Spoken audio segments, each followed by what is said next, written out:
as teachers, Howdy. Hey, into the appropriate behavior, correct? my wife's on the phone, so I'll have to mute you. We, No worries.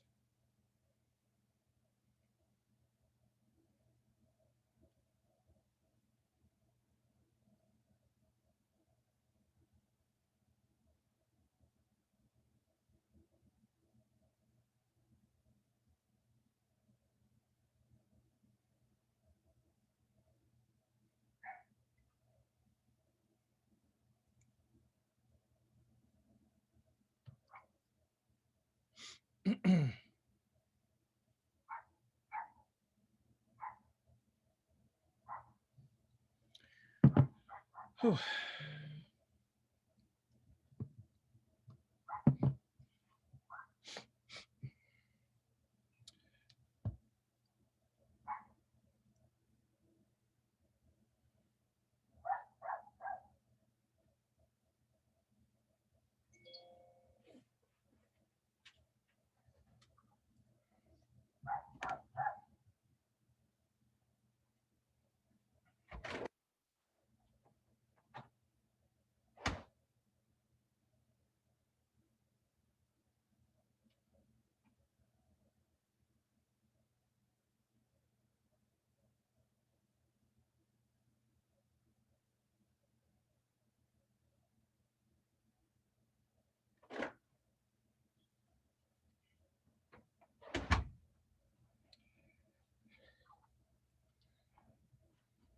Well, I see Ken on, but he's not got the audio set yet.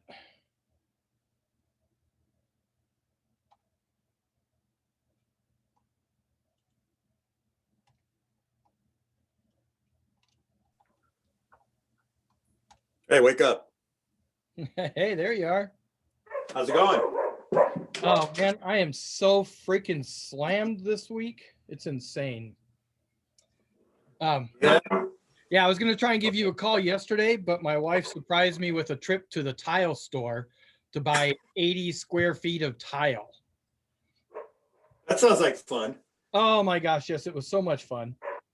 The good news is we were able to get the tile that she wanted, so we didn't have to go store to store looking again for tile.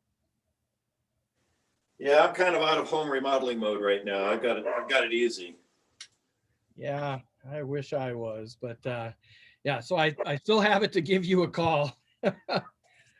Sure, I'm actually home now through Friday. I'm going to be down in Indy over the weekend, but I'm around.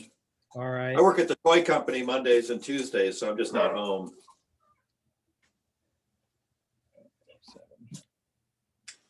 You should see my MacGyver setup over here. I've got a step ladder with a box with another box with my iPad duct taped to it. Yeah. What is this meeting passcode? There's no meeting passcode. What the hell is this? Hey, you set it up. Don't ask me. Don't connect to audio. Meeting passcode. I'm off to the side double batching a Mai Tai right now. So that is weird. Admit all. So nobody else is having this issue, at least that I know of. no, I just entered the number and it was fine. Yeah, that's what I'm doing right now. I'm trying to join. Don't connect to audio. It keeps coming up asking me for meeting passcode. That is bizarre.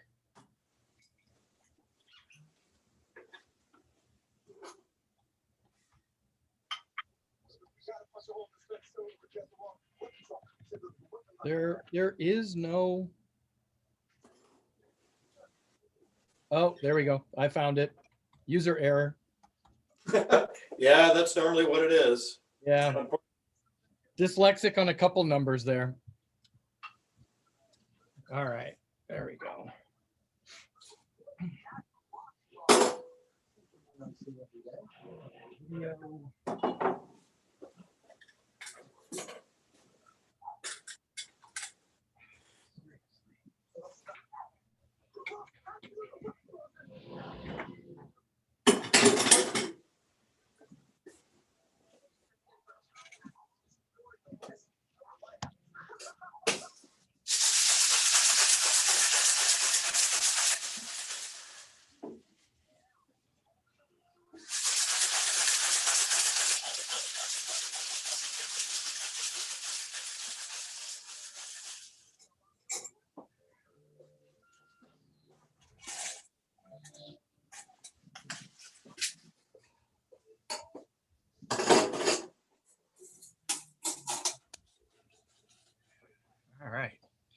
Yeah, as long as nobody else juxtaposes numbers, they'll get in just fine.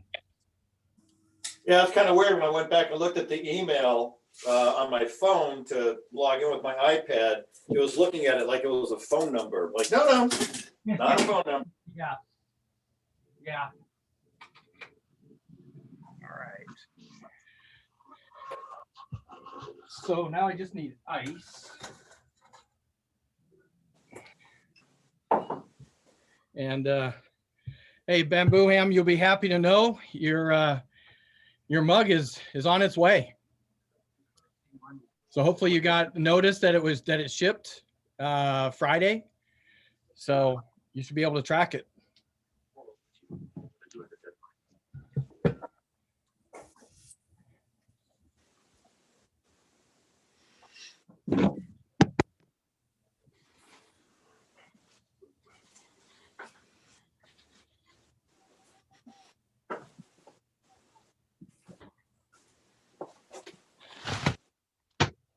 So what's the weather there in South Bend, Ken? 40s this week. Oh, that's a heat wave, man. Yeah, well, next Monday, 60 degrees. Really? Yeah, Oh. I'm pretty excited about that. Yeah, dang. Oh, yeah. So I'm gonna be. I'm definitely coming back to South Bend. There's a from my high school days. My best friend, his brother, had a tiki on his patio on his back porch that we always called the leaky tiki because it always leaked. It's this big old fountain, like 6 feet tall, huge thing, and never paid much attention to it. And I even told my buddy when I got into tiki, it's like, oh yeah, too bad Ed's not around. He passed away a few years ago. So too bad Ed's not around. He'd be great. He'd love to get into this whole tiki thing. And my buddy reached out to me a few weeks ago and said, hey, my sister-in-law is looking to sell the tiki. She goes, and he said, I don't know if you wanted to buy it or, if you can tell them find out if it's worth the little red button. It was carved by somebody I'm not named seeing where Whitco. that is. Oh, I see. Okay. What? I'm like, no, it's not worth anything. I'll pay you $10 to come pick it up. The address, I'll pick it up for you. You'll never see it again. Yeah, so I reached out to the Whitco folks, and they said, we don't really give any ideas on cost.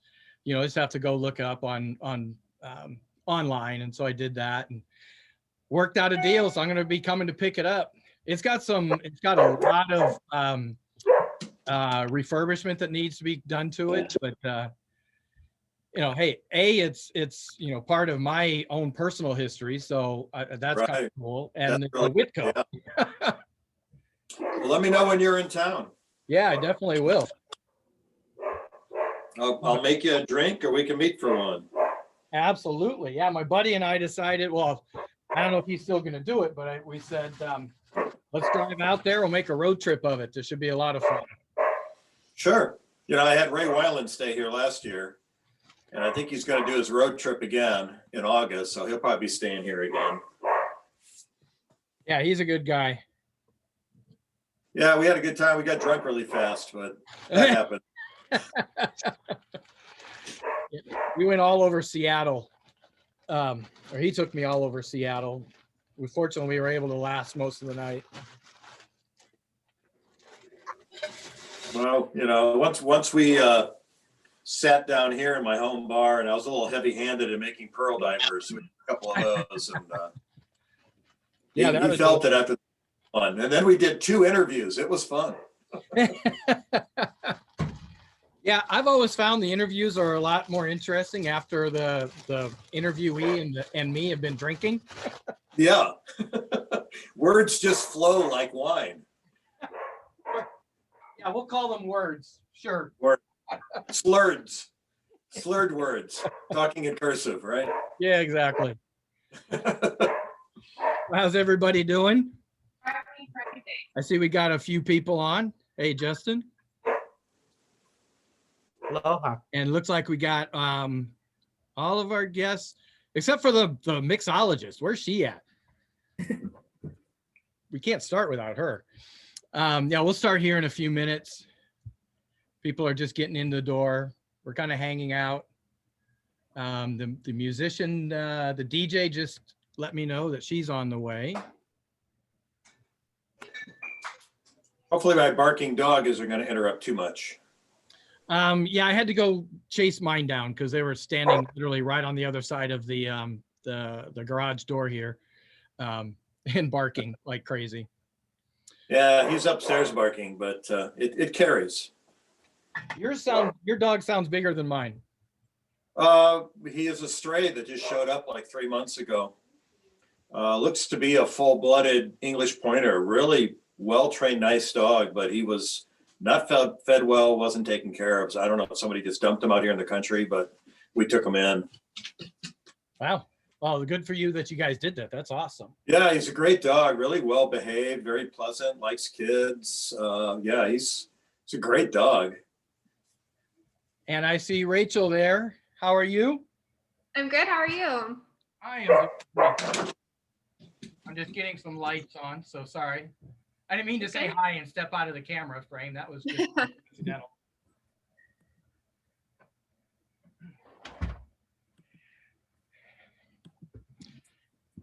Yeah, so I need to get down to where you are. I want to come see this new place and have a cocktail. Yeah, it's really cool. It's a very simple concept. It's just being Mediterranean, and the cocktails really accentuate that.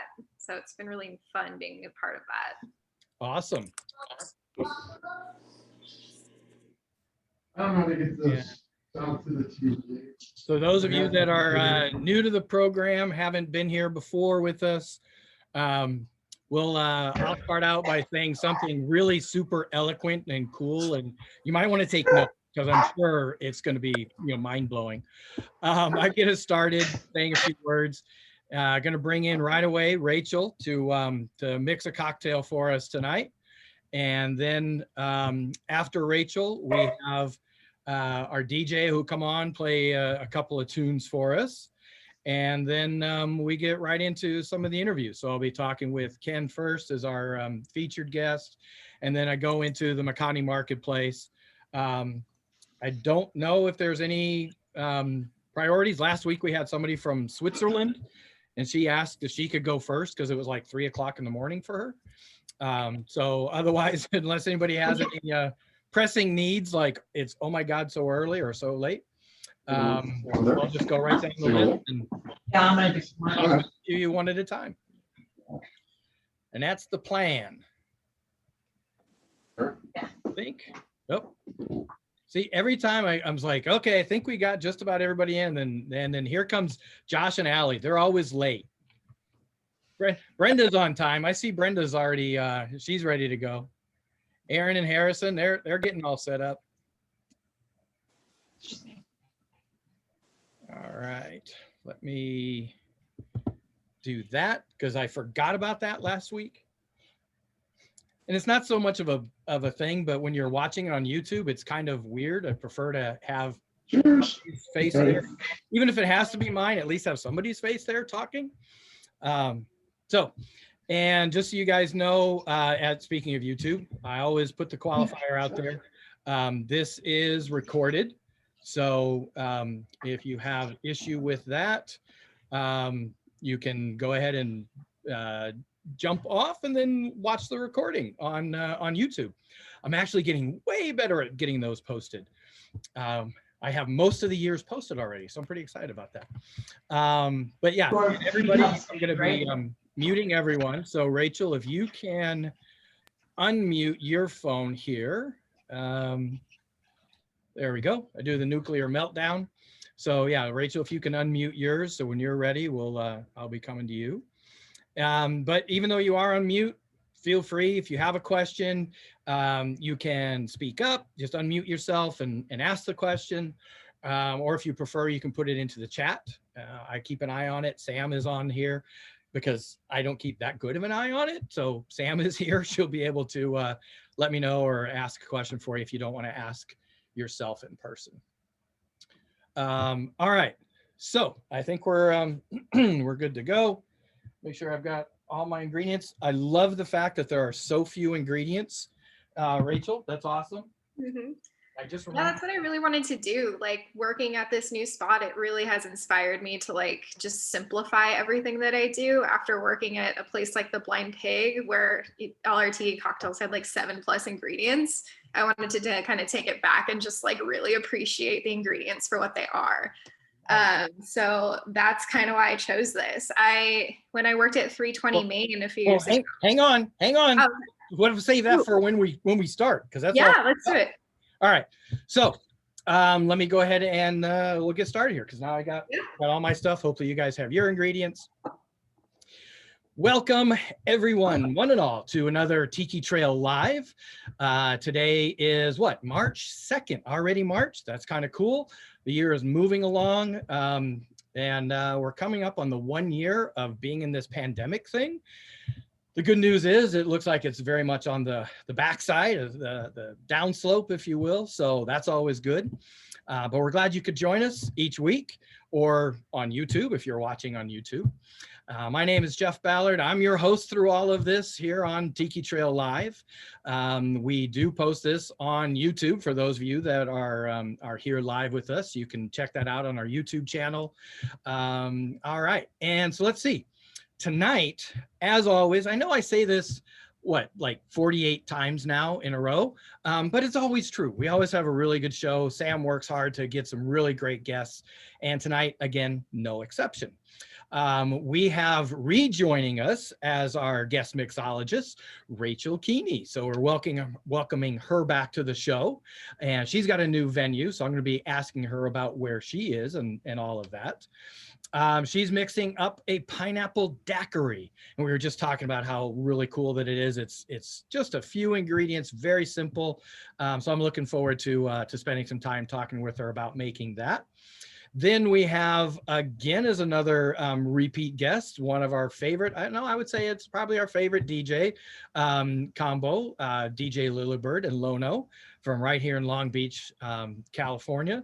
They're going to be spinning some tunes for us. You know, if you haven't heard these guys before, they're amazing. They find just the coolest music out there, and guarantee you well, I can't guarantee you may be a crazy audiophile and maybe you have some of that in your own record collection, but I can almost guarantee you probably are not going to have some of the songs that they play, and it's really cool stuff. So they're going to be on with us. Then we have our featured guest of the night, my favorite featured guest, because I always love talking to him because he's from my hometown. And I have to mention that every time you're on, Ken. You're from South Bend, Indiana. Woohoo! Yes. So I love the fact that there's at least 2 Tiki people that are tied to South Bend. Ken's still there. I'm out there on the peripheral trying to help drive more people to it. But yeah, so he's our featured guest for this evening. You may know him through the House of Tabu, Exotica Modern magazine, and a whole bunch of other stuff that he does. Uber creative guy, one of the leaders of the scene for sure, especially with his publication. So we're happy to have him on as our featured guest tonight. Then we have our Makani Marketplace, 3 cool, awesome artists. We have Poison Ivy Art, who's going to be joining us, Sarah Ivy, Michele Conard. I knew, Michelle, I was going to ask you how to pronounce your last name before we started, but I didn't do that. So hopefully I didn't mutilate that too much for you. And then we have Vintage Revival Art Company, Jason Franklin. So that's our lineup for tonight. Like I said, it's going to be good. And let's go ahead and get started on that right away. I'm going to add in Rachel to the spotlight here. And look at that. We've got a whole bunch of people in the waiting room. I think we ought to just make them wait. What do you think? I don't know. My mom might be in there. Oh, well, we got to let mom in. So yeah, we have to do that. Hi, guys. It's nice so welcome back to the show. Yeah, it's cool to be here. I know the last time we did it was cool. We did it. Me and Jeff were at the same spot. We were at the Blind Pig. So this is nice to kind of just be home doing something. And but we did it safely. We did. Yeah, we did. It's always kind of weird because it sounds like something else, but you guys know what we mean. We were socially distanced. There we go. That's the word. We had a partition. It was very well done. But yeah, it's nice to see some familiar faces too. People I haven't seen since my 320 days. But yeah. And you are, speaking of 320 and Blind Pig, you are at a new location. I am, yeah. So I'm at a restaurant in San Juan Capistrano. I just keep going further south. I'm gonna end up in San Diego, Mexico one day. Just Yeah, you're watch. going to be in Mexico, Tijuana here pretty soon. That'll be great. It'll be so fun. I'm kidding. That would be really scary. Well, yeah. So I work at this place called Mayfield. It opened back in November. So to be working at a restaurant that opened mid-pandemic is quite exciting. They got voted best new restaurant by OC Register. And the concept is fully just California coastal meets Mediterranean flavors I've never worked for or with in my life. And I'm learning about all these new spices and ingredients to use and how simple they are because they're so potent. And I've been falling in love with this one ingredient. It's fairly familiar, called sumac, and it reminds me of hibiscus. So I'm like trying to figure out ways to even like manipulate that to like work in a tiki cocktail, hopefully one day. But what I've noticed at this particular restaurant that I've worked at is the simplicity. All the cocktails are pretty much 3 or 4 ingredients. And that's something I haven't been used to in a very long time. And it reminds me of cocktails like a daiquiri. And when I worked at 320 Main, we made pineapple daiquiri shots when we were happy. Like, and there was like Jason Schiffer had a special pineapple shrub that he'd use, which unfortunately I don't have the recipe for right now, but I'm happy like to play along. But this one works for me. Are we ready to pour? Is everyone ready to pour? I am good to go. I have everything. Well, now I have everything. So I forgot to Perfect. pull out the my kit here. Perfect. I'm good. Let's go. Beautiful. So I always start with juice first. Use the cheapest ingredients first, just in case you mess up. So I'm going to go with that 1/2 ounce of lime juice. Since I'm home and I don't have a professional juicer, I'm just going to use my hand juicer. Perfect 1/2 ounce here. So you have to rough it like the rest of us. I know. Yeah. This reminds me of like a year ago when I had to bartend at home all the time. Got used to it pretty easily. And then I use Trader Joe's brand pineapple juice because it's not from concentrate and it has just a beautiful sweetness and it smells like my home back in Hawaii, honestly. The apartment building that I originally moved into when I lived out there was on top of an old pineapple plantation. So I always love the smell of fresh pineapple. That's pretty awesome. So how long were you in Hawaii? Just a year. My dad's midlife crisis. Okay, nice. Yeah, but at the time I was also Polynesian dancing, so I was like ready to go. I was happy to be there. I use a rich simple syrup, so instead of a 1-to-1 ratio, it's 2-to-1, so 2 sugar, 1 water, just because it's using less water, so the dilution is coming straight from the ice, basically. So I'm doing that. I'm only doing a 1/2 ounce because it's basically an equal amount of sugar, and I use cane sugar. Just tastes better to me. And then a full 2 ounces of Stiggin's Fancy Pineapple. This stuff, like, it's so delicious. I'll put it in any drink, literally any drink. All right, I'm trying to keep up here. Hang on. You're good. I got the simple syrup. I had to do that. And now I'm ready for my rum. So the Stiggin's, yeah, this is. Yeah, Stiggin's is great. And reading up on it's even greater, just what they do with how they steep the pineapple in it. 2 different ways, 2 different rums. It's a perfect balance. I like using it in Mai Tais for that exact reason.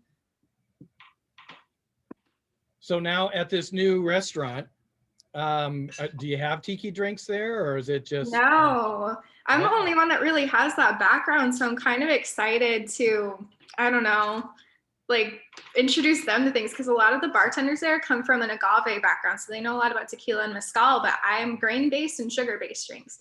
So like, give me molasses, give me everything, and they're like, oh, Rachel, can you make this? I'm like, yeah, I can. By the way, let's also try some of this. I just think it goes with the aesthetic too. Like tiki doesn't always have to be so, like, it doesn't have to be the same everywhere. You can make, I feel like at Mayfield, I could bring almost a new kind of elegance to tiki, and tiki can bring a little bit of fun. So Absolutely. Absolutely. yeah. Cool.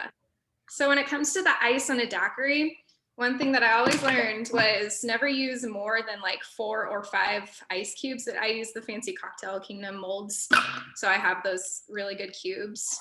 It kind of resembles like the same amount of, if you used to shake with like a big block back in the day, it creates this like really gorgeous foam when you're straining into your glass.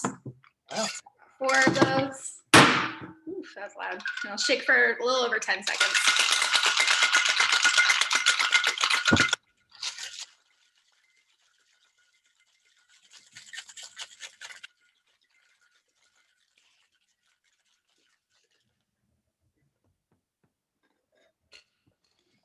That smells so good. And then I have my fancy Star Wars collection of strainers.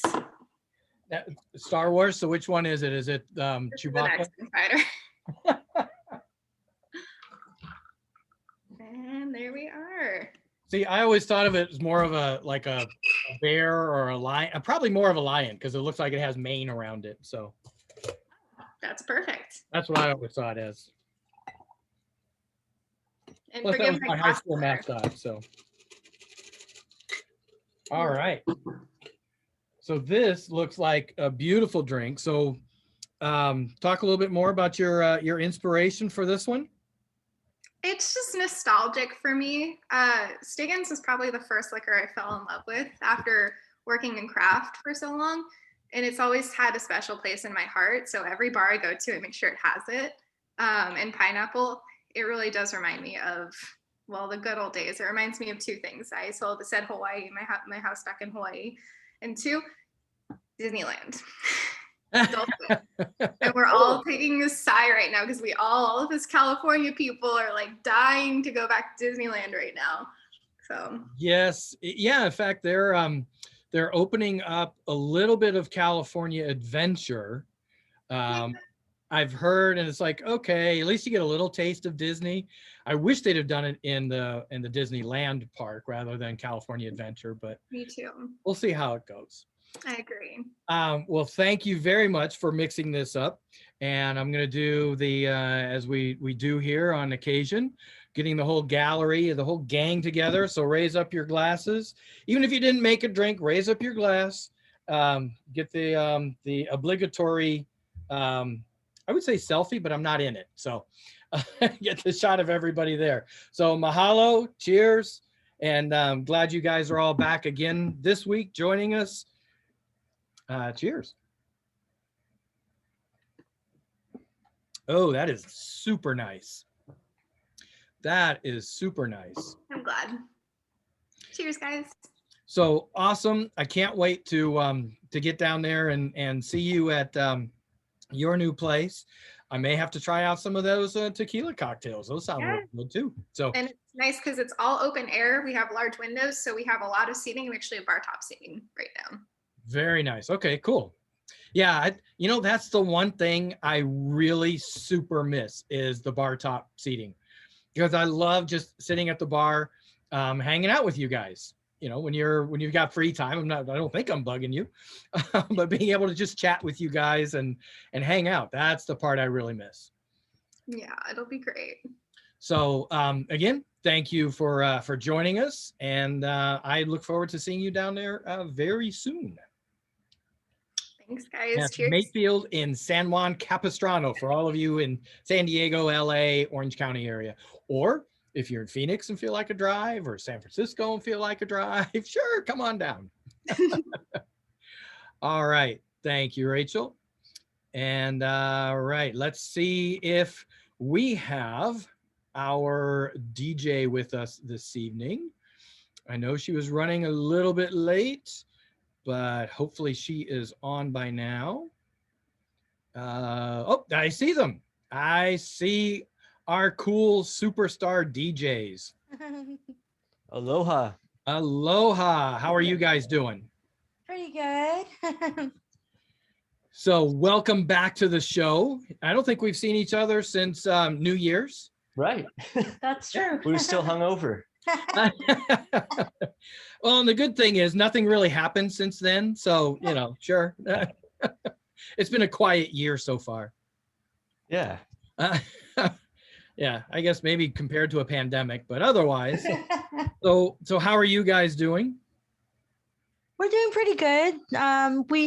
Just recently started playing and at the Bamboo again, so we're pretty excited about that. We miss playing out live, so they have a really nice, spacious outdoor patio where the tables are, far apart and we're kind of away from everyone, so it feels really safe and it's fun. So we're excited to be back there again. And we have a year's worth of records we haven't played out. So Yeah, exactly.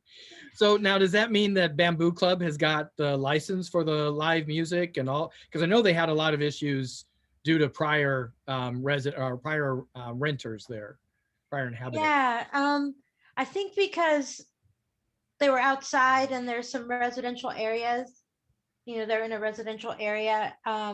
If it went past 10, people started to complain. But I think what we're doing, we're only DJing from 6 to 9-ish. So definitely we cut off by 10. So yeah, we cut off a few minutes before 10 so that no one would complain. So we're not playing crazy music anyways. We're I'm not sure what kind of music was being played when they complained, but we're trying to keep it festive but still kind of mellow. Well, if you ask me, you're playing crazy good music, so that's we like that. And oh, by the way, again, I always forget this every week. I'm a poor, you'd think I'd do this as a profession, marketing.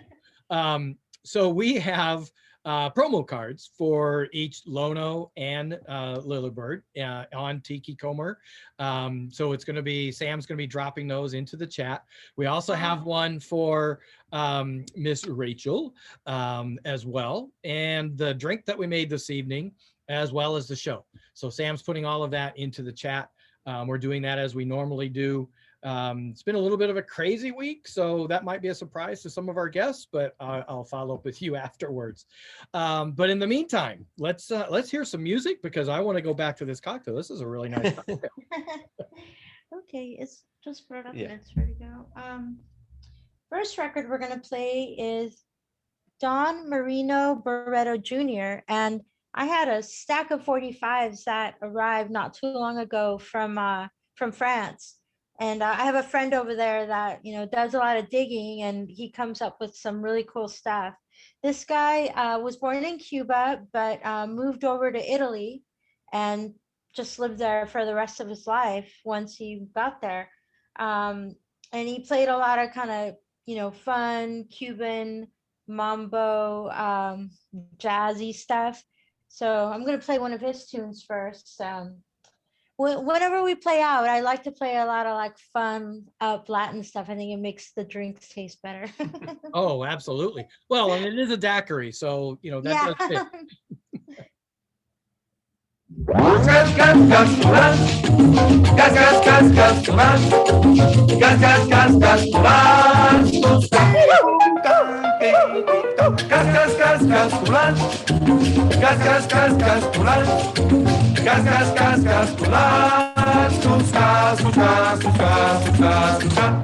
se o Senhor não tá lembrando da licença de voltar, que aqui onde agora está, esse agir suar, era uma casa velha, um palacete assombrado.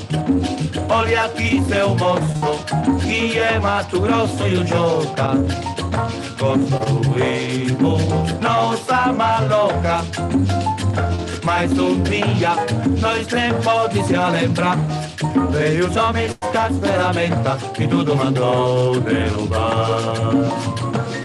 Peguemos todas nossas coisas e fomos pra meio da rua, parecia a demolição. Que tristeza que nós sentia, cada alma que caía, doía no coração. Mato Grosso quis gritar, mas em cima eu falei, os homens da cara já mais arranja outro lugar.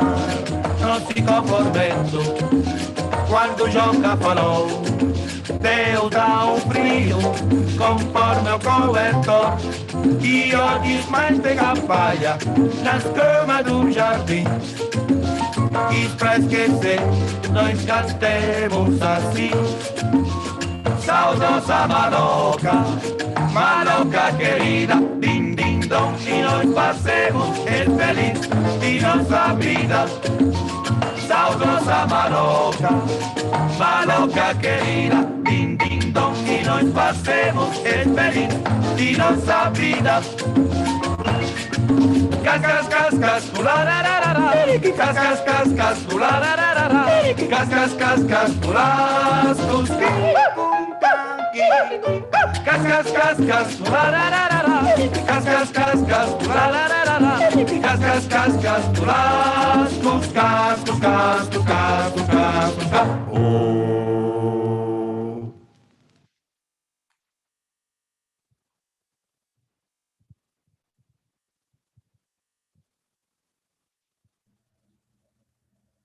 So we put the Zoom clap out there. Golf clap. So I have the next song is Hali song. And I thought since it's March and St. Patrick's Day is just around the corner, I would play a Hawaiian Irish song. Nice. I know I played one a few months ago called Lola O'Brien, the Irish Hawaiian. This one's different. This is it's called O'Brien Has Gone Hawaiian. Man, that Lola, she's got a lot of songs written about her. Famous.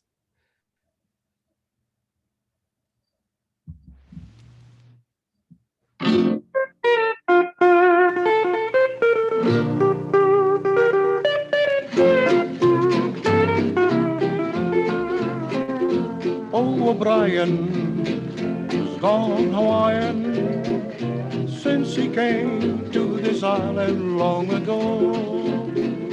Now this Mother McCree and her Danny boy sit down to feast a fish and boy. Under every palm tree pretty little shamrocks grow. Oh, O'Brien has gone Hawaiian. It's Kailua, not Kilani anymore. When he's feeling frisky and he's out on the loose, instead of Irish whiskey, it's pineapple juice, and the River Shannon is the blue Pacific shore. Oh, he dances around scaly, strumming on his ukulele, and he watches Tanita Colleen while she dances to hula to the wearing of the green. O'Brien has gone Hawaiian.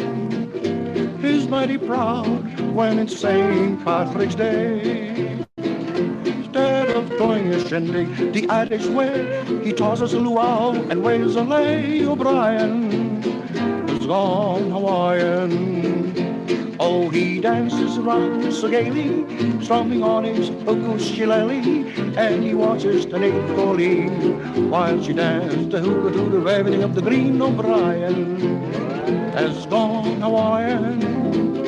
He's mighty proud when it's St. Patrick's Day. Instead of throwing a shindig the Irish way, he just tosses a luau and waves a lay. O'Brien has gone Hawaiian.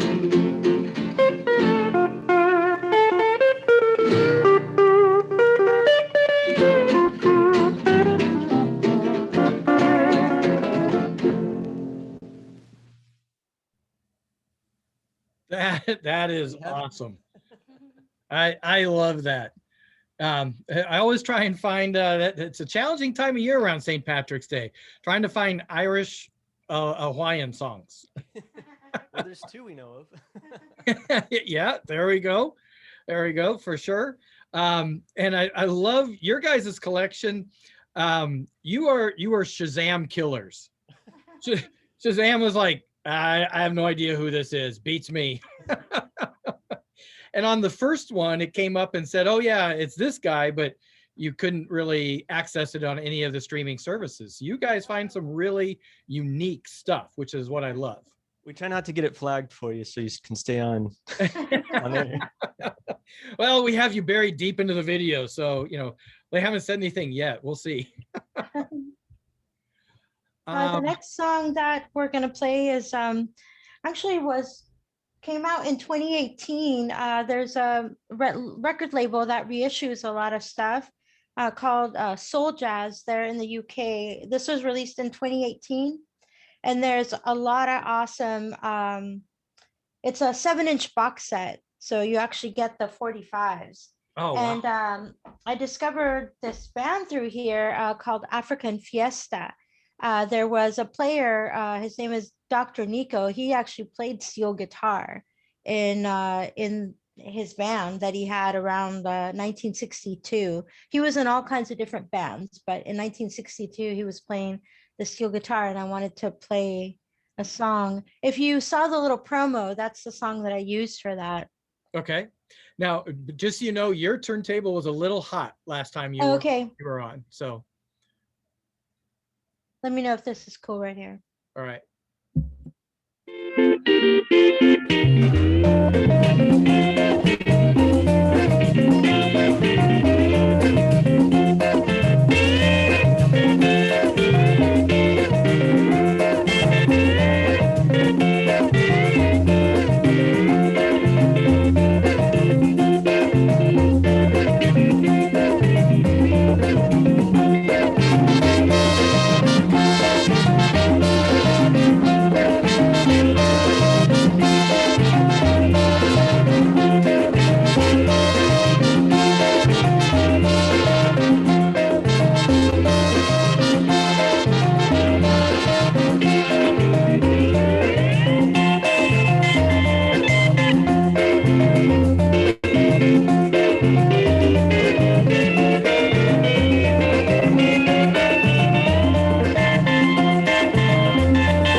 That was nice. Yeah. And in fact, we had Jill Martini says that that could almost be a Bo Diddley song. And that's right. I mean, I was listening to some blues over the weekend while I was finishing up everybody's mugs.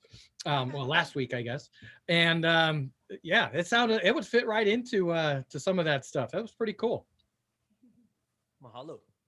Yeah, it's really interesting how far the lap steel has traveled around the world, from Hawaii all the way to Europe and then Africa.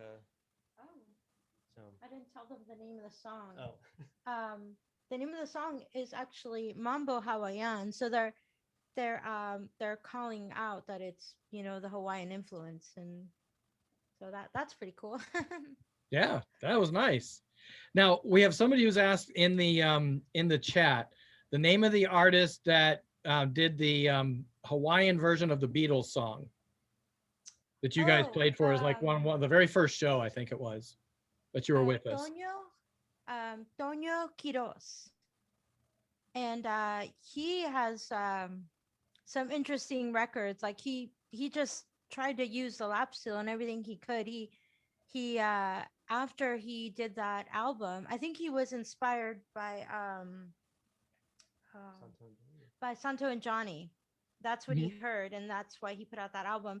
But then after that, he started doing ska versions of ska songs, and he was using a lap steel with that as well. So it's pretty interesting. I'm trying to find some of those 45s. Yeah, we need you guys to do like a music show where you're educating us about all these amazing artists. Yeah, I was gonna say, Justin, I'll let you go ahead and spell that. Yeah, I can type it into the Okay, the thanks. chat. It's Tonio Quiroz and the Hawaiian Boys. All right, good, good, good. Yeah, people are loving that track as well. So yeah, so Lono, I can't let it go. You only played one. You got another one for us? Yeah, actually, I'll I put you on the spot here. I said I'm putting you on the spot. Oh yeah, I just forgot to cue it up. This next song is on the other side of. This is the album I'm sharing with you today. It's called "Keep Your Eyes on the Hands," but it's all comedy hulas. But for this one, is that we'll go Hilo Hattie that's on the front? Yeah, I believe so. Looks like Hilo Hattie. Nice. Hilarious and naughty hulas. But this one will go to Scotland. It's a Scottish Hawaiian song. Okay, let me go get my hula kilt. Yeah, your grass kilt. Yeah. All right.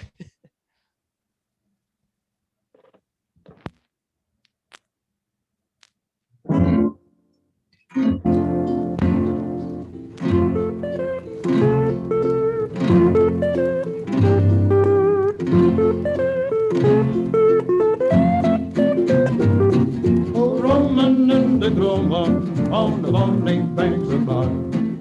Roman in the Groma, oh, the lassie by my side. When the sun has gone to rest, that's the time I love best. She is lovely, Roman in the Groma. From the bonny brae of Scotland to the shores of Tiki. There a bit a lassie was stole away my guilty and left out a skirt with me. We went roaming in the Groma beneath the tropic cocoa trees. There's a small gentle whisper, a honey back out, hide in the fan for me. Just a wee tune the bagpipes play, all the natives gather. A wee me lassie, a hula hula lassie, dance among the heather.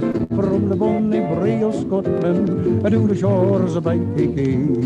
There a bit hula lassie who stole away my guilty and left my hula skirt with me. Good man, no Roman in the Groma, on the bonny banks of Clyde.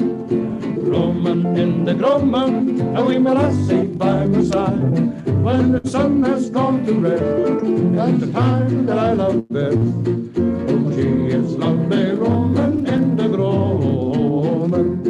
From the bonny brae of Scotland to the shores of Tiki. There I met hula lassie who stole away my guilties and left out a skirt with me. We went roaming in the Groma beneath the tropic cocoa trees. There's a small gentle whisper, a honey bahula, I'd a hula glad for me. Just the way tune the bagpipes play, all the natives gather. A wee me lassie, a hula hula lassie, dance among the heather. From the bonny brae of Scotland to the shores of Tiki. There I met me hula lassie who stole away my guilty and left my hula skirt with me. Good time, Roman in the Groma, on the bonny banks of Clyde. Roman in the Groma, a wee me lassie by my side. When the sun has gone to rest, that's the time that I love best. She is lovely, Roman in the Groma. Okay, that's like one of my favorite songs of all time. I love that Scottish brogue going with that was incredible. That was awesome. The name of the artist is what again?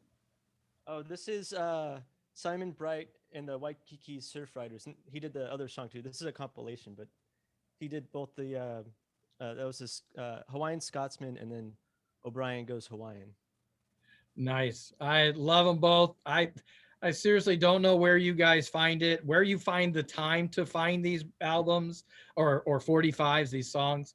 You guys are incredible. Absolutely incredible. Is Bright related to Teresa Bright? I'll have to look that one up. Because I've seen his name and I've tried to connect the two.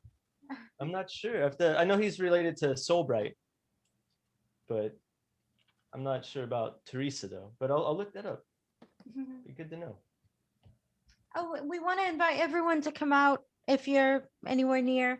On Friday, we're going to be over at the Bamboo again, playing some of these tunes live in their patio. So Friday from 6 to 9:45, something like that. Before mom and dad come home. Oh yeah, before mom and dad come home. Now, are you guys going to be at the Hardcore Tiki Marketplace on Saturday in any capacity, or just hanging out? We might just be there hanging out. But yeah, nothing to sell. Oh, that's a bummer because, man, yeah. Well, you probably only find one of these kinds of records, and I would not want to let them go if I found the stuff. Oh, I love sharing them. If I have an extra one. If someone has interest. Yeah. So you, amazing stuff. Always blown away by what you guys find. So thank you very much for joining us tonight. Bamboo Club this Friday. We've got your card in there. Oh, and before I let you go, anything you guys are doing on the radio these days? Do you have shows that you're doing at all? Yes, I'm doing a show called RPM International, and that's actually why I looked for these records. The artists that I played today were all Black artists, and I did a show that was like Black artists around the world for Black History Month, and those were two of the ones that I found that I shared on the radio show, RPM International, and on KLBP 99.1, you can if you're in Long Beach, San Pedro, or Wilmington, you can tune in on the airwaves. Other than that, if you're past that range, then you can listen to it online. KLBP.org. KLBP.org. And Aaron has a show as well on the same radio station. Yeah, I have my show is called Lono Calls. It's easy to remember. How'd you come up with that? I don't know, just showed up. They already had the show and they didn't. Oh yeah, good thing you're named that. Yeah. Yeah. Yeah, I play all Polynesian music from the South Pacific and anything inspired by Hawaiian or from the South Pacific or around the world, as long as it's got that island flavor to it. But I play all genres from what you just heard to like early like 78 repressings of old Hawaiian songs to Jeff doesn't like this, but Hawaiian disco. Oh man, come on, dude. You were supposed to tell him to cover his ears. Yeah, earmuffs. But just all genres of Pacific music, So if it sounds good, I play it, Well, then how is it you play disco? Because that doesn't sound good. Well, Waikiki in the 70s was hot with disco, so there was just a lot of artists that recorded albums and stuff. So all right, he also has like kind of like yacht rock sounding stuff that's also Hawaiian. It's just interesting to see what else was going on there. Arena oriented rock is what they call it. It's whatever was popular like in the 70s. Like they have folk, like 70s folk Hawaiian and arena rock, funk and disco and soul. Like it's just, but with the Hawaiian flavor to it, which is just like kind of kick back, Well, I'm anxious to hear "Smoke on the Water" Hawaiian style. So you guys can find that one. Awesome. Well, thank you so much for joining us. As always, great stuff. I love your guys' stuff. So thank you. Thank you so much for having us on again. And all right, so let's go and bring up Ken. Where did Ken go? There he is. Oh, like right front and center. That's why I couldn't find him. So yeah, there we go. And I'm going to take Lili and Lono away. so they can go, do what they need to go do now. Ken, welcome to the show, man. You are on mute, dude. Hey, Ken, you're on mute. See, that's the phrase from 2020 that we get to carry over into 2021. Unmute. There we go. There you go. Yeah. Now I got to fix my duct tape MacGyvered setup here. Give me a sec. Yeah, no, believe me, I understand, because I've got stuff like clipped to the ceiling. I've got a box that my computer sits on, so it raises up to the right level. Yeah, I kind of had this set up earlier during the week, and there Yeah. we go. I'm back. I wanted to ask you, were you living in South Bend when they did disco demolition at Kaminsky Park? Yes, I was. I do remember. All right. Yeah, I don't know if too many people know about that. Where Steve Dahl, right? Yep. Yeah, DJ blew up disco records, and they basically had to forfeit the game because they blew a big hole in the field. Yeah, they torched the field. Yeah, that was it, and they actually covered that in the Bee Gees documentary that's been. I saw that. The streaming. Yeah. That was a really good documentary, but I did not feel sorry for the Bee Gees when they tried to claim, oh, we just dabbled in disco and all of a sudden nobody liked us. Well, yeah, because you went full disco. Sorry. Yeah, that's about, I was so happy when punk entered the scene. Mm-hmm. Yeah. Yeah, I remember going down to the Century Center there in South Bend. They had disco nights every Sunday night for the youngins. And but once I got old enough, I kind of realized disco is no bueno. Never been back. So welcome to the show, man. Glad to have you back on. Thanks. Yeah. Well, like I said, you need to come back to South Bend, and I'll we'll meet for a drink. I'll have you come over here to this thing I built in my basement. Yeah, I'm anxious to see that. I've seen the pictures. It looks amazing. So can't wait to see that in person. And how is, have you been back to the exchange with our friend Danny? I have not, but they have a whole new menu. I think it's 18 new cocktails, so we might have to try most of them yes. when you come back. Yes. That could be a 2 or 3 night extravaganza. I don't know. That works for me. And and for those Tiki Comer folks out there, that bar, the Exchange Whiskey Bar, is on the Tiki Trail. So when you're there, you can actually collect the card from the Exchange. Danny and Garrett. Yeah. Yeah. Yep. And Danny, yeah, she's great. I remember the first time I went there, it's a whiskey bar, and I open up the menu, and the very first drink I see is a tiki drink. It's like, well, I got to try that. I loved it. And so I went up to the woman behind the bar, didn't realize she was managing the whole bar program. I said, yeah, by any chance, any other tiki drinks you guys do? Her eyes lit up, man. She's like, oh, I love doing tiki drinks. We all love doing tiki drinks. Just, sit back. I'll take care of you. We did do a pop-up there. Oh, we did nice. a tiki pop-up night there. Yeah, it went over really well. I probably need to talk with Danny and Garrett again and see if we can pull off another one. Well, when I come back to South Bend to pick up that fountain, then maybe we can do something then. I'd love to. Sure. Well, cool. You sir are like a renaissance man. You dabble in all kinds of things. You've got Exotica Moderne, you've got glassware, you've got print stuff, you got mugs. I mean, and now swizzle sticks. You got like a ton of stuff going. Oh yeah. I just kind of went whole hog, I guess is the expression, right? Yeah. Yeah. We've touched on this a little bit before, but my background is I've always drawn as a kid, but my background was getting into the comic book business. Back in the early 90s, I worked for some of the independents. I worked for 2 publishers in Chicago, First Comics and Now Comics. Now Comics, I did a couple Speed Racer covers, and I worked on some of the issues of that when they started up Speed Racer again. And I worked for a Canadian publisher, Vortex.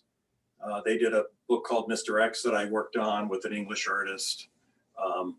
Dark Horse reprinted that a few years ago, so you can find my name proudly displayed on the front of a hardbound book, which is kind of exciting for me. Yeah. And then, I kind of went into advertising, but I still always dabbled in comics and drawing and with my wife's, a quick segue into how I got into all of this was my wife worked for a spice company. A lot of high-end clients, Frontera Grill in Chicago, Death and Company in New York started buying some of their products. So I kind of started drifting into craft cocktails. And then on one trip into Chicago, we ended up at 3 Dots and a Dash in Halakahiki, and that just sort of opened the floodgates for me. Into Tiki, both old school Halakahiki and new school 3 Dots and a Dash. So we've kind of, I haven't been back up there because of everything, but we kind of became fast friends with Corey Starr, and Kevin Barry at 3 Dots was always very, very gracious and very welcoming when we would come in. Great host. I love going to that bar. So I kind of miss going out to those places. So looking forward to things opening up again. Yeah, you and me both, man. You and me both. I've not traveled in a year. Officially not traveled in a year. No, I take that back. We went someplace in October. I've never been in that kind of stretch in my entire career. So we've had a few breaks. Our kids live in Fountain Square in Indianapolis, so we get to pop into Inferno Room every once in a while. So matter of fact, we're going back again on Friday because I got to pick up more ceramic supplies. There's a big Amico Brent, which makes glazes and slip, and they sell kilns and everything. So that's the closest I have for a supplier for what I'm kind of into now. So I have to drive down to Indy to pick up supplies. I just realized Indy is called the Crossroads of America. You are actually sitting, I would say, at the crossroads of Tiki, because you are in between Max's South Seas Hideaway, the Inferno Room, and then the Chicago lineup of 3 Dots, Lost Lake, and Halakahiki. Yeah, I've kind of got within 2 hours, I can hit all of those bars. Yeah. Actually, Sid Thomas came into from Tonga Hut, came into South Bend. Last year sometime. Still during the pandemic, but we were able to get out, and we went and met him at Inferno Room, and then we came home, and then on Sunday he showed up here with Andrea, which was the plantation rum rep from Chicago, and then he's like, "We're heading on to Grand Rapids and going to Max's. You want to go with us?" And I'm like, I think I'm a little tired at this point. I'm not going to make that trek today on a Sunday night. Oh man, I'd have done that. Although I'm crazy enough, I actually drove from Chicago to Max's and then back down to South Bend to visit with my aunt, to get to my aunt. That's a bit of a haul. Yeah, we're actually going to Grand Rapids next at the end of the month. We have friends that live there. We're going to pop into Max's now that some restrictions have lifted a little bit, and we can get in there. And as you were saying earlier, Michigan, you can sit at the bar. They do seat you, they space you out, but you can sit at the bar, and Max's has 3 bars. Yeah. So, we can easily sit at the bar, and I can finally enjoy that experience again. Yeah, that would be awesome. I miss that. So you've got some cool stuff coming up. I was on your page, and it's like, dude, everything's sold out. I'm feeling left out here. So what's coming up? Yeah, that kind of happens. And it happens a lot because, as you know, I work for a toy company. And then I also work for Michigan's 10th largest craft brewery doing design work. So everything else I do is squeezed in between. The magazine, I'm sure most people have seen it, the latest issue, sold out for me, but still available from High Tide Recordings and Double Crown Records are carrying it. Mung Tiki have them in their showroom as well, their gallery. But I'm working on issue 11 now, which I'm going to give a little rundown if I can find my notes. Oh, I know where they are. So issue 11 will be a nice special issue because I've been working with an LA producer named David Gaston, and he runs a production company called Swing City Productions. And he's been not bugging me, but he's been trying to get me to release a CD in conjunction with Exotica Moderne for about a year now. And everything kind of fell into place. So we will be having a CD that'll feature some Exotica, some lounge, some Tiki, with some liner notes in the magazine, an interview with David and his his little pet project of doing this music. So I'm pretty excited about doing that. That's going to come in the next issue. And then cover artist and feature artist in that issue is going to be Woody Miller. I've been wanting to Nice. talk to him for a long time. So Kevin Crossman did an interview with Woody. And it'll be the first time I'll be doing a photograph cover, and Woody did some great shots of some of his work. So it's going to be an interesting cover this time around. Bray Weiland's doing another feature on a home bar, which I always thought, man, that's great, because during the pandemic, what's better than having a home bar? Oh, yeah. I mean, we're all itching to get back out again, but this little haven I have in my basement has been nice. I'm glad I built it before everything happened. And then I've got a new feature running that started last issue, Tiki Time Machine with Tom Duncan down in Florida. He's picking, it's kind of interesting. He's got all these nights selected where events and guest performers were at some of the tiki bars back in the day. And it's like, well, here's an ad in a newspaper or whatever. And this was, if you went to the bar that night, these were the performers you would see. So it's really kind of cool, that feature in there. And then another artist doing mid-century modern art, Donna Mibus. Probably not real familiar in the tiki scene, but she's got some really cool mid-century modern art and prints that she does. I'm doing a feature on her as well. And then beyond that, you know, I always wanted to get the magazine 2 or 3 issues ahead, but with my schedule, I'm always chasing tail at the end here and trying to get everything pulled together. But issue 11's almost in the can, so. Nice. And that is, when does that come out? That'll be May. May? Okay. Yeah, and it does take me the 3 full months. Even though I'm almost done, I run all the articles past 2 editors, Jay Mees and Patrick Johnson is a new editor that's helping me out. And then I run the articles back past the artist to make sure all the facts are correct. You know, it's really quite a production to get a magazine out the door. Oh, yeah. And I love the fact you're committed to that medium. And I know you and I, when we first met, you had told me that you love the tactical aspect of, you can touch it, hold it, feel it, as opposed to the online digital experience. It's my old background. It's my old background in the comic book business. When those cases of comic books would show up that I had printed, it was exciting to open that, you know. Yeah. And you just have that in your hand. This is the fruit of your labors. It's like making a mug or glassware. You know, absolutely. And you bring a true art to it. That's for sure. Now you've got some other stuff. Do you have anything that you can share with us? Because I've seen your swizzle sticks that you have, some new. Yeah, I don't know how good those photograph here. Actually bit the bullet. Take me out there. Yeah. There we go. Yeah, I bit the bullet and went through Royer Corp and designed these hula girls. So we got a hula girl with the long skirt coming down in 2 colors. A lot of these I'm selling these on my site, but probably all my mug and glass releases, I will be including those as well. And then because I went to Hidden Harbor and saw what they did, I had the, let's see if we can get the lighting on this. The matchbooks? Yeah. Matchbooks, absolutely. Yeah, these are really kind of fun. And then on the inside, I mean, there we go. The lighting hitting it. Yeah. All right. That's nice. So yeah, you know, actually the design of the matchbooks, I'm doing the glass floats, right? Mm-hmm. Yeah, I'm thinking about maybe doing a zombie glass with this particular design on it. I haven't quite approached that yet, but I'm thinking about working on that one. And I just another thing I'll be having on my shop soon, the Hula Girl glass. Yeah, I was bummed when I saw sold out underneath that. So yeah, that's sold out again, but I'm doing it in a new color version. Those are ordered. The custom boxes showed up from today. Nice. Okay. So those ship in those boxes. So I have that going on. And then, you know, it's maybe everybody, or maybe you know, but maybe everybody does not know. You know, I started wanting to do mugs. When I got in. Hey, you got to talk to us about that little guy next to you there. Yeah, that guy? Yeah.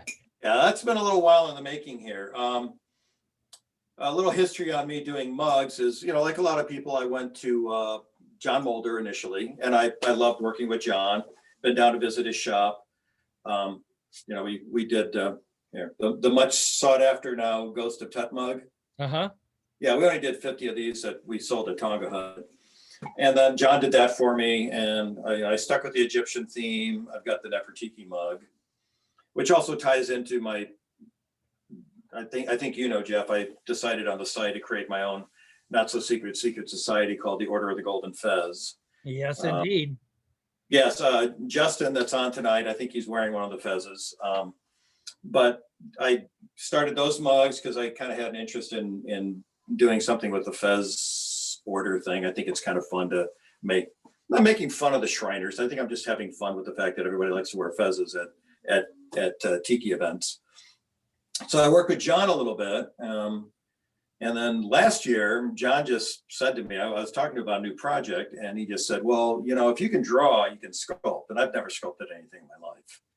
But he had a point, and he's been a very good mentor, kind of helping me along the way, giving me some points. He calls me every couple of weeks. I call and talk to him. So the first mug that I decided to do was something along the lines with the golden fez, and I did the mascot for the golden fez is a smoking baboon, not PC because he smokes, but I sculpted this and made the molds, and I think I've done about 150 of these so far. He's got a little opening in his mouth here, and you can put a toothpick in it, or some people online have put matchsticks, and it's been kind of fun. I've sold a few of those, and they seem to be pretty popular. I think I'm going to have to remake the mold though, because those have worn out at this point. And then I've done these with Monk Tiki, the atomic coconuts. Yeah, those are beautiful. Yeah, I did the blue first, and then I had so many people asking that I went ahead and did the orange and green, but those have since sold out as well. So now, this is my latest sculpt here. I'm working on this here for most people. This is the pour spout when you create a ceramic mold. This will be gone. Just picture this without that. So I've got bamboo skull, and then it's going to have a teapot lid with a flame coming off the top, like you're holding a torch. Oh my gosh. Okay. So I'm making the mold for that next week. I was going to start this week, and I thought, well, I need to show this off. If I make the mold, it's going to be sitting in plaster. But I did make the mold for the torch part, and I did a test glaze on it. Wow. So yeah, everything shrinks 10%, but this will be about a 9-inch tall mug. Probably hold about 15, 16 ounces. Nice. So next week I'll be making the molds on that and let them dry a little bit, and then do the silicone dupes of that, and then make master molds from that. So hopefully in about 2 months, I'll start having these available. So you're moved from the Fez to mid-century to now Skull Island. I love it. Yeah, basically. Yeah. Well, like you said, I'm kind of all over the map. I have a lot of interest. Yeah, it's just, it amazes me, people with the talent that like you, that could just take it in so many directions. That is. And as far as like the Egyptian golden fez stuff, I have another mug in the works with Monk Tiki at this point. I love working with them. They're great. They're great to work with. So I have another golden fez mug. I should have printed out a drawing, but I didn't. It's going to be an inverted pyramid sitting in the sand with 4 scarabs holding up the base of the pyramid. Oh, wow. No. So I think they were getting, you know, Monk Tiki works with China. There was Chinese New Year, so I haven't seen a sculpt yet, but that's in the works right now. And then these guys, you probably saw these on the website, my little Mai Tai trays that I make. Yeah, those are nice.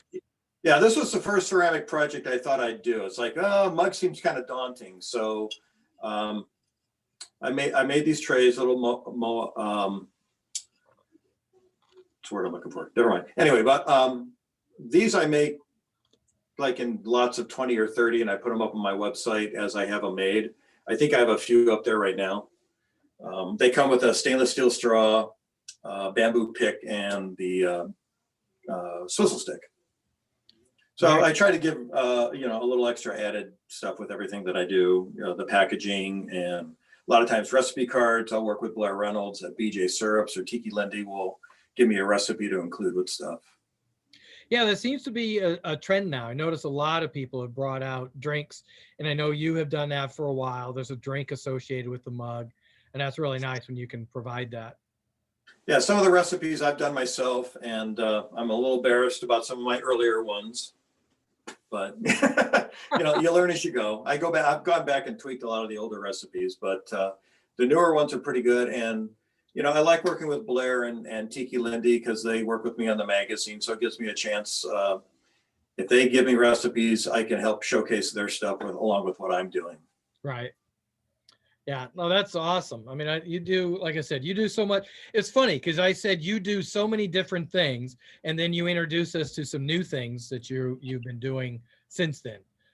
So love the fact you're just adding all kinds of things to your. Yeah, actually, I mean, you'll appreciate this, Jeff, with the South Bend connection. So there's a musician in town, Bill Finn. His job is promoting other bands and setting up concerts. He's actually started a surf band a year ago. I've talked to him. I think by the end of the year, we might be doing a flexi disc that'll be inserted in the magazine with one of their original songs. Nice.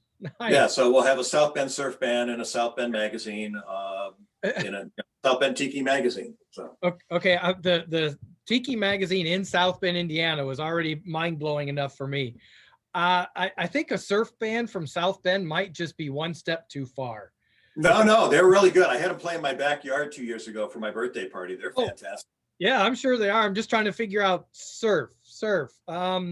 Maybe down up the St. Joe River where the locks are for the. Maybe if they open the gates at the East Bank, yeah, they Yeah. can probably get enough flow going through.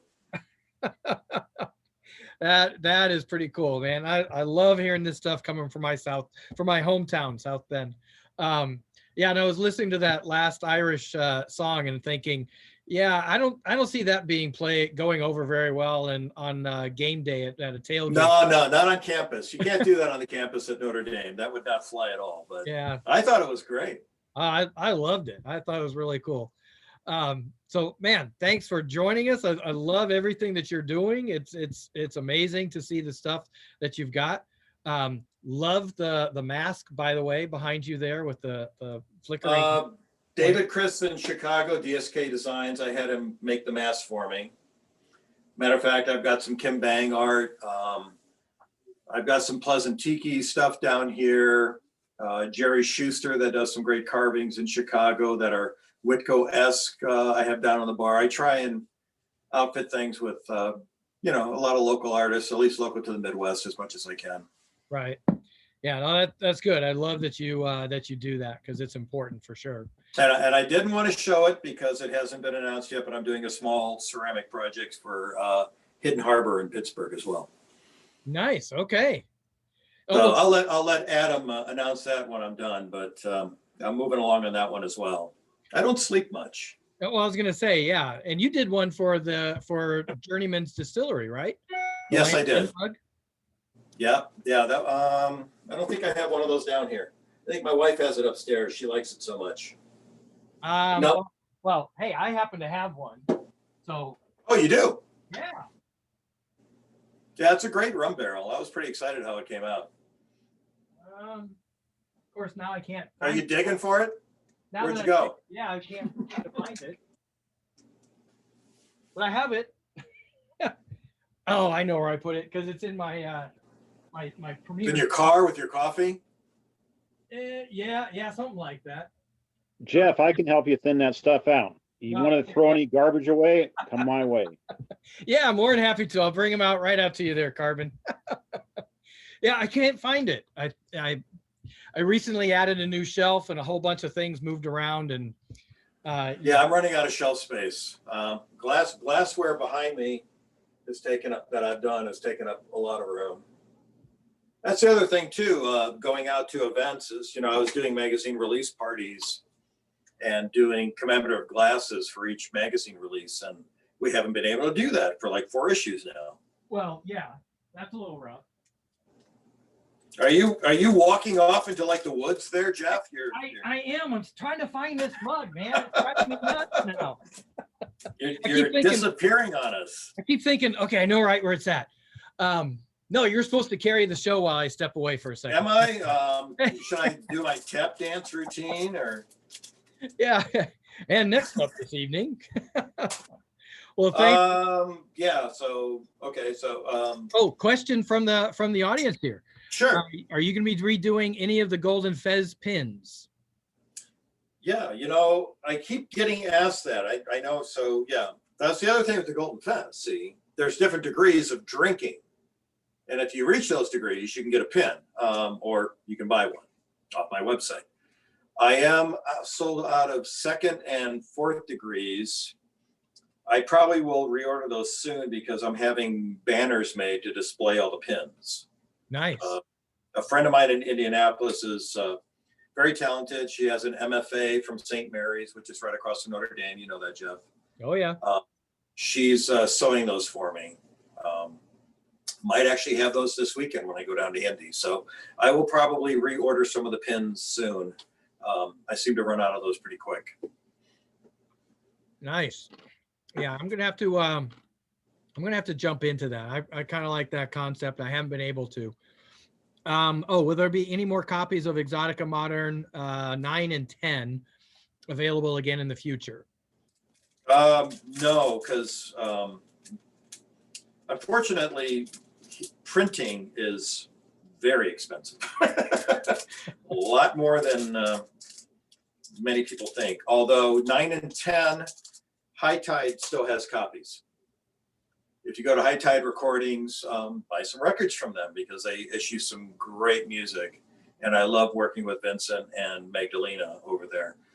But they still have copies of 9 and 10 in stock on their website. Yeah, they're great. I might consider doing at some point, I've been thinking about this in the back of my mind, is maybe the first 2 years of the magazine, reprint it. I haven't looked into the cost yet of reprinting them all together as like a compendium. So now I know your mission is that the print, but for those old archived versions, maybe doing something and making those available digitally, because that'll save. I have had people write me occasionally, like, can you send me a PDF? And I've done that for free. I don't mind doing that. I don't want to get inundated with 1,000 people asking for that. But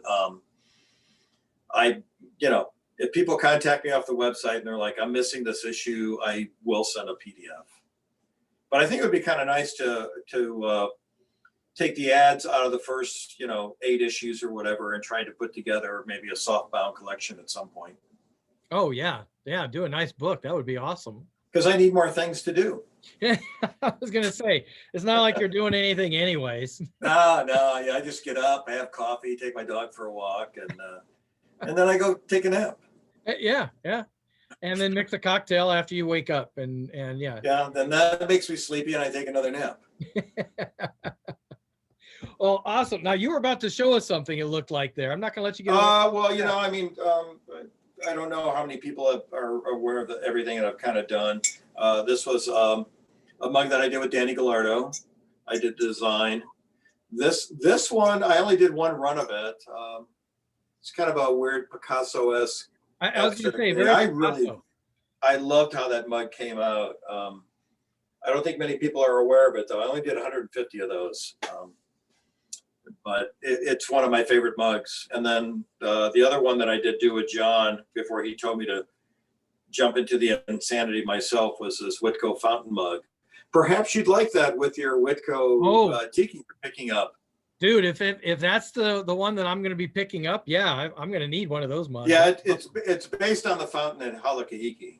Okay. And we did this for the Lowbrow Aloha art show that David Chris puts on at Halakahiki 3 times a year.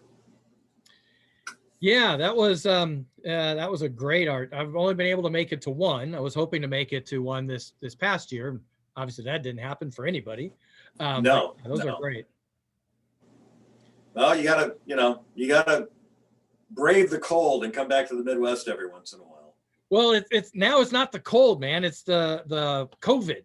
I was all set to come back in November. And I mean, I had everybody telling me, no, don't come. It's crazy right now. Even my aunt, she's like, no, it's probably now's not a good time, just because you guys were on the upswing, unfortunately. Yeah. So anyway, yeah, I will definitely be there. I'm planning on it. As soon as I can get in the Jeep and make it there safely, then I'm going to be there, 100%. Excellent. Yeah. So thanks for joining us. Definitely appreciate it. Sure. Thanks for having me on. I appreciate it. And yeah, when you're in town, look me up, and then hopefully, you know, much like you planning to come out here, we had plans to come out to Palm Springs last year for Tiki Caliente, and that, you know, we all know nobody went to that. So hopefully, I'll hit the West Coast again this coming year. We'll see how things go. Well, let's coordinate so you don't hit the West Coast when I'm in South Bend. Yeah, that would be very sad because you'd be Yeah. in South Bend and I'd be enjoying California. Yeah. You're like, wait a minute. But you won't be the first person to leave town just because I came into town. I've heard that. I've Yeah, heard that. yeah, that's happened before. Yeah, what can I say? I'm a charmer, man. I'm a charmer. Definitely. So thanks again for joining us. Like I said, you've got some amazing stuff. We've got the promo card. The Shaka code is in the chat.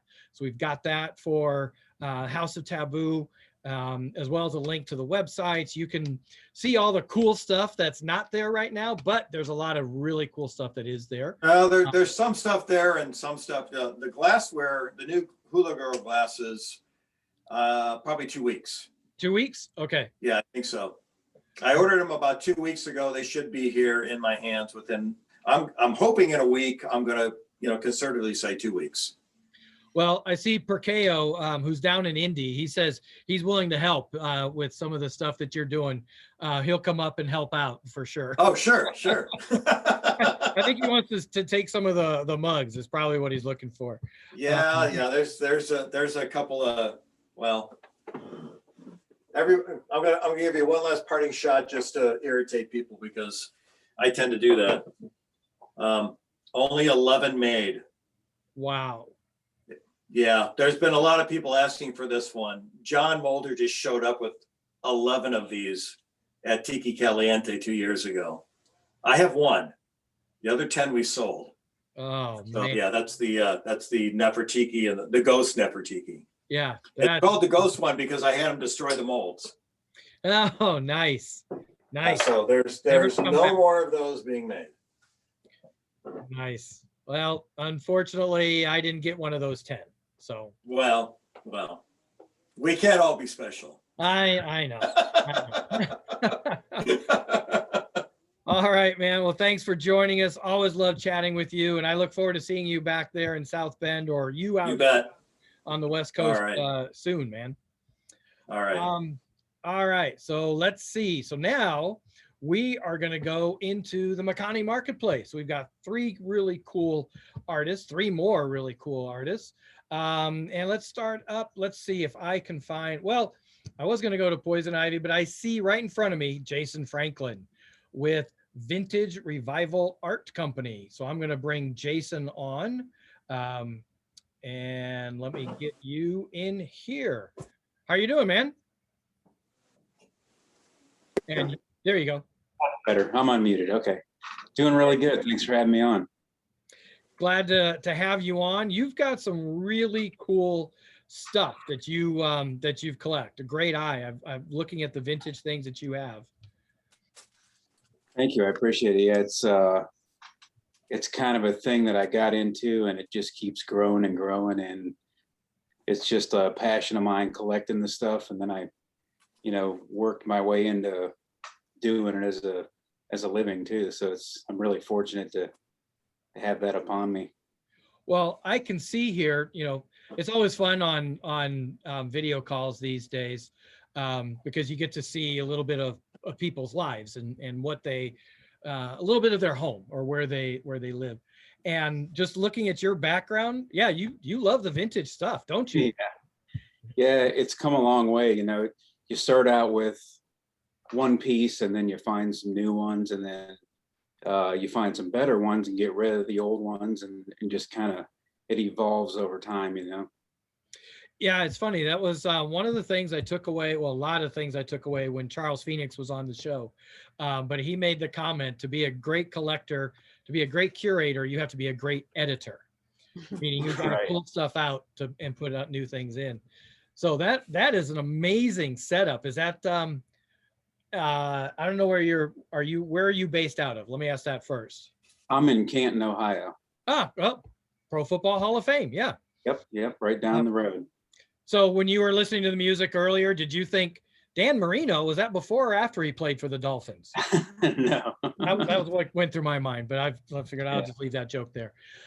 So is that your basement then? Yeah, this is my basement. This is basically where I started everything.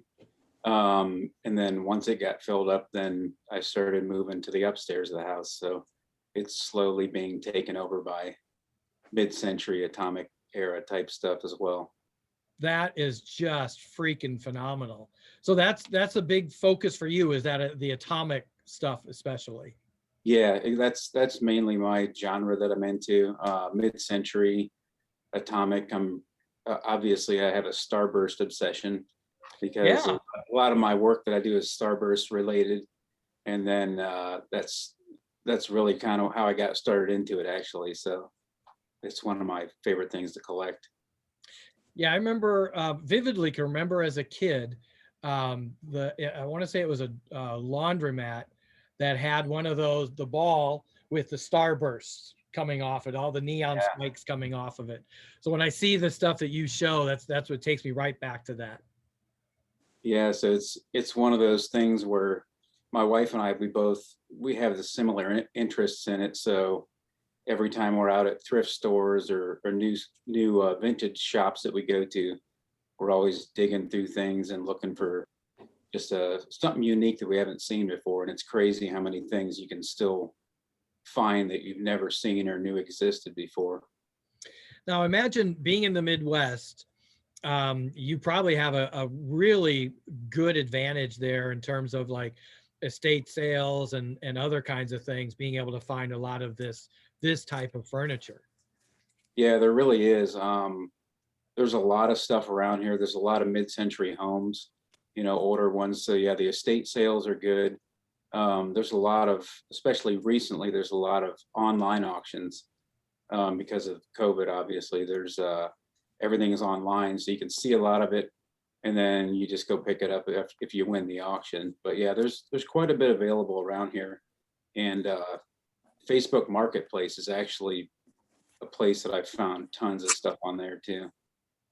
Yeah, I like finding people that, and I don't mean this in I'm going to rip them off way, but people that don't necessarily understand what they have, because those who sometimes have a slight idea tend to exaggerate the price. And it becomes a harder conversation. Yep, you can see that a lot. You just gotta, if you look at it enough and you see what's out there, you can kind of get a feel on, what the value of something is. And sometimes you'll pay a little more if it's something you really want. And if you don't see it very often, you just pay up for it because you may never see one again. Well, yeah, I mean, especially on things like this. So talk to us about what you, a little bit about your business. So let's talk about that. How do people buy things from you, get stuff from you by request, or check out your inventory? How does it work? Sure. So the business is Vintage Revival Art Co. And basically everything I do is handmade cast aluminum atomic hardware. So it's mid-century inspired atomic. A lot of it's starburst stuff. And I've actually got my lovely assistant here. Is gonna. Yeah, I was gonna say she's appeared out of nowhere. I like that. Yeah. So one of my biggest. Vanna, thank you. Yeah, that's my Vanna White. So this is like one of my biggest sellers is the Starburst bathroom collection. So I've got towel bars, towel rings, toilet paper holders, door stops, towel hooks, robe hooks, and then the little drawer pulls too that you can put on anything. I've had a lot of people put them on cabinets in their kitchen, different pieces of mid-century furniture, pretty much anywhere. It's fun seeing where people come up with ideas to put them. Now that you are the first person to be doing towels and robe, all of that. This is the first time we've had this on our show. That's awesome. How do you get those made? What's your process for walking through? I want to create this, and then how do you get that made? Yeah, so actually it kind of started when I started working on the basement. Trying to find Starburst stuff was kind of hard because it's not really that available. And I made a couple pieces out of steel. I stamped everything and just hammered it out and made the shapes that I wanted to. And a friend of mine owns an aluminum foundry. So he casts everything there in sand casting. And I was talking with him and I said, well, how could I make a couple of these, mainly just to start out for myself, just to make some pieces for the home. And we made a couple. And then just by social media, I put some pictures of things I made on Instagram, and instantly people were really interested in it. So I said, well, I'll make a couple dozen of this and a couple dozen of that. And it just, over the course of a couple months, it took off exponentially. And then before you know it, I was expanding the line into a lot of different things. So, but yeah, everything's handmade in a aluminum foundry, old school way too. It's a place was started in the 1940s.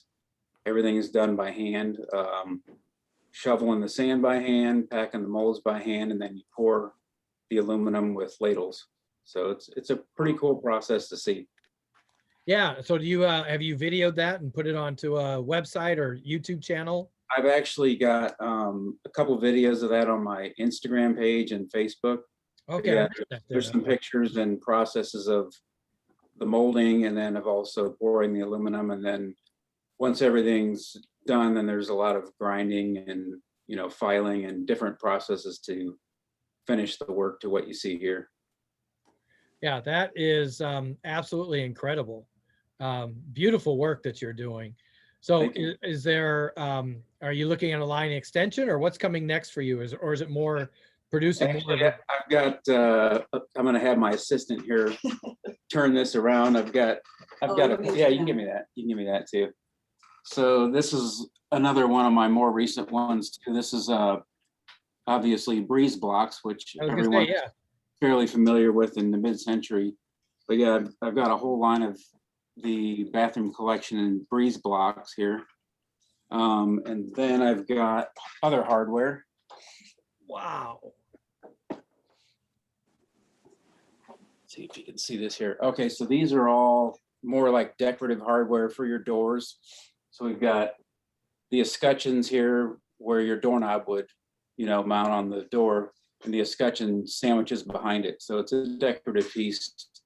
I've got door peephole viewers in different sizes, doorbell buttons, a lot of different things there. And then those I usually do in a powder coating. So I do gold, silver, black. I do an orange and a turquoise color. So I just kind of experiment with different things that try to see what people like as far as their color schemes and things like that. So I'm actually working on these ones here. It's a double version. So if you have a deadbolt and a handle, you can put those both on the same piece. So these are coming out pretty soon here. I'm just actually finished up the mold on them, and these are the first ones that I've cast out of that. So yeah, those are absolutely incredible.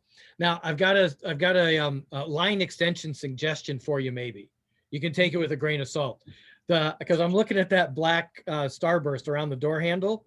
If you cut that in half and turn it sideways, you can have a whole Batman lineup. I'm there you go. Yeah.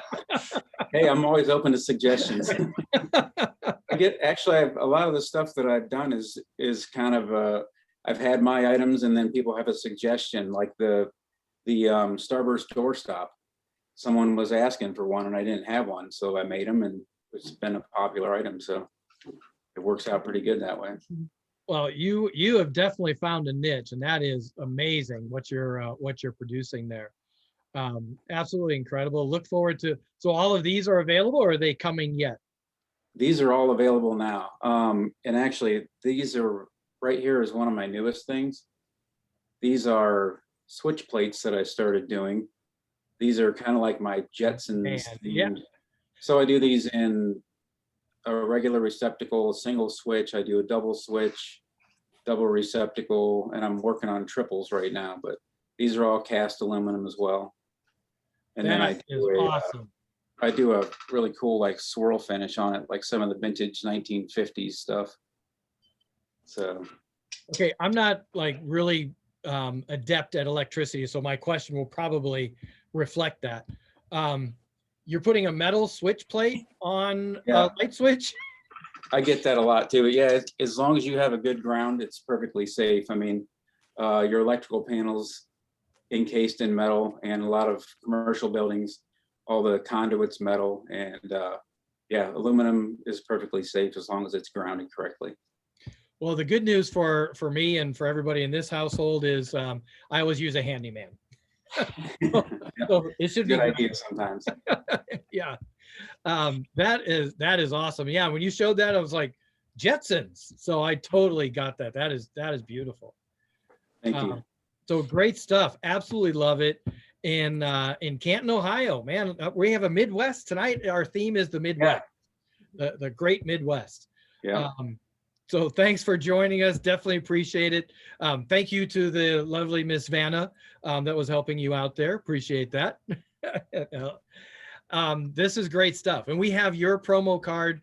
Again, this week has been a little bit crazy for me, but you're going to get some information on what those promo cards are and how they work. But we've got a promo card for you. So those of you with the Tiki Como app, we've got the code in the chat there that you can go out to the website and be able to purchase some of this amazing stuff here that we're seeing. So thanks, man. We definitely appreciate it. A lot of compliments, especially on the craftsmanship. So good job, man. Awesome. Appreciate you having me on, and thanks everyone for joining in. Yeah. So all right. So now, man, we just have so many. Oh wait, I got to ask. So how long have you been doing this? And if you tell me you started it just within the last 6 months because of the pandemic, I'm going to come out there and just beat you. No, actually, I've been doing Okay, it since about 2018. Yeah. So, but I've been doing it as a full-time job now for about 2 years. Nice. Oh, I believe it. You've got some amazing stuff there. So definitely appreciate it. Yeah, there's so many times I'm talking with artists that are doing amazing work like this, and it's like, oh yeah, I picked it up in November. I was tired of not doing anything with the pandemic. Like, really? Okay. But you definitely have a talent and a good eye, and amazing to see what you're producing. So thank you for sharing. Appreciate it. Thanks, Jeff. All right, so now we have got, oh, look at that. I love when our Makani Marketplace people just come right up on my screen. So now I've got Michele who's up here. And Michele, I have to ask, how bad did I mutilate your name? How do I say your last name? No, you got it pretty close, I think. I know it's a weird one. Everyone wants to say Conrad, but it's Conard. Conard. That's my married name. Okay. I had to get used to it as well. Well, I like how you say, oh yeah, you pretty well had it, which really is a nice polite way of saying, no, you screwed it up, but close enough. No, you did good. So thanks for joining us tonight. Had a chance to look at the cool stuff that you're doing. And you are not from the Midwest, but we're still going to talk with you anyways. So you are in fact from Southern California. You live down in San Diego, I'm presuming. That's correct. I'm originally from LA, and I have been down here for 11 years now. Nice. And you have some really cool fashions that you're designing. So talk to us a little bit about your business. It's kind of evolved over the years, just kind of whatever things that are inspiring me, but I've been making things pretty much, I feel like forever, but maybe more officially like the last 15 years or so. Kind of always interested in like fashion accessories and just figuring out if I don't see things out in the world, like, well, what can I do to create this? So recently, I guess I can start there, is I made some bandanas, and a few Tiki people have picked those up, which I appreciate, so thank you. Let me show you guys. Oh, wow. So they're all done by like original sketches that I did, and then I just digitized them and made it into like a bandana print. So I have those in a couple colorways.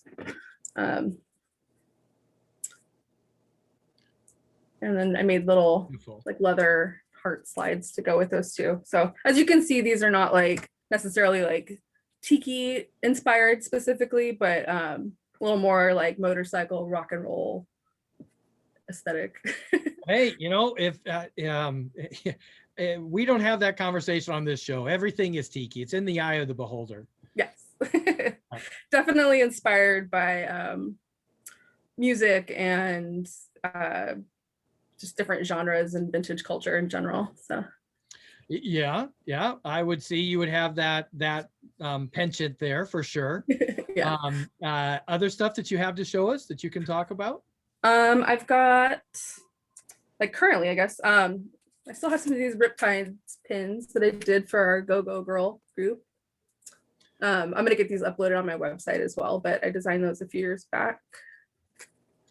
Yeah, I was holding off that part of who you are and what you do. I'm gonna segue back around. Yeah, because I want to make sure that you get your spotlight, because with your husband, I'm sure he takes up the spotlight quite a bit. But you are married to Jason Lee. Yes. And so yeah, and you are one of the dancers for the Riptides. Yep. And the reason there are dancers for the Riptides. So nice, good. Yeah. That's awesome influence. I'm glad you were able to make that. Thanks. I don't know if you want to talk about that right now or some of the other things that I've worked on. Sure. So I mean, definitely, like, with the Riptides, and the band has been a medium that I've got to explore some of my artistic endeavors. So obviously creating the pins, and I do all the costuming for all the girls. And I also, which some people probably didn't know, is I did on our second album, the whole the layout and graphics for this, all the fonts. Oh, And really? then all the artwork on the back was all sketches that I did. God, it's been a few years now, but probably like 2017 or so was when I did those. So you've had graphic design skills in your throughout what you do. Yeah, so I went to college in LA for environmental design, which has led me into architecture and interiors as my profession. But I also studied branding and graphics. Very nice. Well, that was beautiful. I love that album cover. I didn't know that you did that. That's awesome. Yeah. Hidden on the bottom on the back side has my name on there. So talk to us about some of the other things that you have on your site that people can buy. So I've got, and you're a talent in your own right. We don't, who cares about him? We're talking about you. You're what's important. I'm a little quieter than he is, so tends to take the back seat sometimes, but I've got my own things going on. So I've got the bandanas and the pins as far as merchandise that I've had produced by other companies with my artwork. And then I'm also going to have on there some of my original hand painted stuff, which is a little more time consuming, but I definitely enjoy doing that, and is inspired by a lot of the Mexican hand painted skirts and Alfred Shaheen silkscreen prints that were more unique, and trying to figure out ways to do that in fashions that are harder to find or more obscure. So the shirt I'm wearing is inspired by Stars of Hollywood. They have a bunch of creepy monster shirts that ended up getting reproduced in Japan, but they only, unfortunate for me and other ladies out there, they don't make any women's clothes. So I thought I would use that design and make a little halter shirt. Very nice. So that is your design. Okay. Yeah. Awesome. So there's been too many times on the show where I'm like, oh, and what's that piece right behind you? And they're like, somebody else did that. So I wasn't going to ask. So I'm glad to know that that's a great design. I love that. That's awesome. Thank you. So obviously because of COVID too, I've been like at everyone else that sews or creates, probably making some masks. So I've made a few masks also inspired by this, which I'm going to put some of those up on my website as well. Okay, I just had an idea here. So on the mask, instead of the spiders, which are scary and creepy, you put COVID, the coronavirus little molecules that we always keep seeing. Just put that onto the mask. That'll be a really good thing. I think that's creepy. Maybe make them look kind of like rat pink. Yes, exactly. Maybe a little more friendly, 60s stylized COVID. Oh no, make them scary, man. Make them scary. Scare the little kids so they go running and crying. I think people already probably run away from me or look at me strangely when I'm wearing bugs on my face. I don't know. I have a penchant for creepier things than really girly stuff too. So I've done I have a few other tops that I've done as well with like snakes. Oh man, that is awesome. Now you only do women's clothes. Is that what I'm understanding? Is that what I'm hearing here? Moment, just again out of lack of availability and finding things that I like out there. But I'm thinking more. I'm gonna take some of my designs and have them printed probably on like hoodies or I mean the bandanas are pretty unisex if you don't mind having lips printed on them or hearts. But no, I'm not gender specific. If you're a guy and you want to wear one of these shirts, that's totally cool with me too. Oh, hey, I'm not, and I'm not, shaming anybody or putting it on anybody. I'm just looking, going, well, that's really cool, but I don't see me. Well, nobody wants to see me wearing that halter top with the snake on it. Yeah, maybe a mask.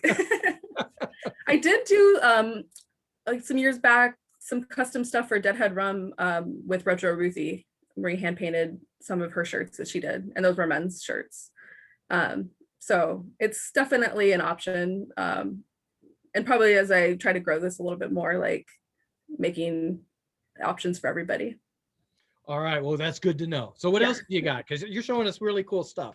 Thanks. Got a couple other of these shirts that I painted, and these are all going to be uploaded on my website. So everything that's kind of creepy and Halloween, Valentine's, the darker side of Tiki is definitely up my alley. Some shrunken heads on another shirt. Okay, yeah, you need to do guy stuff because again, nobody wants to see me in that shirt. I like that. That's awesome. And all those are hand painted on fabric. I did do so these are men's, or it could be unisex, but I did these last year for some shows, more like in-person things, but they're little men's pocket squares. Oh, sweet. Okay. Like some little illustrations on them. So this was obviously inspired by Debbie Harry from Blondie. And some little lady legs. It was for a burlesque show last year. So nice. That is some awesome stuff that you have. So appreciate that. And now your website is not up yet, correct? Is that coming? I did actually get it up today. It's in its early phases, and I have some ways I envision it changing for the future, but definitely more music and like rock and roll inspired is the aesthetic that I'm trying to go for. But my website is mlconardofcalifornia.com. And we have that on the promo card that we created for you. That code is, I think Sam put it in the Shaka code in the chat, so you've got that. And I love that your website is up now. That is awesome. Taking that first step, that's the thing, because I know I sat for a longest time with my website. It's like, no, I'm not sure. I want to make it perfect. That's got to be you got to take that step. Just take the leap, make it happen. And websites always change. People expect it. Definitely a perfectionist, and that's held me up in the past, but I feel like I'm onto some really good ideas right now. And obviously I've done some more like graphics and apparel in my past, but with my day job, I design or do interiors for breweries and craft beverage locations. So I'm kind of gonna be melding both of my worlds and creating some goods for home as well. Wow. So I always love how Sam, she says she never tries for these themes, but there's subtle themes throughout the show. So first we had the Midwest going, then we moved into the craft brewery because Ken and you are doing design work for breweries. So that's really cool. I like that. Yeah. So you guys ought to connect up and do something together. That would be awesome. That would be rad. That would be awesome. Ken and Lori are awesome. So yes, and Lori looks like she has one of your scarves. So that's what Ken put into the chat. Hand-painted men's ties. I've done some of those as well.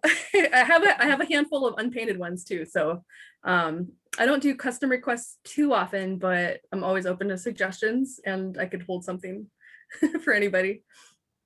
As long Yeah. as it kind of fits with my aesthetic, Well, yeah, it's got to do that. And hey, if they're coming to you, then that's what they're looking for. So I know I wouldn't have an issue with it. My only problem is I don't wear ties. Even things aren't very formal these days, well, it's funny because this will be the first time I say this. I used to work for IBM, and even at IBM, we didn't wear ties. It was all like jeans and well, not aloha shirts, but yeah. So yeah, I haven't worn ties in a long time. But man, I Yeah. bet. Oh, Bamboo Ham is saying guitar straps. Oh, that'd be cool. I do You some know- leather work, but I haven't ventured into painting leather yet. So I figured, the hell, why isn't your husband ordering guitar straps from you? That would be awesome. Tell him to order some things. Those would be great. What the hell? Come on. yeah, Jason. Support the missus. Oh shit, is he right there? No, he's in some other part of the house. Yeah, so yeah, just totally kidding. Let's see. Yeah, Ron says he gave up the tie lifestyle. Need t-shirts. I'm with you on that one. Okay, Bamboo says he needs cloth guitar straps. He doesn't need leather. I'm not even gonna go there with Bamboo Ham on that one. We'll just let that one sit for right now. Awesome stuff. Thank you for joining us. Thank you for having me. And I can't wait until I get to meet in person and see you guys out on the road. And I'm looking forward to seeing some of the stuff that you have out on your website as well, now that it's live. Thank you. All right. And have fun down there in San Diego. Yeah, we love this part, being here in the Southwest where it's not cold and I'm probably pissing off a whole bunch of people right now, but that's all right. There's a reason we live in Southern California. Sunshine tax. Yeah, exactly. All right. Thank you so much, Michele, for joining us. Totally appreciate it. And look forward to seeing you soon. Yeah, likewise. Bye. All right. So, my iPad with all my guests and everybody just went belly up. A little bit too much power all day. So now I've got to go to my phone really quick to bring in Poison Ivy art. It's like, I know, who is it? I'm doing all these cards. I know who these people are. And of course, that's just, yeah. So let me see if I can find Sarah Ivy. Oh, there she is. I'm waving. Front and center. Man, I love it when you guys do that. That's great. So welcome to the show. Glad to have you on. Hi. And hopefully you're all right with, you're bringing up last. We saved the best for last, just, so thanks for joining. Thank you. I'm happy to be here. So now where are you out of? Where are you based? So I live in Phoenix, Arizona. That, yeah, because I remember seeing that and I'm thinking, they don't have turtles like that in Phoenix. No, they don't. But I have been obsessed with marine life and Hawaii since I was about 5 years old. So it's just always sort of shown up in my artwork. Yeah, and it's beautiful artwork that you have. So again, how long have you been doing this? And please don't tell me I just started during the pandemic. Well, no, I'm actually a high school art teacher. So I've been doing art since I was. Wow. But I haven't really been promoting my art or doing anything with it up until pretty recently. So that's kind of new. In fact, I just started my Instagram for Poison Ivy Art in December. So nice. Well, I am impressed that you teach high school kids art and you have all of your hair. You seem like a sane, rational woman. So that's really good that you're able to survive high school art classes. Right. It's a challenge right now too. It's a little crazy. We're still online right now. So oh, wow. It's really interesting. Yeah, so that's got to be a challenge and a half. Mm-hmm. So tell us a little bit about your art, so some stuff you can show off. And I'm loving the range of style that you have, from skulls all the way out to turtles and sea life. Well, thank you. Actually, I have a PowerPoint with pictures of my art because I don't have all of the original pieces anymore. Some I've Yeah. sold and given away. So let me see if I can share my screen here. So you should be able to. I just switched it, so I think you're able to. There we go. And oops, there we go. All right, are you seeing my screen? No, I'm seeing. No? Okay, hang on, let me select it here. Ah, something's coming. There.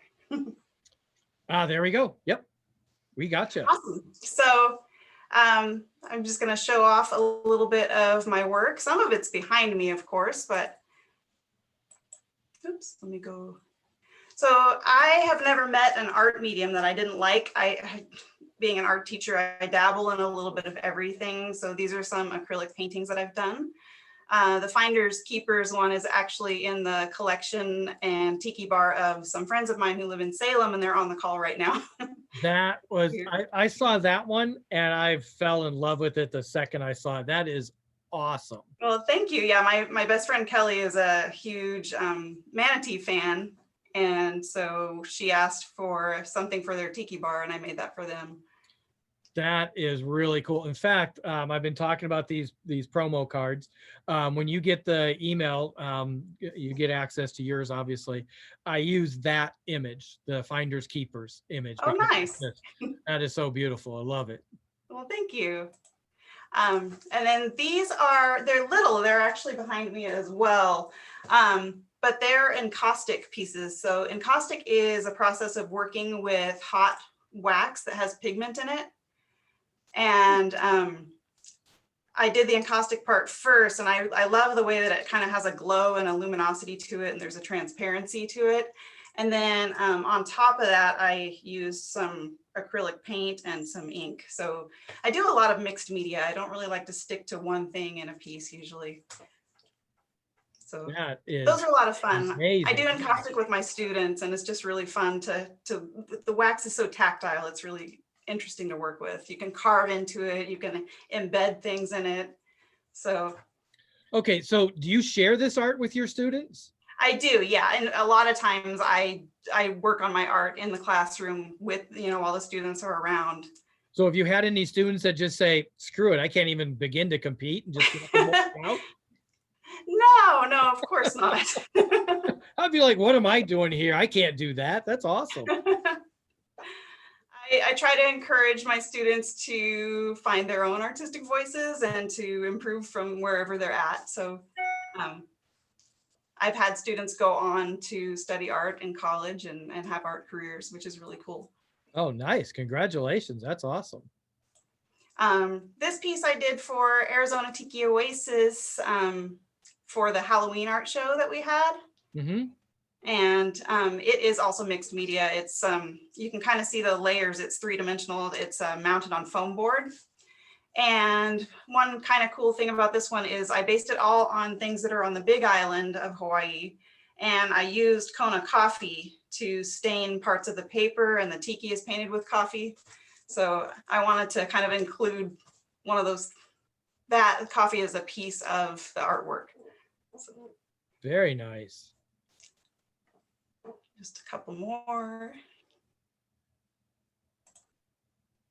Okay. I have made back on that previous one, if you go back for a second, because that skull, everything else has been light and lively. I mean, sure, you had a little centipede, but still, but this one is like, it's the darkness and it's still within this light and lively thing. That is so amazing. Well, thank you. Are you a troubled person? Do you have like a split personality? I'm not a troubled person, but that one is a little bit about me because I am left-handed. And reading about crows in mythology, they're left-handed too. So, and the wings are made of my handprint. Real? Okay. Okay. I think there's a darkness in you. That is amazing. I like things to be a little bit ambiguous. Like, not everything needs to be light and beautiful. There's a little dark and a little light. It adds some contrast and some interest, I think. Oh, absolutely. I love how you brought it in because, you know, the greenery and the pink and all around it, it's just nice and light. And all of a sudden you're looking at this picture going, whoa, wait a minute. That is awesome. I love that. Well, thank you.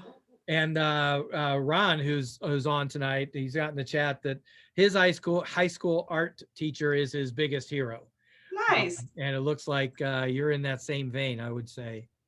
I had an amazing high school art teacher myself, so I totally understand that. He was really, really great. And honestly, if I could go back in time anywhere in my life, that's where I would go.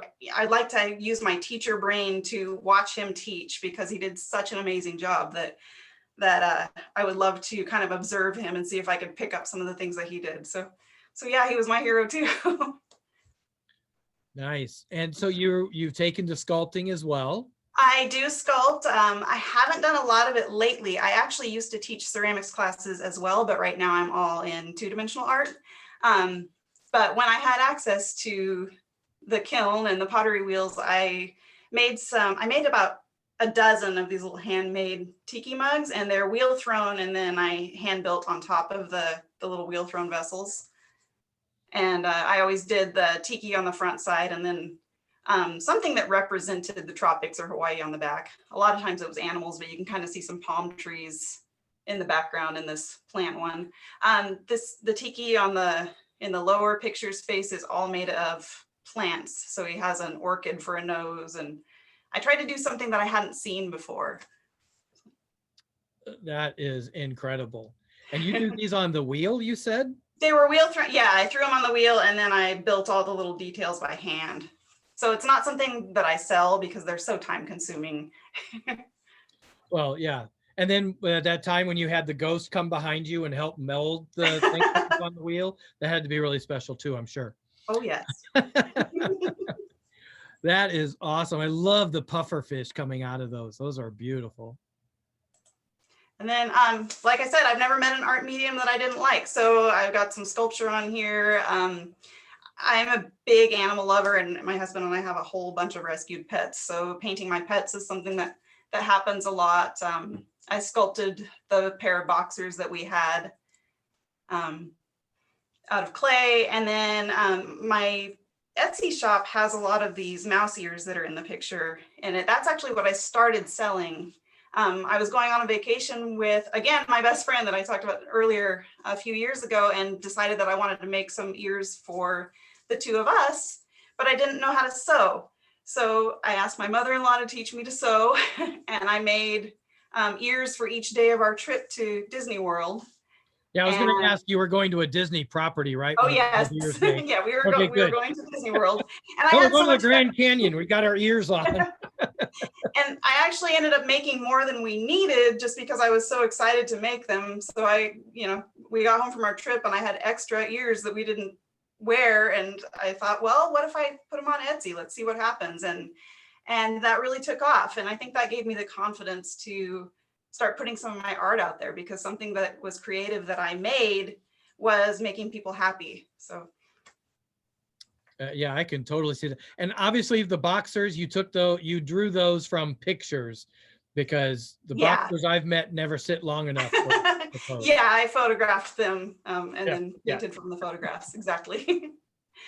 This one is a little sneak peek. I didn't put the whole painting in because this is the piece that's going to be in the Arizona Tiki Oasis show in April. So okay. I put a little piece in here and a preliminary sketch.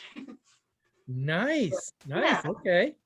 So I'll be at the Hotel Vallejo in Arizona Tiki Oasis, and this piece will be in the art show. So the rest will be revealed later. Well, I am looking forward to seeing that. Incredible art, incredible stuff. Yeah, I went to the first Arizona Tiki Oasis in 2019, and I just have to say that's where I really discovered the Tiki Ohana. Everyone was so warm and welcoming, and all of the creative people that were in the marketplace were willing to talk shop and talk about their processes. And I just fell in love with the Tiki community at that event. So I can't wait to be back. Well, I take blame for 2020 because I didn't make 2019, but I said, I'm going to 2020 no matter what. Yeah, that didn't happen. So I won't make such a proclamation for 2021, and hopefully we'll have it, but I will be there. That I would love to see. I got to see the rest of this painting.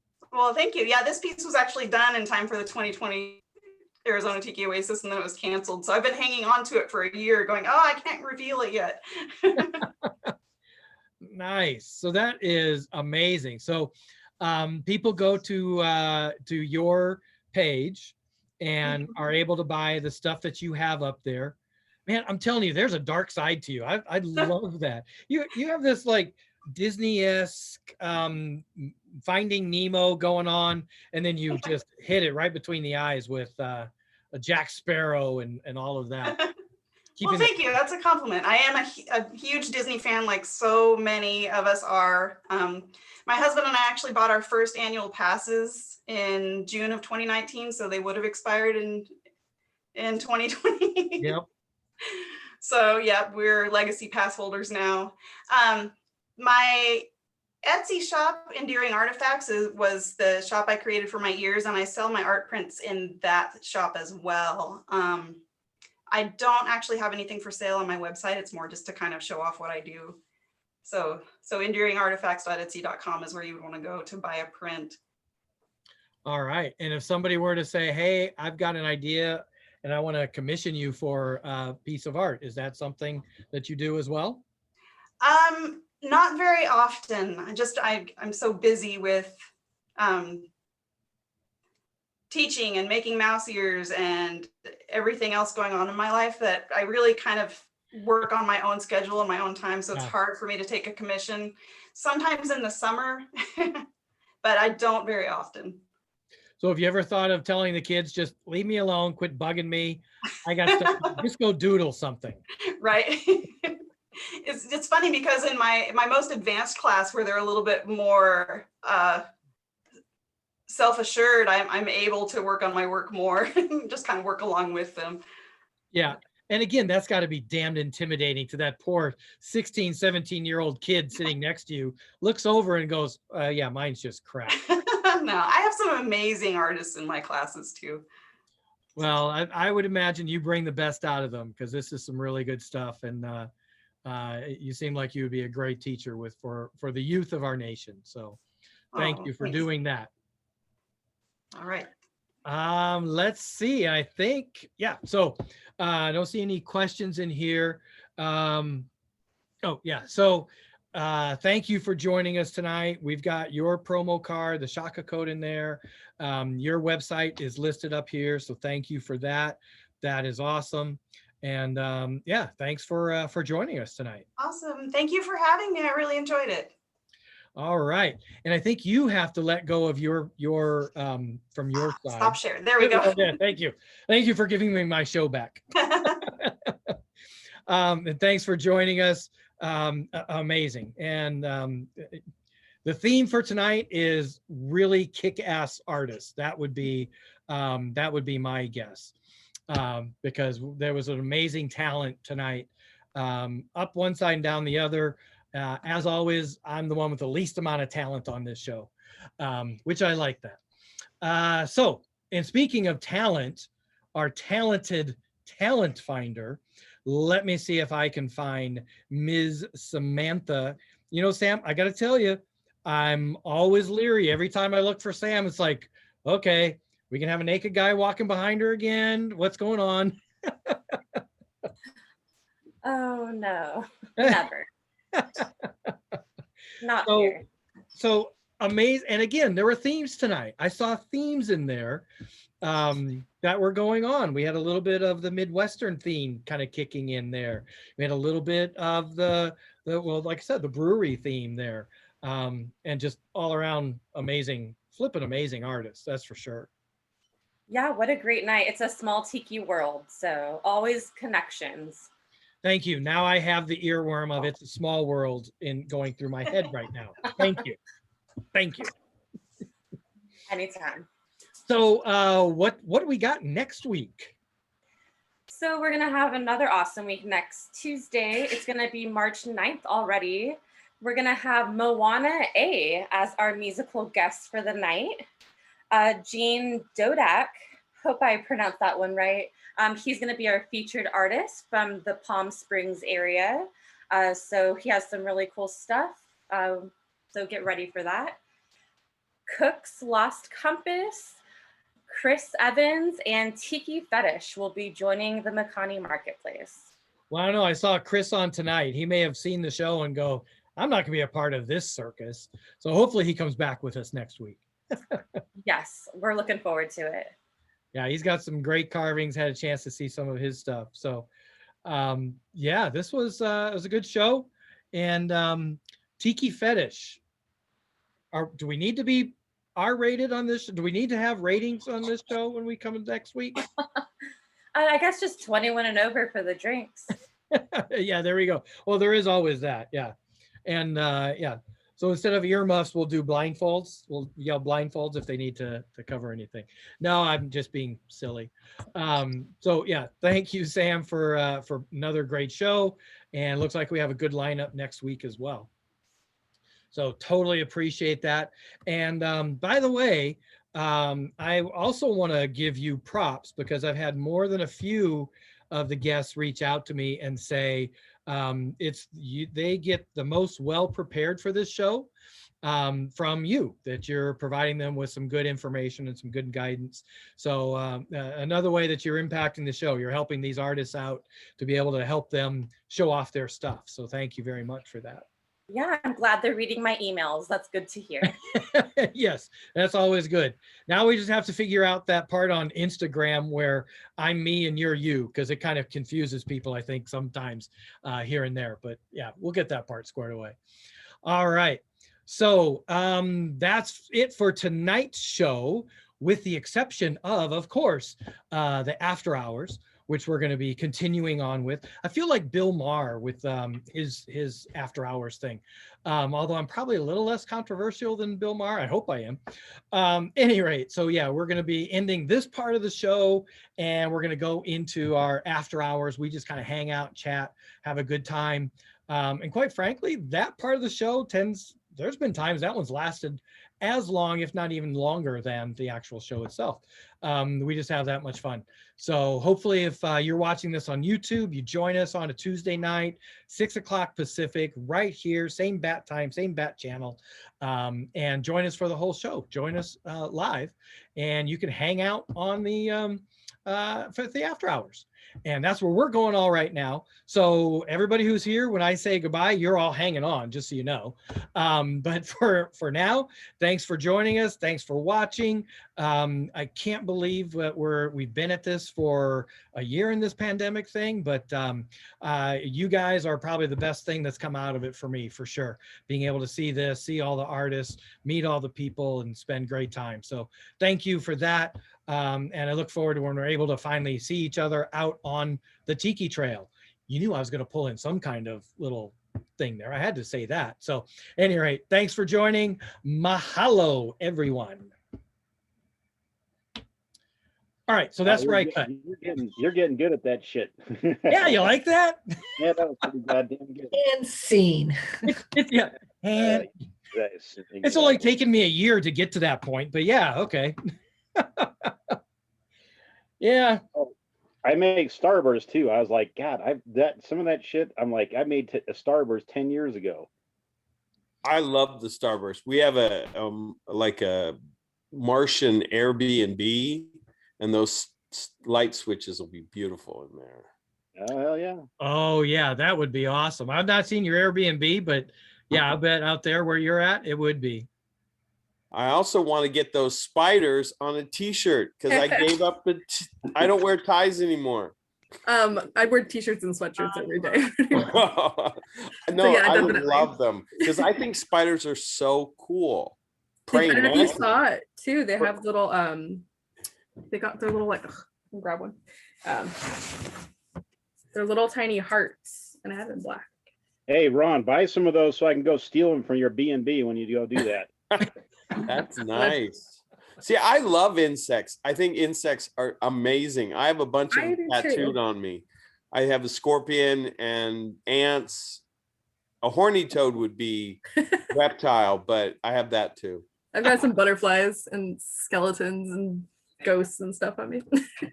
Well, I have a scorpion tattooed on my butt, so my moon is in Scorpio, so I'd be able to moon people in Scorpio. Oh my God, my moon's in Scorpio. Does that mean I should have a tattoo on my butt too? Yes. I also have a monkey, but that's a whole nother I don't want to hear story. where the monkey is. I don't want to hear where the monkey is. It's on the other cheek. Oh man. Yeah. Wow. It's a good part. It's a good thing this part of the show doesn't get recorded and posted to YouTube. This is the one day I get to drink. That's the problem. Michelle, I need a guitar strap that's decent looking. I could probably get some like made up, or I could sew them. Yeah, because I like cloth ones, because those leather ones tend to chafe your neck after a while. Yeah. I've got the expert here living with me, so. I know that. That's why I said that. Yeah. I think the leather part just needs to be the part that hooks onto the little tab. Yeah. That or steel. That would work too. I've got sewing skills, so I can make that happen. Nice. I don't. Oh, you've got other skills. Shut up, you. Yeah, you got the same skill the rest of it has. You got a drinking skill. Yeah. Motherfucker. My Tuesday night drinking That's me. skill. Oh, that's right. It is Jeff. Drink for me, thank you. I know. Yeah. I think I should make some of these little guys to add as decorative drink toppers. Oh, that's cool. Hey, make it some swizzle. Oh man. Nice. Yes. Just creep Yeah. people out. No, I would have that in my bar without a doubt. The glass eye. Yes. Hey, so Perkeo, Indiana, we brought it home tonight, man. Hoosiers. Yeah, awesome. I'll have to find out when he's coming down to Inferno Room, maybe meet up with him. Yeah, man, that is one kick-ass bar. That's probably it's one of the best bars that people don't talk about a whole lot. I mean, they talk about Mai Kai, they talk about Three Dots, talk about Max's. Inferno Room is impressive. I remember when it first opened, it was hard to get into. Yeah, I would imagine so. I'm glad to see people love it and are taking to it. See, for me, being a Southern California guy, I want those Midwestern thrift stores and garage sales. Mm-hmm. I Yeah. want all that stuff that gets gobbled up here. I used to be a picker like 30 years ago, and that stuff's gone here. Oh yeah. Yeah. But in the Midwest, they still don't know quite what they have. Yeah, it tends to get used longer, but not abused. So it's still good quality stuff, but it's, yeah. That's my dream, is just to go through the Midwest with a truck and go to all the thrift stores and everything. Okay, there's a lot of thrift stores, just so you know. I don't know if you'll get all of them. See, I used to do, in the 80s, I used to do Ventura. And Ventura was prosperous from like the whaling age through the 50s. So you could find anything there. But those days are so gone now. But okay. Hey now, don't be talking that way about Ventura. Ventura. oh, Ventura is the best city in the friggin' world. It's my town. If I could live there, I would. I live in North Hollywood. Yeah, I own a house in Oxnard, but I moved up to San Jose for a job, but I've been feeling a little maudlin for my hometown lately. I just heard a podcast and she went to Ventura and she summed it up the best way. It's like Santa Barbara with 75% less pretension. Right. Well, You know? like, everyone knows the movie Almost Famous, right? Yep. One of my absolute favorite movies. The opening scene where it's San Diego in the 60s and it's like beachy and chill. Ventura never left that. Everyone's in Ventura because they love Ventura. Yeah. But now you used to be able to rent there. I used to have an apartment on the beach for $400 a month. Good luck finding less than $2,000. Right. But now with Prop 13 going away from rentals, there's probably going to bring it down a bit. But I still can't afford to live in Ventura. No, you don't. You want to buy the apartment building. I'm like, fuck no. I'm like, it's 2 miles from the beach in Oxnard, like. it's Okay. Close to Malibu. Can I close to- just say, Oxnard is probably it's one of the 2 weirdest names that we have in California. I mean, really think about it. Earmuffs. I live in Bull Testicle, California. Oxnard, come on. Do you know what the history of the name is? Sugar beets. No, Sugar Beets is what he wanted to name it, but he got sick and tired of the government bureaucracy. And so there were limited rules. It was a lot easier to name it after yourself than to name it after sugar beets. And so he wanted to name it after the Spanish name for sugar beets because that was the major crop there. When it took too long, he said, screw it, and he named it after himself. And his last name was Oxnard. His name was Oxnard? His last name was Oxnard. Henry T. Oxnard. Wow. Apple did a joke about that because they always name their operating systems after California cities. Yeah. But there was a bumper sticker I saw one time and it said Oxnard, more than just a pretty name. Right? Well, and I don't like to give away the secret, but Oxnard is a nice little Shangri-La and super affordable still. Oh, it is. I have that. I used to teach for the military, and Port Hueneme was my favorite base to go to. Right by, like half a mile from my house. My husband's from Port Hueneme. What? Yeah. Can you spell it? I say Port Who Needs Me. Yeah. Port Hawaiian state fish. Yeah, actually, yeah, right? No, it's gosh, what's the Native American tribe from Malibu?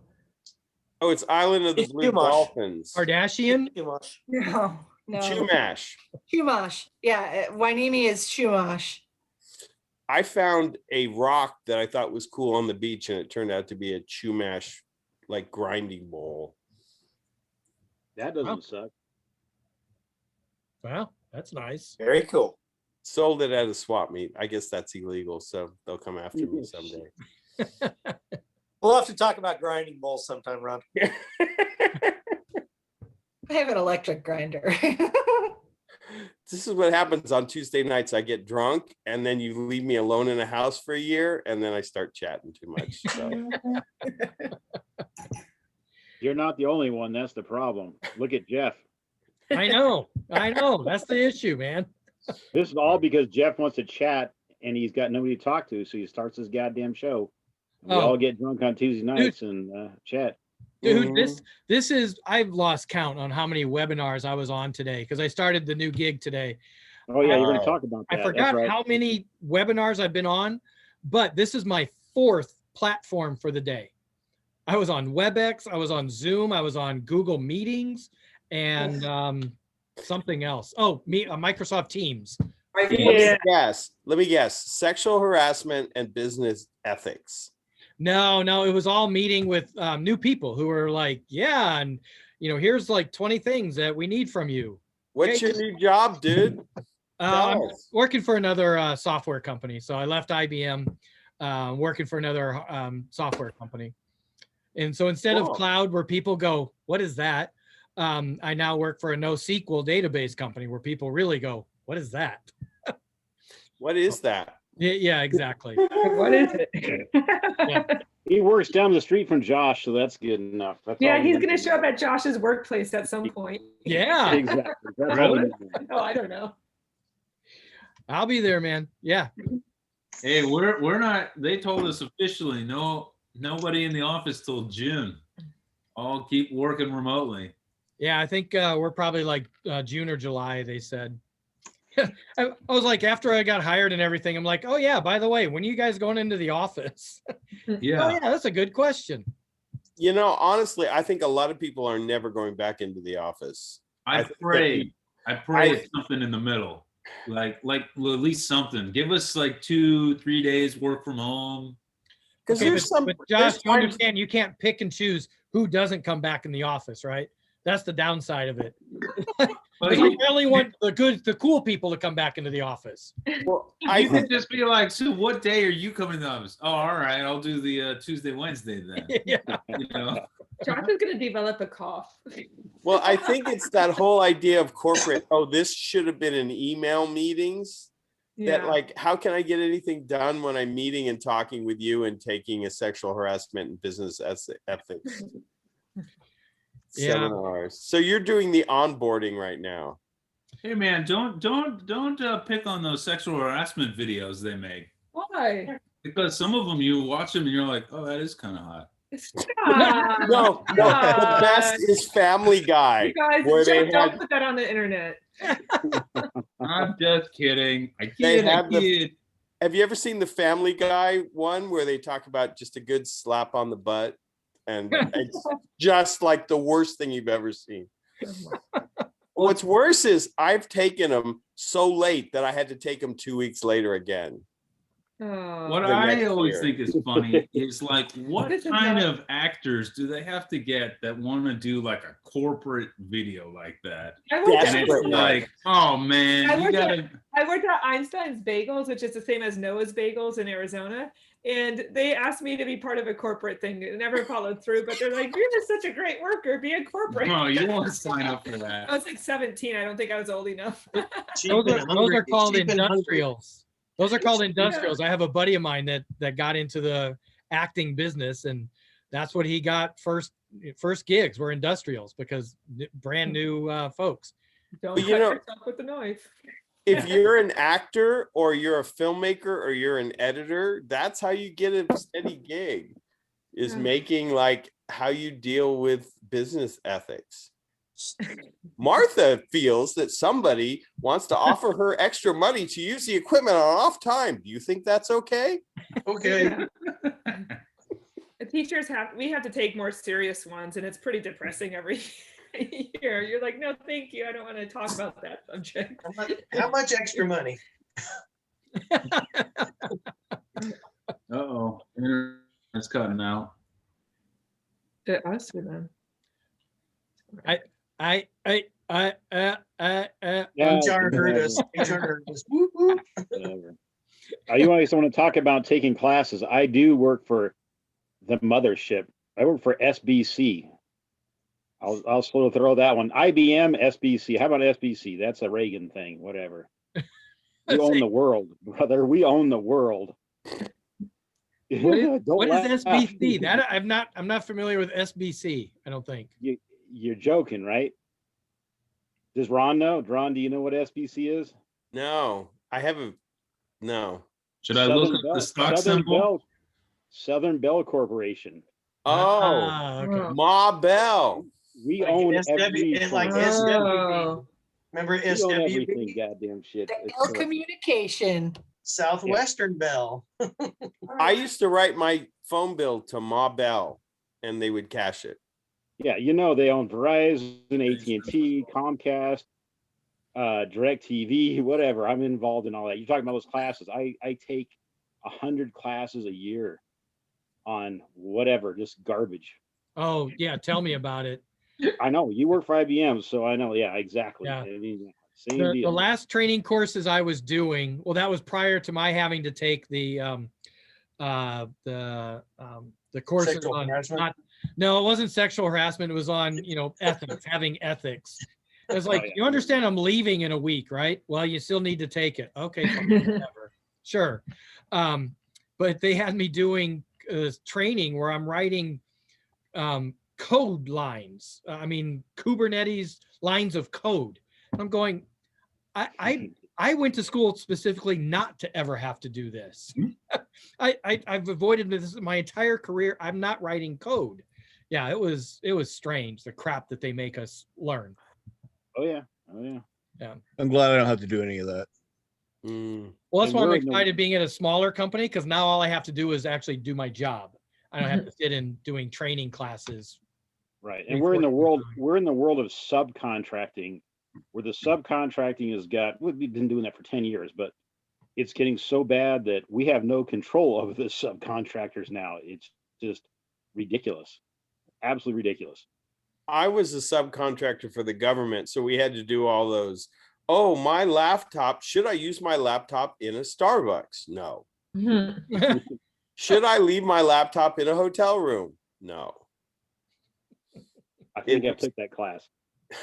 It's like, and my favorite was when I worked for Apple, we did ladder training. Oh, I've done that too. Ladder training. Were you at the Apple Fire Department? What do you mean ladder training? Ladder training, like how to deal with ladders. And I've had my only 2 accidents Don't at want to get Apple sued. were dealing with ladders. You didn't even have to watch the video. You could just say things like, well, don't walk under a ladder. Don't lean over while you're on a ladder. Okay. Don't use a rusty ladder. Big OSHA violation. I manage a safety team for City of San Jose, so like I deal with that crap all the time as one of my many other tasks is assigned. You know, it's called the lowest common denominator. Like, who doesn't have sense with ladders? Let's make sure that we cover in case you want to sue us about ladders. By the way, I love your hat. Thank you. I figured a pineapple headband was appropriate for a pineapple daiquiri. Yeah, I love it. I think that's awesome. That daiquiri was good. Oh, I had to go on debate the third. I wish I could have done it, but I can't afford to buy a rum every week. We So have a whole case of that rum. So This rum is worth buying though, and it's reasonably priced. I am an absolute daiquiri fanatic. That's my favorite drink. And you know, the And you need the favorite, the one from the Reef in Palm Springs where they put a little elderflower liqueur in it. Ah, amazing. That's why Tiki Caliente is my favorite event, because I can just drink those, and it's near my birthday. So I totally harass Rory into free drinks. And Wow, Rory and free do not go hand in hand with each Yeah, other. I was gonna say. I am a pest. You get something free from him, you must be. No, you have to wait till he's drunk. Then you can get free. Yeah. Yeah.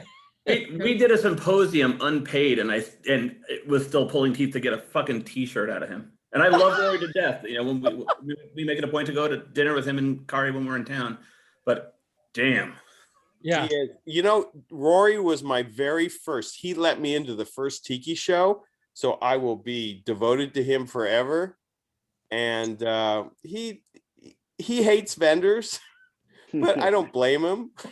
So, you know, you just got to see where he's coming from. But in the end, he was the first one that let me in the show, so I'll just do whatever. And I'm just really a pest. And eventually just give him a drink to shut him up. Nice. All right. Hey, Jeannie Marie, you've been awfully quiet. You haven't said anything. So yeah, I'm calling you out. I did say something.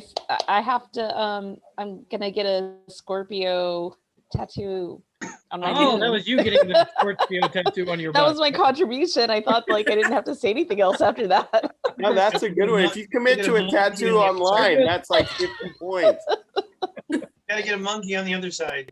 No. That Yeah, the monkey story's a bit more complicated. I stopped talking after that. You know, like you guys, you went on your own train.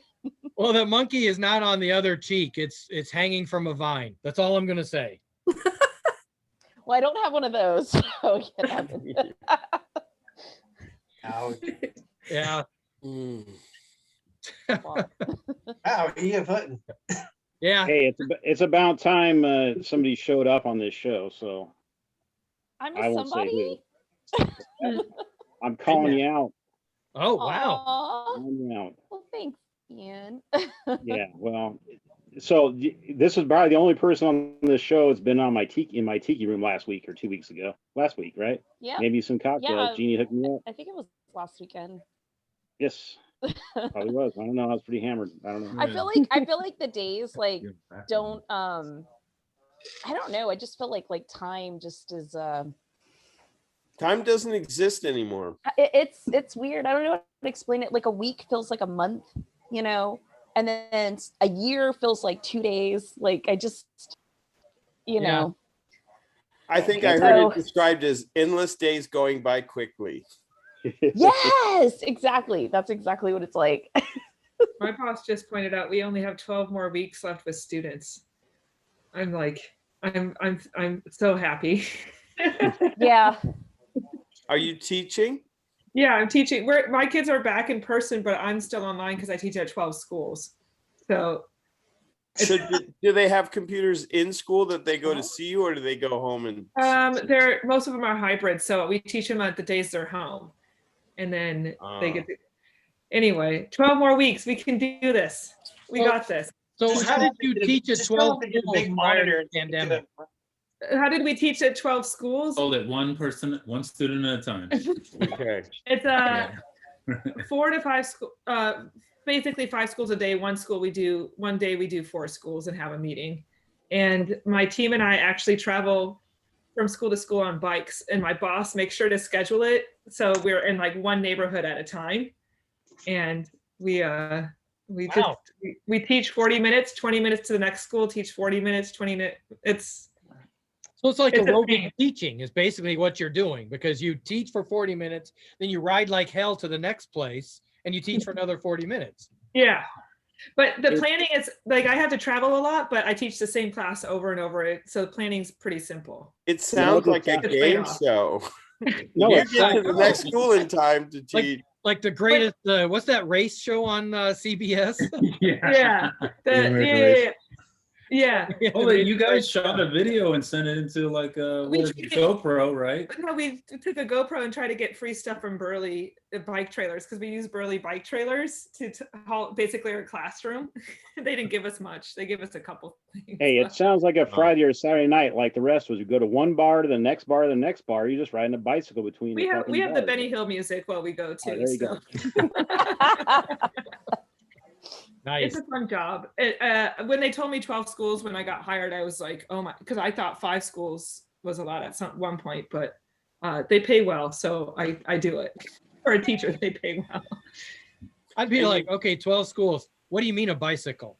The car works just fine. Whoa, you were. I was, and then we realized because it's Palo Alto, they actually time the lights to benefit the bicycles. So you spend more time at red lights than you do on your bike between.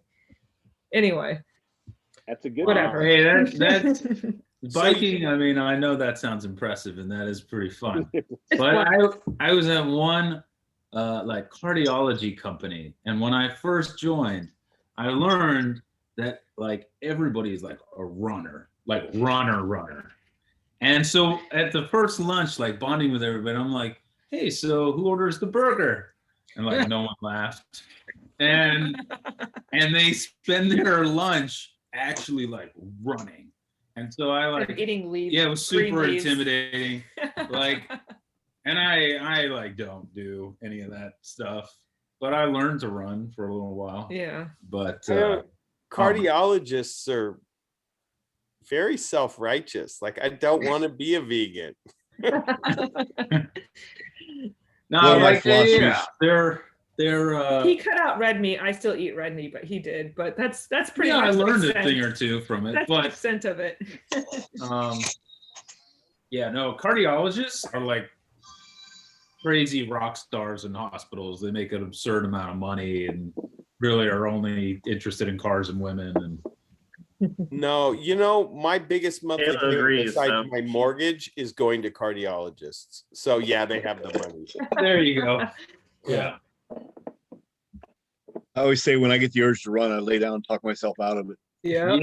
Yeah. We go Yeah, if you have a ever piece feel of like pie. exercising, just take a deep breath, sit down, let the feeling pass. Grab a drink. Exactly. I always say no matter what you do, your diet is never good enough for a cardiologist. No. Oh no, never. It's like, yeah, but I've got it. I can't eat it raw. I need to cook it. No. Mm-mm. Oh, there's a salad, but the dressing, no. No. You can have a dry arugula the rest of your life. Yeah, exactly. Spinach salad naked. I don't know. I think it's kale. Hold on, what part's It's a naked? little too- Like, it's just- Yeah, you're going to the wrong cardiologist if he's telling you to eat naked. yeah, right. Or maybe Or the right maybe he's cardiologist. not. I don't know. I was gonna say, yeah, maybe. But are we talking about the food or clothing habits? I should have clarified. He No, meant clothing I went to a cardiologist. He's like, you got to be vegan. And I just really can't do it. Cheese is such a wonderful thing. I'd look at him and say, I don't want to move to India. Isn't that where they live? Vegans live there. No. The secret of life is cheese. I believe And you bacon. right there, brother. I'm about the cheese. The cheese is the shit. It doesn't matter. That's where I spend the most time at Trader Joe's. Oh, look, I've never The heard of cheese. that cheese And they before. have cheap cheese too. It's good priced. Remember when we had the Yeah. And they have they actually have cheese without animal rennet, which is more friendly to animals. They have vegetarian if you want to go. Oh, we got some laughs here on this stuff. But It was just like we had I'm more some, interested. for any reason. Yeah. Who are the people on this call from Northern California? I think we know who they are now. Sorry, guys. We're not even really that deep We into don't. it. I did notice you can buy cheese without. We buy all cheese, but you can buy some if you have like vegetarian friends without animal rennet. Wrong crowd. Wrong crowd.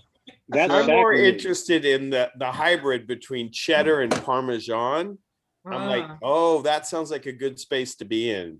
You know? Remember? Tell us more. Remember when we had the vegan couple over and we were grilling, and That the sounds first riveting. time the dog The dog wouldn't was eat like it. not interested. He was like, what's everybody It was doing? like some bean sausage that we put on the grill, and there. He was the dog was so disappointed. He gets excited with the grill because he knows, I'm gonna get some scraps and whatnot. And he was just, the dog wouldn't even eat it. he gave us this look. He was pissed off. Hey, I'm siding with the dog here on this one. Yeah. They were very There's a nice. place- We like them. There's a place here in Indy that was doing like every Friday night, they would have a beer and cheese pairing. Oh, I would just take amazing. That Get would like be 4 beers and 4 different types of cheese. Smoking goose. Yeah, beer and cheese is good. I will tell you, I'm British, so I grew up in England and I go back all the time. There's nothing better than like a Wensleydale or some old school British cheese. There's some crumbly cheese. Cheese, grubbit. Sure is the man. That's good stuff.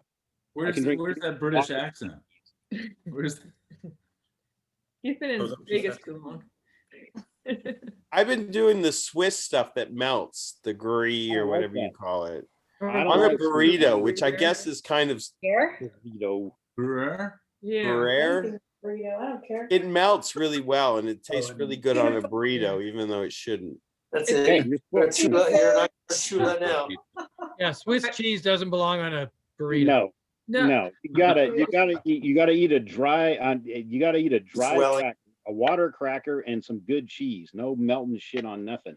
I worked at a it was Deluxe Burgers in Phoenix, and it was like overpriced hamburgers, and they put their namesake burger had Gruyere melted on top of it with some caramelized on. It was pretty good.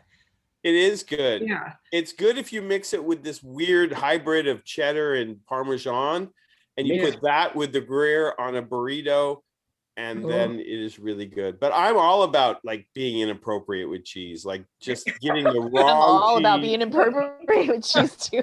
No, you know what? I also found With a scorpion on his ass and a monkey we don't want to discuss where. what's really good if you go to. I went to Vermont. Yeah, no, he's naked cheese eater. Right here. Kayla's asking, is that why you like Swiss cheese so much? Because you like it. It's easy to be inappropriate. Sure, I'll own up to it. God, I never look at Swiss the same. What's really good is all that East Coast white cheddar stuff. Extra sharp. That's good. That's good on anything. It doesn't matter how appropriate You're or all into your- inappropriate. Yeah. Like a guys are Vermont not- or New York cheddar. You're not a goddamn cheese stop, Ron. You're killing me, man. I need to send you a list of cheese. Yeah. I'm sure there's some other people that know about cheeses, and you're not one of them. I'm sorry. No, I'm Any not. Marky cheese sucks ass. Sorry. No. Midwest folks, do you guys? It's a Minnesota, Wisconsin thing, but is it like the Indiana thing, or Ohio thing, the squeaky cheese curds? Curds. Yeah, curds. Oh, yeah. What Yeah. is it? But you get it fresh and it squeaks. What's a curd? A cheese curd. It's just Deep like- fried The cheese. part that's not the way. Ron, sit back and learn. Well, you can eat it raw, and when it's like really fresh, it squeaks when you chew it, or you can like deep fry them. Deep fried's the best. That's Yeah, what I thought when about I the lived in air. Ohio, it was mostly cheese whiz. So I mean, it was Yeah. Usually it unpasteurized. was out of a can. Oh, aerosol cheese? Yes. No, it could come in a big box like this. It was Velveeta. That would be the other one. No. That was No, my it- when I lived in Ohio. That was my Midwest experience. It wasn't exactly. Was it? Yeah. Cheese curds I always bring them home. when I Brown visit. gravy is poutine. Yeah. See, Oh, that's the yeah. thing. In New Jersey, when I was growing up, we used to go to the local deli right next to the high school. You would get your cheese fries and gravy. It is a brown. That's what we called it. It wasn't poutine. It wasn't any of this other bullshit. It was just cheese fries and gravy. Now we charge out the nose for it and give it a fancy French name and claim it came from Canada. Yeah. I just I've took never had The fine gravy. no fewer than 8 types of cheese. Define gravy. Which type of gravy? Brown gravy in this case. Not biscuits. Yeah. I like Depends biscuits. what it depends. What are you wearing?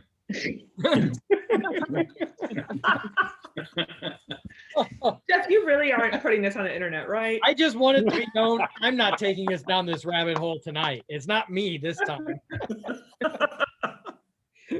Obviously, I haven't taken for the sexual harassment in my language, so I apologize. Gonna make us You need to take take a for class. I do. I think I that's- need that's gonna be our next, appropriate cheese dialogue. our next guest next week is going to be on Tiki sexual harassment. Yeah. Ellie will be the actress. Oh, the scenarios are jokes How right about- themselves. My stepmom's in HR, so she can help us out. Your How can we qualifications talk are about smoked Gouda correctly? Yes. You haven't even had a cheese curd, for fuck's sake. What I is know. wrong with you? I'm from Southern California. We just have Yeah. Mexican cheese. No, So, this is which pretty is goddamn good. bullshit. Good. This It's is- new cheese mixed with old cheese. Yeah, Ron, go out and find a cheese curd, and next Tuesday you can tell us how goddamn delicious they are. There ain't nothing wrong with deep fried mozzarella, basically, whatever it is. Carbon, he won't be able to get to real ones that you can. I feel like Well, there's some that's true. triggering going on here. We do have one Ohio place. We have an Ohio bar here that has good cheese curds. I will Yeah, say we that. can't get those unpasteurized curds here. So there's So- things so you Bob can't and get. Deb- You so can't Bob get. and- Bob and Deb, you guys are just hanging out there, you observing. I got to call you out too. Just They like had to you have did cheese me. curds. Yeah. We do actually. Yeah. Watonga, Oklahoma makes they're the cheese capital of Oklahoma. Oh. They have a cheese festival every year there. You can get the cheese curds. That's the only place though. You don't get them anywhere else. Oh, really? That's it. That's it. Next time you come up to Ventura, Ron, Yeah. I think I know a place we can get cheese curds here in Ventura. Okay, because normally California can't get good gumbo, cheese curds. It just pretty much has the best Mexican food on the planet. There's a great Cajun place in Santa Barbara where you could get really good gumbo. Is there? The Palace Ventura, Cafe. and at the Ventura County Fair. Yeah, Palace. there's places. I mean, I'm like as food snobby as you get, but I will not turn down cheese creativity, Ron. So, you know. I'm just all about like Agree on your cheese experimenting. experiments. So, nothing but love for cheese. I was going to say cheese creativity. You might want to stay away from Ron. Just Yeah. he was using cheese earlier tonight. No, Ron, but we're starting to get to know him. I just have a bunch of varieties from Trader Joe's and I throw it on whatever I'm cooking at the moment. Good Did you cheese guys- doesn't melt, Ron. Just get some water crackers from Trader Joe's and take your cheese before you fucking eat it, slice it up put it on a water cracker, let it get to room temperature and try it. And then, Is Erin still here with the kids? you know. No, she's not. Here's my theory. Like, why pollute cheese with even a cracker? Just put that cheese straight in your pie hole. Nah, you gotta have a water cracker or something like that under it. It's a British thing. Sorry, it's a British thing. Jenny's calling you out. She's going straight cheese, man. How about room temperature, cold or hot? What then? All right. So what do you feel about smoked Gouda? He needs to sit out a little while before My buddy in college, okay, he was like a only eat hot dogs and hamburgers kind of guy. Like really like very, very He's from unexposed Chicago. with, He's from Chicago. with food. And he asked me once, he's like, what is this cheese that you're eating? It was smoked Gouda. And I'm like, here, try some. So he had some and he's like, oh, this is really good. The next week, I see him sitting on the couch with a wheel of smoked Gouda, just eating that. When I find the cheese, Not bad either. No, but it was the funniest thing to me ever. There's a reason that the Bears skit works really well on Saturday Night Live. The because, Bears. yeah, that's exactly how they eat in the Midwest. Yeah. Especially Chicago. yeah, I go to Trader Joe's. They hand me a little thing on a toothpick.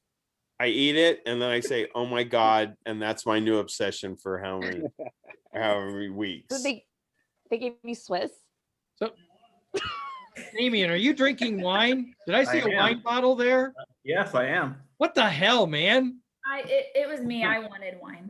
Ah, man, we gotta get you broken in here. You gotta get into the Yeah. Oh, her. I think you meant me. I'm like, yeah, right. No, her. Well, she just bought her first tiki mug the other day, so we had to do an emergency trip to Bali High, and we got her first tiki mug, so she has a Mr. Bali High mug now. Nice. Cool. All right, congratulations on that. Thank you. I'm just gonna walk around and drink whatever out of it. I know, you should have just put it in the. I freaking should have put mug. it in here. It would have looked better. Yeah. Don't put wine in a tiki mug. That just hurts my heart. You would have pissed off like half the people. There's I think it was on Tiki Land or something. There was a thread where somebody asked about putting beer in a tiki tiki mug. Holy shit! People were very passionate about that. Tiki people are very. I saw that thread.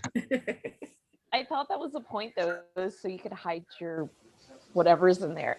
Right. You don't know what's in it. Actually, so I'm drinking out of the Big Toe, like the Buffalo. This is my water Buffalo. So when I drink water, it's a designated mug for that. So oh no, there's no secrets here. You guys know now.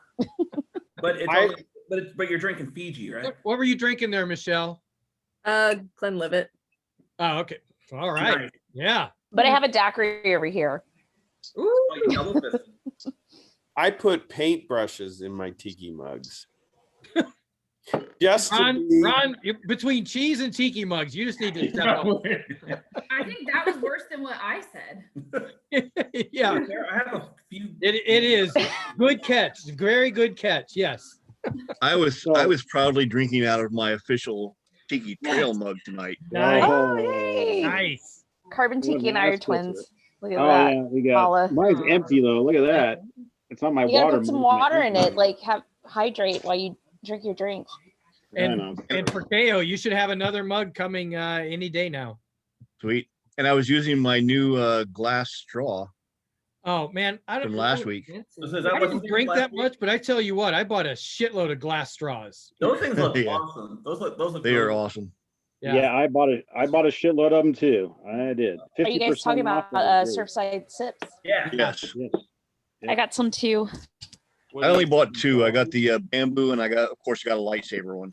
Got a little bit. I just have a corporate one from the corporation I used to work for, and it's metal. And then I got the little octopus one. And I that's ordered cool. lavender, but this does not look lavender to me. I think it was a mistake. Are those hand blown? That looks rather clear. Yeah, they do all that. I just got a swizzle stick. Oh, you missed it, Ron, last week, man. He Oh, was, yeah, Ron was here last week. he demoed it. It was badass, Ron. You'd loved it. I should have looked. I was in Joshua Tree painting the living room. Oh, Jenny, we that saw looks some very sad. It looks like you're out of booze. Hey, Ron, go on next. Person who is out of booze in this place. I'll Yes, tell you. Carbon. So go on last week and watch the YouTube video and watch if Jeff posts it because he's not too lazy. I did. Oh, you did I post told it. you, I'm catching up, man. All right. So you got to watch. You do have to watch it. He fires up the torch and he burns the ceramic straws and stuff. It was very cool. That was sounds very cool. See Here's- what here's- happens when I here's my- miss? Yeah. Here's my lightsaber one. Oh, that's cool. Yeah, You did a lightsaber? Yeah. Holy crap. I could put him online. He did a few that were like, those look like smoking paraphernalia. Yeah, I Yeah. love that. Well, I got my start because everybody up here does it at the bong shops. Well, honestly, to be fair, I mean, a crack pipe is pretty simplistic from my understanding of it. So, Yeah, that was pretty funny. But I love that he's made it out of the borosilica, which is made that Pyrex used to use. Yeah. So he's making it out really- of Pyrex? How hot does Pyrex have to get? I thought Pyrex was all 1600 about... degrees. Wow. the old stuff is much more stable. I think it's like soda lime now. I think is the Yeah. current Pyrex glass. And And think what I there's a couldn't difference, understand like, is he could heat it up and then touch right next to it. I didn't understand that. Yeah, I saw that. That was crazy. Yeah. I was like, I'm not touching that shit. What are you doing? Yeah, and he gave us 50% off. Not like you have any money to buy anything because you're cheap, but that's beside the point. You could have traded him something for it, right? Hey, I have to say, I just had the best show. I had a show 3 Oh, miles wow. from my house in a sushi bar. Yeah, I saw that. I saw that. You kicked ass? Oh, I did really well. I just all of a sudden am the belle of the ball the past week. I'm Oh, happy yeah. because I just bought a new kiln. Uh-oh.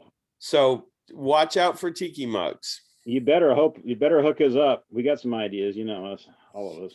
But you know, the thing is, I bought it. I already have 2 people lined up who need firing. So I might even be able to pay for it just for firing for other people. You gotta do that. After UPS lost it for a week. Yeah, I was gonna say, did they find Doesn't the kiln have to break in too, anyways? I don't think it does. I don't think it's the same as jeans or whatever.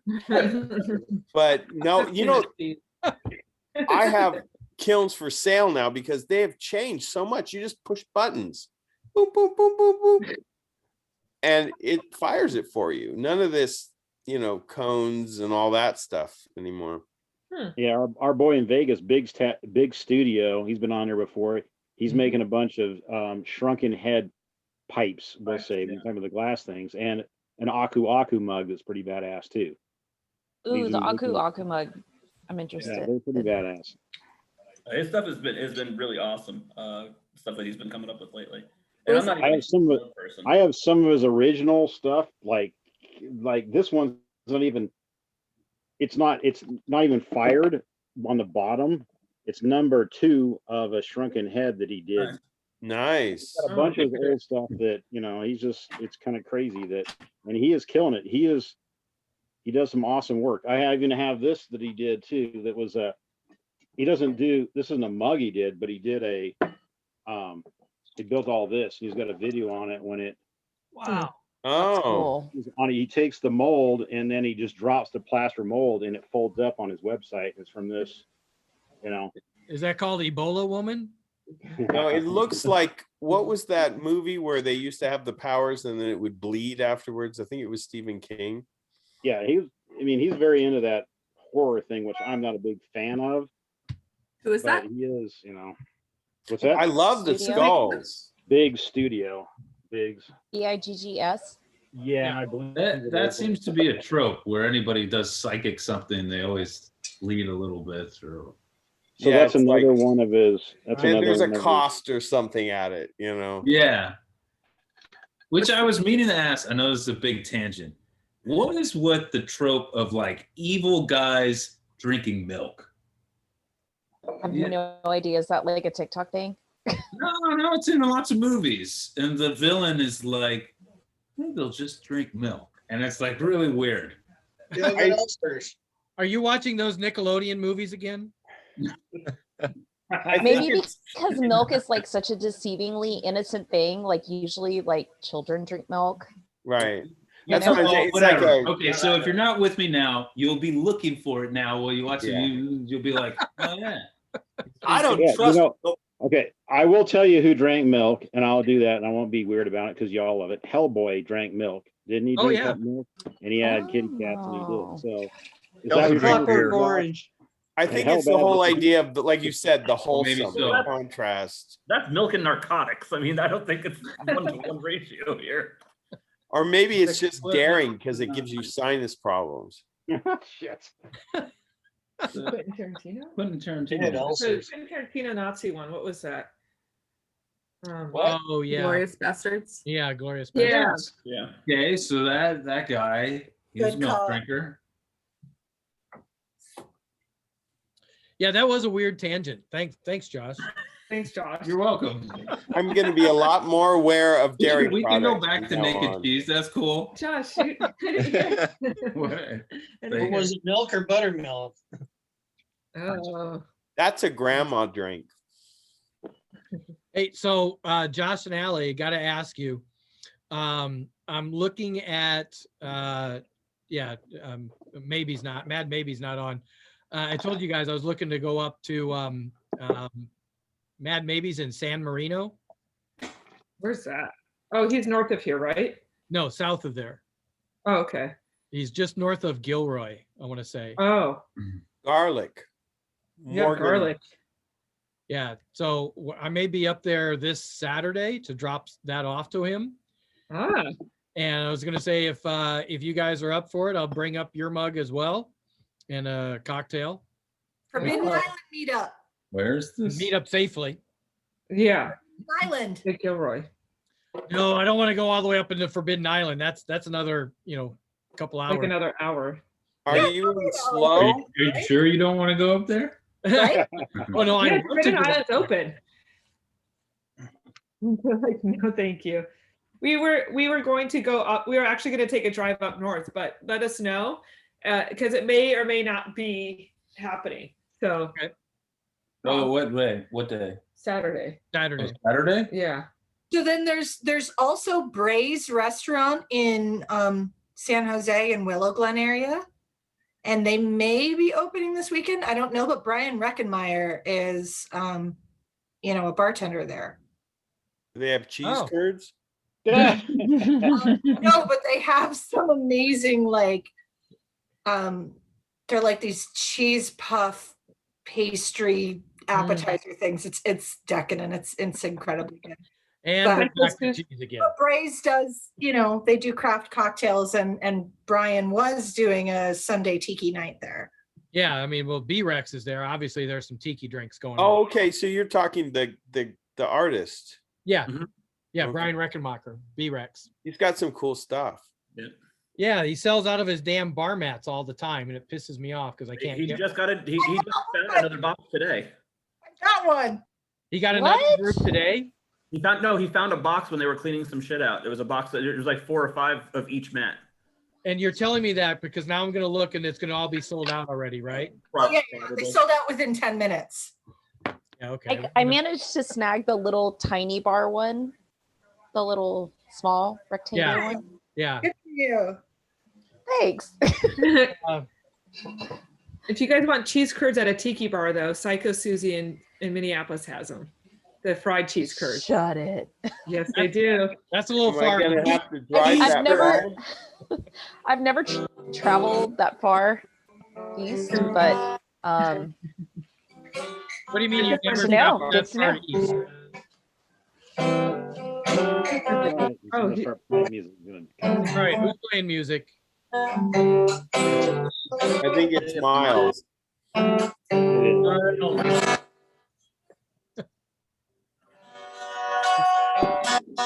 Oh yeah, Miles and Jill. There we go. Not anymore, Dick. I am Yeah. the mute You god. have the power. I'm the god of mute. Whoa. I'm the walrus cuckoo cuckoo. Aw. That too. Hey, don't talk about my COVID weight, man. Come on. Yeah, we're all there. Yeah, there's lots of pants that don't fit right now. I was gonna make a joke That's when what stretchies Sarah are was showing for. the manatee. I was like, I'm just gonna let the manatee joke go. I was like, yeah. Manatees are beautiful, magical animals. So I Oh, I think love I would be, manatees. you should be proud if you have manatee vibes. Yeah, and I love what have manatee vibes. Don't want to have a manatee body. That's the difference. Manatee vibes. So Allie, how did you do with your first shot? I did okay, just a sore arm. Yeah, So- mine was and sore I- for. Which shot did you get? Modern, huh? Which shot did you get? Pfizer or Pfizer. Moderna? Oh, I heard Moderna is more. There's more side effects. Is that the one you got? No, Pfizer. Pfizer. Yeah. When I got my first one back in December, it was like I was fine because I work night shift, so I like got off work at 7:30. I went down 7:30 in the morning, got my first one, went to work that night. I felt just fine. I had like a sore arm. I was like, okay. A couple days later, I was like, oh, it's just a little sore. Like I'll rub it. It should be fine. And then my second shot, I just felt crummy for like a solid 24 hours. Like Yeah. I had like the chills, like a little bit of nausea, but then it went away. And then I kind of milked it. I was like, I feel sick. I can't come into work. So Well, but to be then fair- everybody did that. To be fair, you work at 2 hospitals, so you're doing double duty. Yeah, you can take a day off. I lucked out with a Friday afternoon appointment both times. So my next Yeah, appointment is Friday, so I can I stay started to home tell and everybody that like went after me. I was like, dude, take a day off. Like after you get it, like don't try to go to work or anywhere after. And then I was like, also try to just write it out. Like don't take Tylenol or anything. Just try to let your body do what it has to do. Well, okay, that's good to know.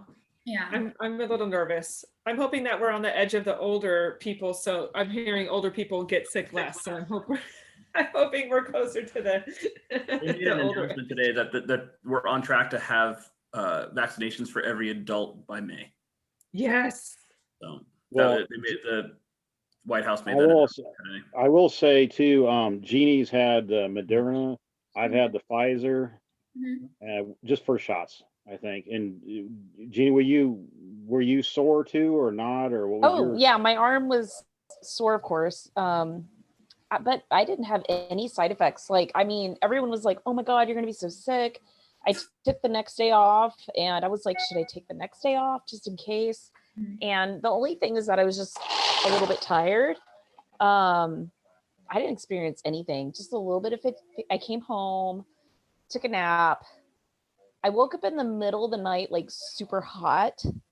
You probably had So like I don't know if I was like, I don't know if I was breaking a fever or not, like while I was asleep, because both times that happened, but I kind of do that every once in a while anyways. So it could have been just coincidence. But I mean, as far as like the next day, like I don't know, just like intervening with my life, that wasn't a thing with me. I was But you fine. you've had your second shot then too? I didn't. Have you had your second I one? have full Okay, so- immunization now.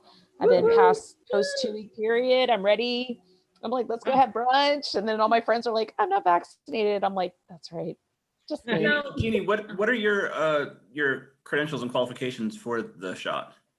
I am a licensed vocational nurse. Okay. No, I didn't know actually. And I work for the school district also. So, and I The only reason I ask is because I'm in like the last group. I work in technology. I could work from my house, full time if I wanted to. So Yeah. I have a bunch of friends that, because Long Beach has, I think we mentioned this last week, Long Beach has their own like health organization.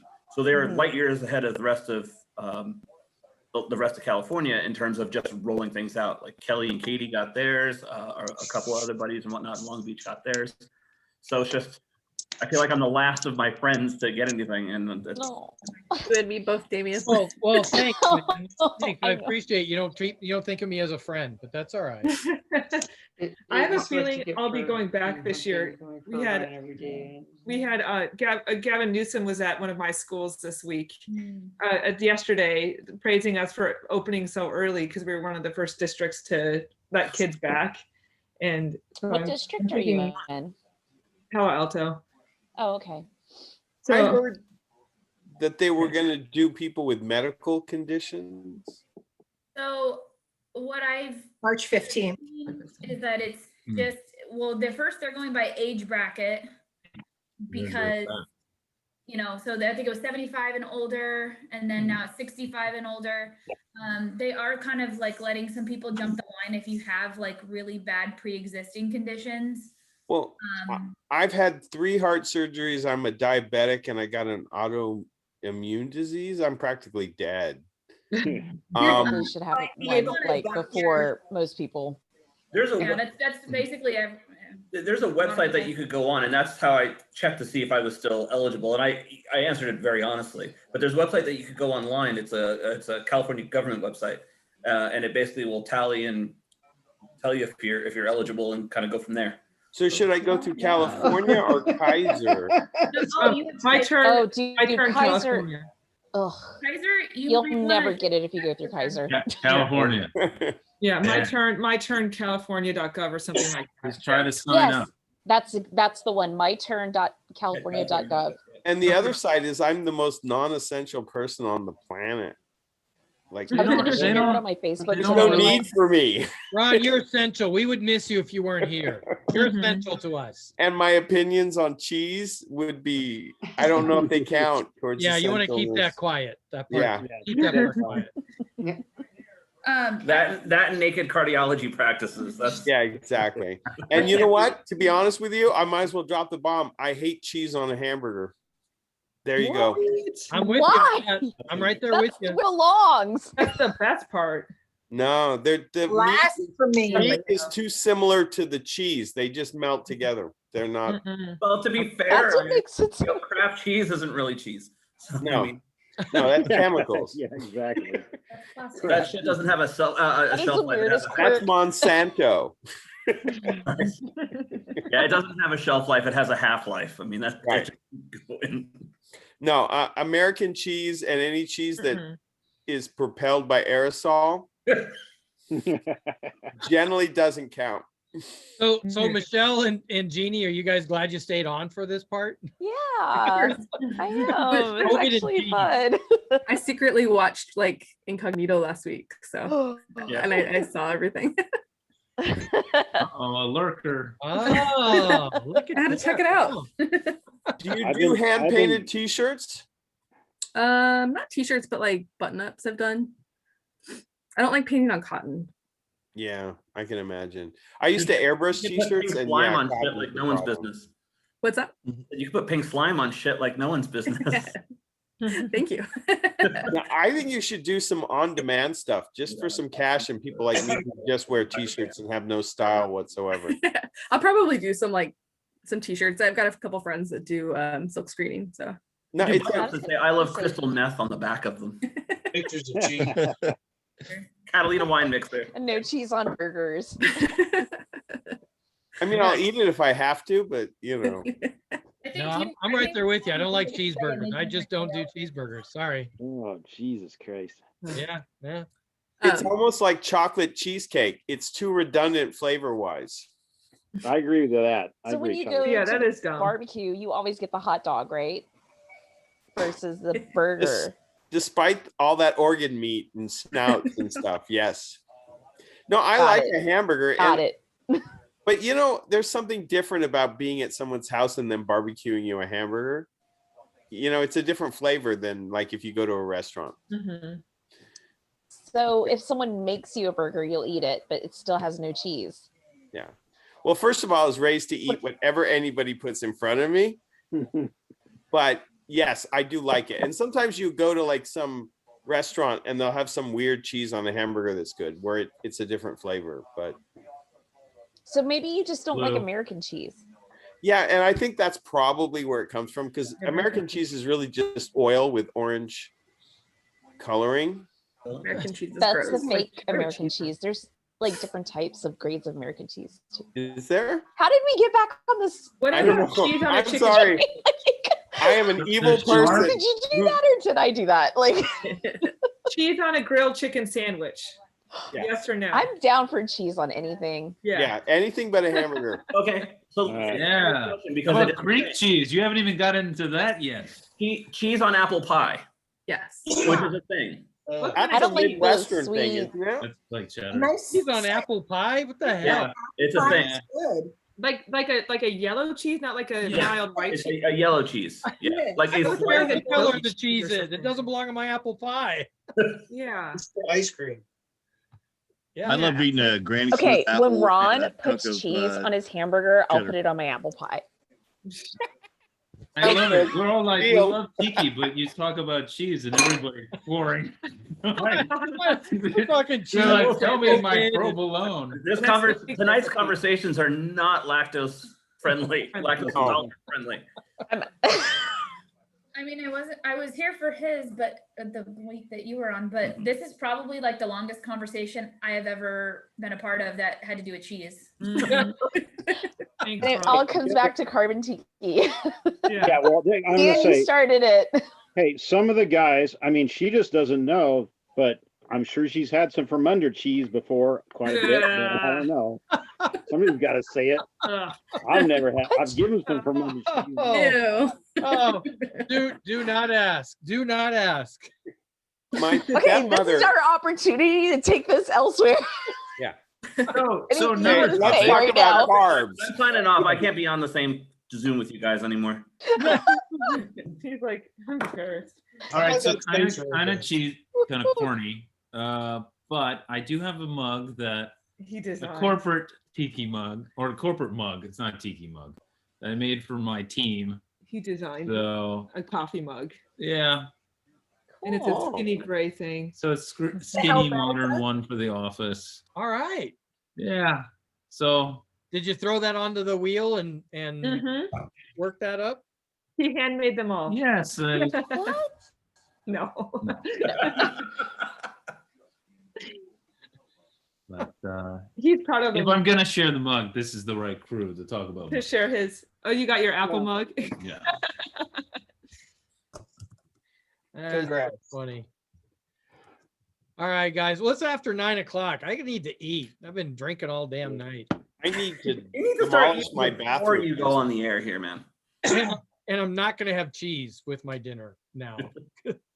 On his I burger. apologize for where I take conversations, but you lock me up again for a whole friggin' year and give me alcohol, and I'll start talking about cheese. Ron, we are going to bond over cheese one of these days. We're gonna Have share a some cheese fondue. luncheon, like a cheese flight. 2 trash pandas with a tray of cheese. Have our cheese scorpion bowl. Yes. Oh my gosh. Somebody, Are you gonna get a scorpion tattoo? I don't know. I might now. Like I'm thinking about it. I was like, Like I don't the think I've animal lived. or like Mortal Kombat? How is I that want an IPA? My next tattoo is IPAs. those Nazca lines. You ever see that thing where you look from the sky? They have spiders and hummingbirds. I have ant tattoos, and I'm gonna have that ant added on as soon as I'm off of the damn anticoagulant heart medicine that'll make me bleed to death. But Dear basically, God, please don't get tattooed on those. no, I have to wait another like 5 months before I can get tattooed, because even now the cat makes me bleed to death. Oh my God. Yeah. Yeah, I see it eyeballing you from behind you. Yeah. It's waiting to strike. No, it was on a pedestal or something behind you and against the back wall. I happened to notice it when you were talking. Yeah, they're everywhere. Oh, you have multiples? I have 3 cats and a giant dog Nice. that eats people. Hey Jeff, do you want a tattoo guy one of these days? Maybe I should ask my friend Buddy here in Vegas, Buddy Holiday. He does a bunch of tiki tattoos, does a bunch of mugs and all sorts of. To come on the Just ask show? him if he Yes. needs To He's I would Buddy love on to the do it. show. He's I would amazing. love to go to Vegas to get a tattoo. Well, That'd be Buddy, fun. my buddy, he's Buddy Orr or whatever. He owns Downtown Tattoo on Fremont Street. He does a lot of tiki and American traditional type of stuff. Does he have an Instagram? He does. Yeah. It's like Buddy Holiday. Yeah, Buddy Holiday. Yeah, I don't know what the hell it is. You know, it's one of those things. And he's got a badass tiki bar too in his house, but it's called Aura Oasis. Yeah, and he sells books and things like that. So I mean, he'd be a great fit for this, but I just never mentioned anything to him. I barely Yeah, got no, Jeannie definitely let him know. We'd be happy to have him on. Yeah, we need a good tattoo. We had that lady who did the Starburst tattoos, right?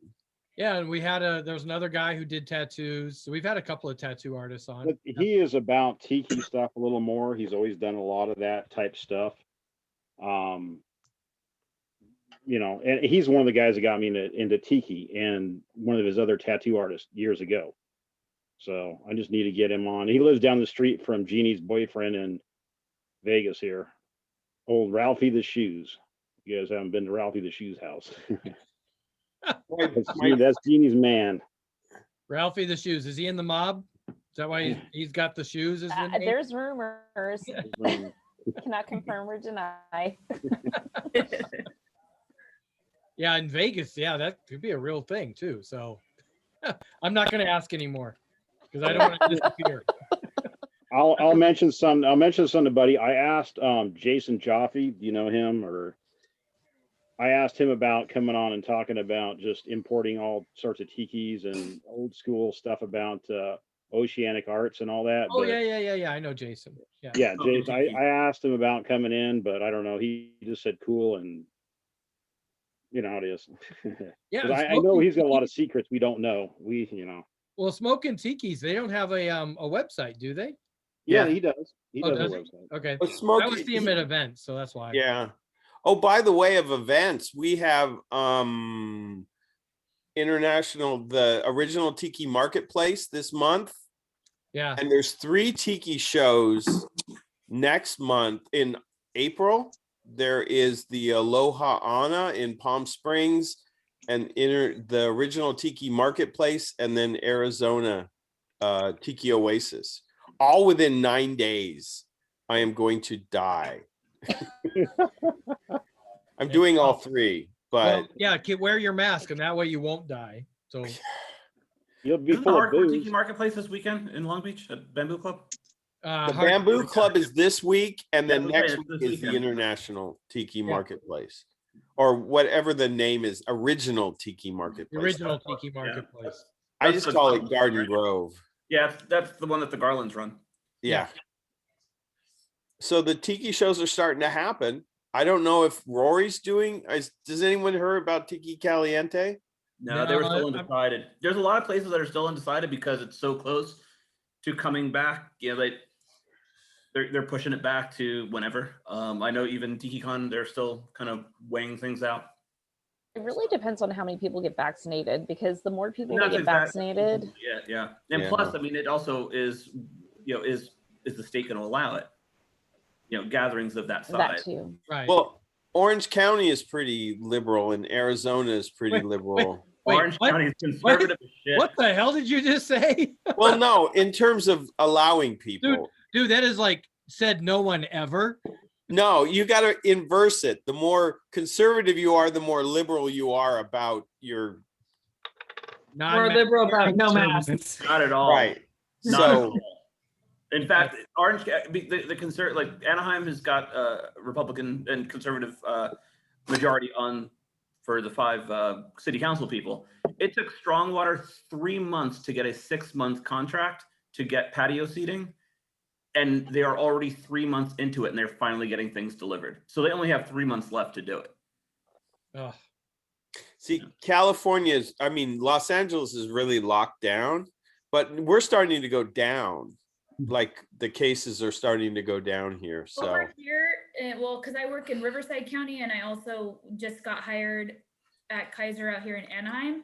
So the last, I want to say like the last maybe 3 weeks, because like every single day I would get a call and a text message, like from both jobs that I work at, like, oh, we're in desperate need of nurses, and they would all like caps like desperate, and I'm like, okay, well, you don't, like, we all know. yeah. And it would just be like, oh, please come in. Like, if you're not already working, please come in. If you are, disregard this message, blah, blah, blah. And so I was just telling him, like, one day I had to go to work, and I was like, I'm just so tired. Like, I just wish like I didn't have to go into work. And I got a call from Kaiser and they're like, hey, we're overstaffed tonight. Do you want the night off? And I'm like, wait, hold on. Is this like a joke? And they're like, no, like you can have the whole night off. And I'm like, hold on, why? Like, what's the catch? And so like cases have gone down. Like both of our ICUs at Kaiser and at the other job and at my other hospital, they were all COVID positive. Shirt on. And now it's like one ICU is now like a clean ICU for negative patients, and the other one is Holy shit. COVID only. And I think there was like, I don't know, 12 cases at Kaiser for in the ICU that were positive, and about 16 at my other job, which are positive. So it's like a huge turnaround because it was like all full and then even overflow filled into other like units. And it was really, really bad for a long time. And so we're kind of seeing like a little bit of relief with how many people are getting vaccinated. Just last night they had the Golden Knights played in Vegas at the arena. So I think it was 35%, but they had an open hockey game last night. So how many people do you think were there, Ian? I don't know, 30, I don't know what it holds, 50,000. I think there was Damn. 15,000 maybe. I don't know. There was quite a few, but it was, I didn't look at it. I just knew what was going on. Did you have to like wear your mask the entire time you were inside? No, I didn't go, so I have no idea. I just know I'm staying the hell away from that. I have a shot and I'm staying away from that, but yeah, I know that they opened it up at a certain percentage. Yeah, like, I know that they're doing like indoor dining too. There was an article that was released today that Orange County is on track for red status, whatever, red alert, whatever. Red tier. By Tuesday. Is that down or up? Well, I can't keep track. That's a good thing. That's Okay. Now we go into the realm of 25% indoor dining. And I know when we were at Valley High a couple of weeks ago, they said, yeah, we're prepping everything to start bringing people indoors and whatnot. So people are on track. It's just, I heard Texas. Purple is worse than red. Texas is going It mass. makes no goddamn sense. Yeah, I know. Don't viruses do that? I mean, they have their own life and their own thing. I mean, No, I'm talking about the color palette, the direction of the color palette. The scale. Yeah. Green means you can't do anything. Yellow is your life is great. Blue is you're gonna die tomorrow. I mean, it's bizarre color. I don't get it. It's the beauty of arbitrary. So they're staying away from the normal like red, danger. Oh, you mean the people understand? Let's not tell them red, yellow, green. Yeah. Let's be less effective because I don't know. Or like magenta means you can possibly do that, but you had to have had a shot But on only- the second Tuesday of this I month. say, but only on Tuesdays when it's raining in between 3 and 5. Yeah, exactly. It sounds like a Monty Python script. Yeah, right. Chewing gum and the pencil eraser. Prizes. It's because no one really wants to plan for this shit when it isn't happening. And then when it does happen, everybody just makes arbitrary, weird decisions. Hey, it's like Texas right now. I feel like a lot of people are in denial.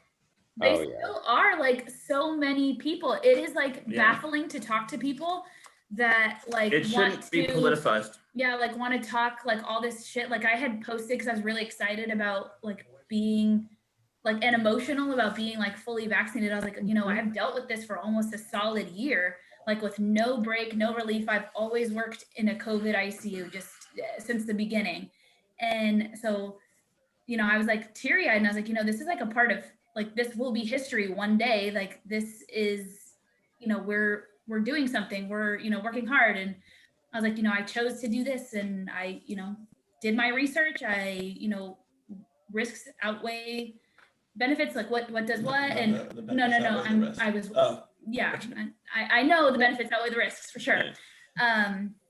But it got super dark for a while that a lot of us nurses were like, hey, like we're all just going to write our own like advanced directives if we get sick because we've been doing this for so long. We don't want to end up like half of these people because their family members are Googling like all these things. And they're like, well, this still isn't real. So whenever you guys want to like release the drugs to people. And I'm like, what drug do you think like cures this? I don't really know what you guys think. Or that they're like, oh, you were partying 2 weeks ago, like being super careless. And now you're in here like begging for help. Well, You Well, just thought when- it was a grill 2 weeks ago. When Donald Trump swears into office on Thursday, he'll set all of that square. Jesus. I've told this story before. When I went to make funeral arrangements for my stepdad, the guy's like, it's all fake. This whole thing is fake. Yeah. But yet, Good to trying know. to bury somebody in Los Angeles right now is almost impossible because they're so backed up. And he doesn't make the connection between all these people dying all of a sudden and there being a pandemic. Yeah. And the conspiracies don't make sense. People are not that organized. They're not that good at making secrets. Honestly, a literal like mass mind control. Not good at thinking. The thing is, I think Yeah, what It's not just that. There's something else going on. There's like some massive mind control happening. Yeah, it's I mean, called people have had Facebook. so many opportunities throughout this Yeah, whole right. journey to see the light because it's proven itself false over and over and over again. I mean, there's so many chances to wake up, and the fact that they haven't is. My It's a cult. stepdad. I don't even know what to say. You know. My stepdad is one of the smartest people I've ever met, which makes him so vulnerable to conspiracies because they can't be wrong. People who identify as being intelligent can't be wrong. It's an infallibility complex. Yeah. So it's like, it's so easy to manipulate people because they want to feel superior, or we all want, right? To be the top. And so you give them a conspiracy and they're in the know and they're not going to let go of it. Hey, Michelle, I think you have the Hamburglar in your house. I just saw the Hamburglar. Are you Does he eating a have hamburger? cheese? Oh, Jason! He did not put cheese on that hamburger. I was like, no cheese, no cheese. Is there cheese on it? It's just a hamburger, no cheeseburger. Like the same. No, because a hamburger is a hamburger. So there's no cheese. Right. Sorry, Why is it called a hamburger when it's beef? All right, Yeah. Jeff needs to No, leave. and I it's can not from see- Hamburg either. Jeff needs to go eat a hamburger now. Yeah, Jeff needs to. Well, how come they leave. call it a Frankfurter when it's Why not there- Frank? If you Okay, ask but why so there's the no bigger ham in question is- hamburger, the next question has to be, why is there no dog in hot dog? Why is there what? Why is there no dog in hot dog? Because it would make me cry. Shh, my dog might hear you. Don't ask the hamburger Don't even question. go there. How do you know there's No, no I dog? just heard a podcast on how the name came, but I don't remember it because I don't have a brain that remembers things. Because you eat too much cheese. You need Yeah. more cheese. You need more I have cheese. cheese toxicity. No such thing as too much cheese. True. You're right, Jenny. Okay, my bigger question is, why is it called tuna fish? There's no tuna cow. There's no tuna. Why do we have it? Why is it tuna fish? I don't understand that. That's the name of the fish, tuna. Well, you can tune a piano, but you can't tune a fish. Exactly. Fondue. Really albacore. Cow hamburger. We are overdue for fondue. Yes, we need melty cheese. Melty. There you go, Ron. That'd be There so you good. go. The whole reason I got it was because of fondue. I went to a party once. If you haven't tried raclette, that if you like weird cheeses, try that one. That's the one where they like shave it off, but it's all melty, and they like They, like, put it use the over propane pasta. It's torch all and let like, it Oh, drip. that and sounds they- good. Goodness, it leaks out of your grilled cheese sandwich, Yeah. and you take off the Oh. cast iron pan, and it's got some crunchy edges. That's raclette. I'm gonna have to take a lactate pill right now. Yeah. you know, I can't drink milk, but I can eat cheese. My body's really weird. Yeah. But like you can have some things, not all things.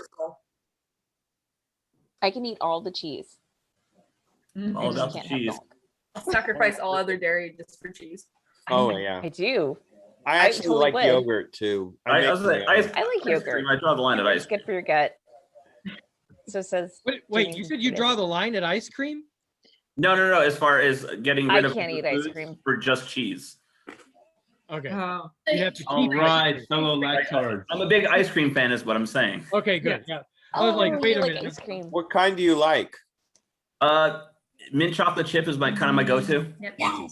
How about real vanilla, like where you have little vanilla beans? Yes. Those I love real vanilla, a butter really- a pecan, strong and vanilla flavor, because Pecan, yes, and pralines and He's gonna keep drinking. He's drinking Jeff's his diet. diet. Pretty much. I'm just liquid laughing. diet, Like, man. we've gone COVID, we've gone cheese, now we're on ice cream. This is I awesome. think there's overall dairy theme going here. It is. Because- Damn it, Jeff, we're talking about some important stuff here, man. And technically, I'm I just have a listening. drywaller showing up in the morning, and I need to finish ripping the sink out of my bathroom, but I'm not doing it because Sledgehammer. I'm sure the neighbor is gonna love that at 10 No, o'clock tonight or whatever. I am living in a house with 2 houses under construction on either side, Oh, of me, nice. so I can make all the noise I want because of all the noise they make.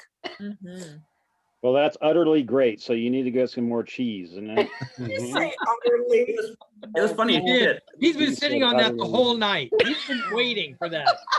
no, I just He's thought like, that. okay, now I'll spring it. No, you really need to try that. It's called like Suddenly Cheddar or something like that from Trader Joe's, and it's amazing. Okay, so Ron, I used to work for Trader Joe's. If you just tell them you want to taste something, they'll open it for you and you can taste Really? it. Oh. That's where they get me. Okay, so They that's get the me. thing, because I used to, when I worked there, I used to be like, do you want to try it? Because I wanted to try it. Want to try this? They're like, oh yeah. So then if we opened it, then we took it in the back for the employees because it was already Wow. open. So then the employees would just have the rest of it. That was like for cheese, for wine, whatever you wanted it to be. For wine? You can taste Yeah. wine. I don't know if you still can just because COVID and everything, but you Oh. would be able to be like, well, can I taste it? And they would fucking open a bottle and you would taste it.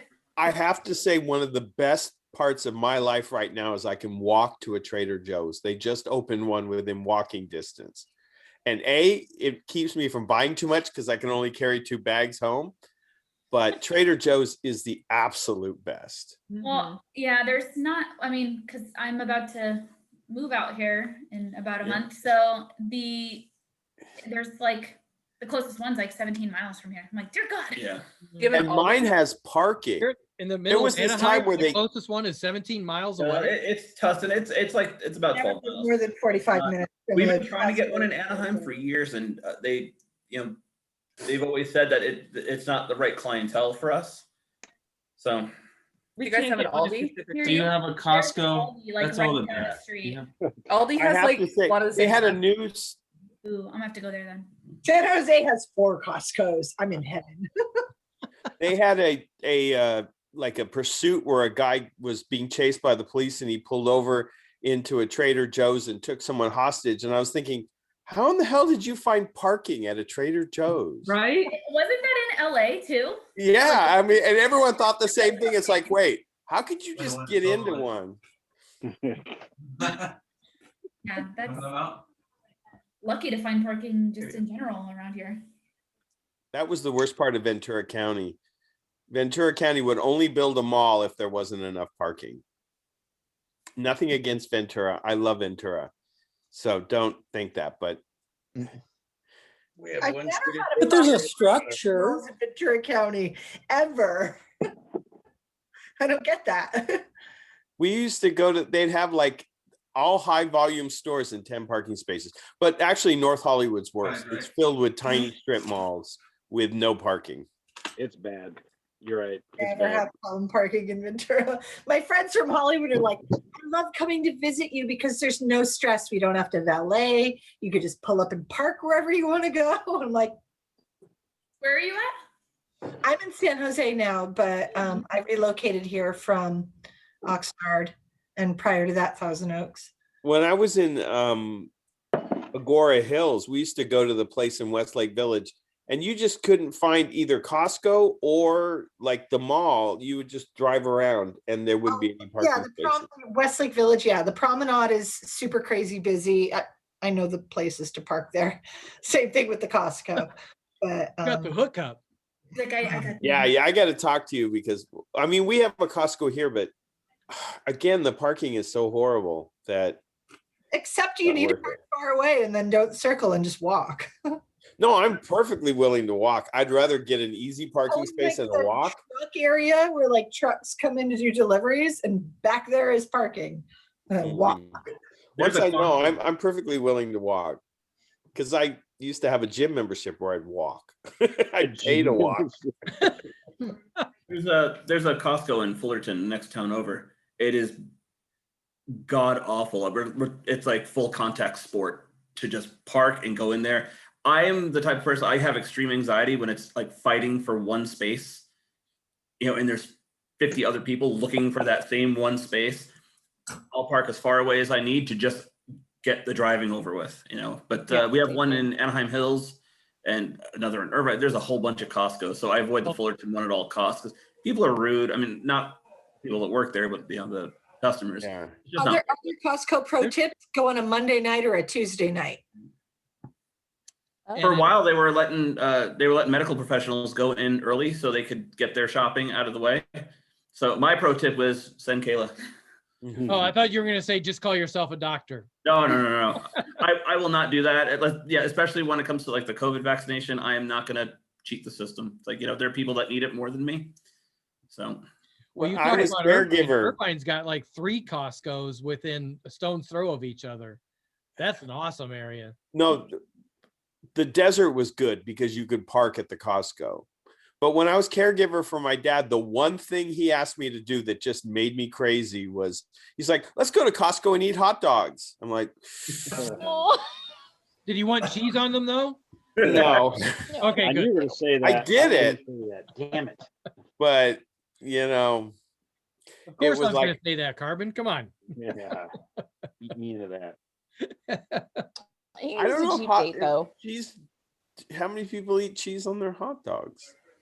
I do. I got a steamer. I got a hot dog. Dog. I do it when it's got steamer, and I lay. You can steam the buns, right? And you steam the hot dogs underneath. It's a Coca-Cola one. It's cheap. You pour water and you steam it, and in the top you put the buns in. You steam them for a while, then you throw cheese on it and melt the shit on the cheese and throw the hot dog in it. Oh, no. See, Chicago style. I know what I'm doing next time we come to your house. That is not Chicago style with cheese. There's no cheese on a Chicago dog. Yeah, you got to do I don't Chicago care. style, man. But a Chicago dog with cheese? Okay. No. Nope. I'm just saying. Hot I'm dog just pizza saying. Chicago style. Next time you guys period. come over, I don't know, that's man. Be open-minded about this. No, that doesn't go. Dawn bought that for me. She bought a hot dog. That was one of my presents she bought for me. Was that hot dog steamer for the Tiki bar? That's like people who put So how ketchup come on their I've hot been dog. to your Tiki bar and I haven't had any hot dogs? Well, I now know, I'm like whatever. sad. on Maui. They put ketchup on their hot dogs. I like cheese when there's chili and onions on a hot dog. Yeah, there's all places of that. in Chicago Cheese, that I've been chili, to. onion, sauerkraut. But it's got to be like the Mm. sharpest cheddar you can find. Like it's got to be kick you in the face kind of cheddar. No, the And Chicago there's dog this, like- places, you go to true Chicago places, you won't even find ketchup for French fries. There's one that I go to. It's like, oh, can I get some ketchup? And I always qualify for my fries. And they like, we don't have ketchup at all. What do they put on their fries? Mustard. Brown gravy. Yeah. They don't want anybody putting ketchup on their hot dog. So I'm sure they don't have cheese to go on that either. On Maui, they do mayonnaise and ketchup. Okay, I like Maui has mayo, my dogs. shitty That's fancy sauce. Mai Tais, so Can't They're have any of co- my fancy sauce. Hawaii. Well, first Hawaii of all, Costco- Maui, you're never going to get warm fries. They're just not in a hurry. yeah. I like here's- ketchup on fries. I love ketchup. Yeah. on fries. Yeah. Yeah. Here's My the good favorite news. combo in the world is hollandaise sauce and Cholula. Oh yes. I do hollandaise sauce. That's a Hollandaise jam. sauce on a hot dog. Oh, it is That is amazing. the jam. Breakfast dogs. Ron's So, gonna Ron, start if his you own have show. Here. Yeah. Reverse food. Ron's with gonna Ron. go- Breakfast. You guys know the Costco's in Hawaii, they have poke and fresh sushi. Oh, Yeah. I did not know Yeah. that's is it good? Yeah, actually, right before the pandemic, we went to Hawaii with his parents, and we got off. And we stayed in a cabin one night, so we had to pick up dinner. So we went to Costco to get like some. I'm like, they're gonna have something pre-made that we can bring Yeah. to the cabin, Yeah. and it was good. Yeah. Yeah, they had like when I went to Kauai and it was like a decent sized Costco, but like the first thing I saw was Hershey's Kisses with macadamia nuts in it. I was like taking those, Oh yeah. get it back to take home. And I ate the whole bag like within 2 days, and I was like, really ashamed of myself. This is a giant size, No shame like here, you can girl. feed a family of 40 with this bag of Hershey's Kisses. And then On you know, they have vacation. a whole pokey station and all that. I was like, oh my Oh. God, I need this See, to when come in my life. I used to live on Maui, and when I lived on Maui, they opened their first Kmart. And there was 500 people turned away on the first night because there was nothing like that then. Yeah, no Costco back then. You couldn't get anything. It was like, I mean, that was, I don't know, 20 years ago. And it was like $7 for a tiny thing of grape nuts. Like food was ridiculous. Everything's imported except macadamia nuts. If you needed something like a spatula, all you could do is go to a 5-star cooking shop in Lahaina somewhere, or you just did without. Like you couldn't get anything. But I guess now they have Costco, so it must be cheaper to live there. Yeah, I will say Hawaii ruined pineapple here for me. Like Oh, pineapple over there just was amazing. And then you come back and you're like, this tastes like shit. the worst is papaya, because I always thought papaya tasted like bile. And then I tried it in Hawaii and it was delicious because it's got to actually ripen on the vine before it has flavor.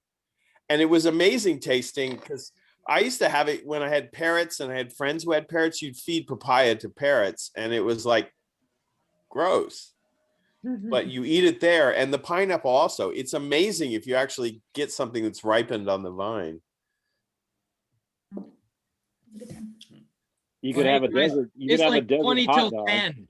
Yeah, you can do that. You can have get a hot dog and grind up a bunch of goldfish and put it in there with some mayo on, like a sprinkle Oh, of okay. mayo. It's Just to called be a clear, desert we're dog. talking It's goldfish eating crackers, sand. right? Right. Goldfish crackers and a Okay, hot thank dog. you. It's called a It's desert no dog. It's like different. eating, It's you know. anchovies, just domesticated. Your salad. You're not making this COVID.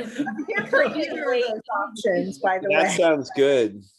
Actually, Yeah, it's as simple. long You as get- it's not real goldfish. If you Yes, if it's just a goldfish, just cracker. hammer them and crush them up in a bag. But those Get a hot goldfish dog, crackers sprinkle taste 'em on like there and put cheese, some mayo. Ron. What are you doing? Yes, cheese. On that They're note, I'll leave. I'll let you go, cheese-esque. You're talking about hot dogs. Put 'em on a They hot dog. emulate Okay. cheese. I need more of this.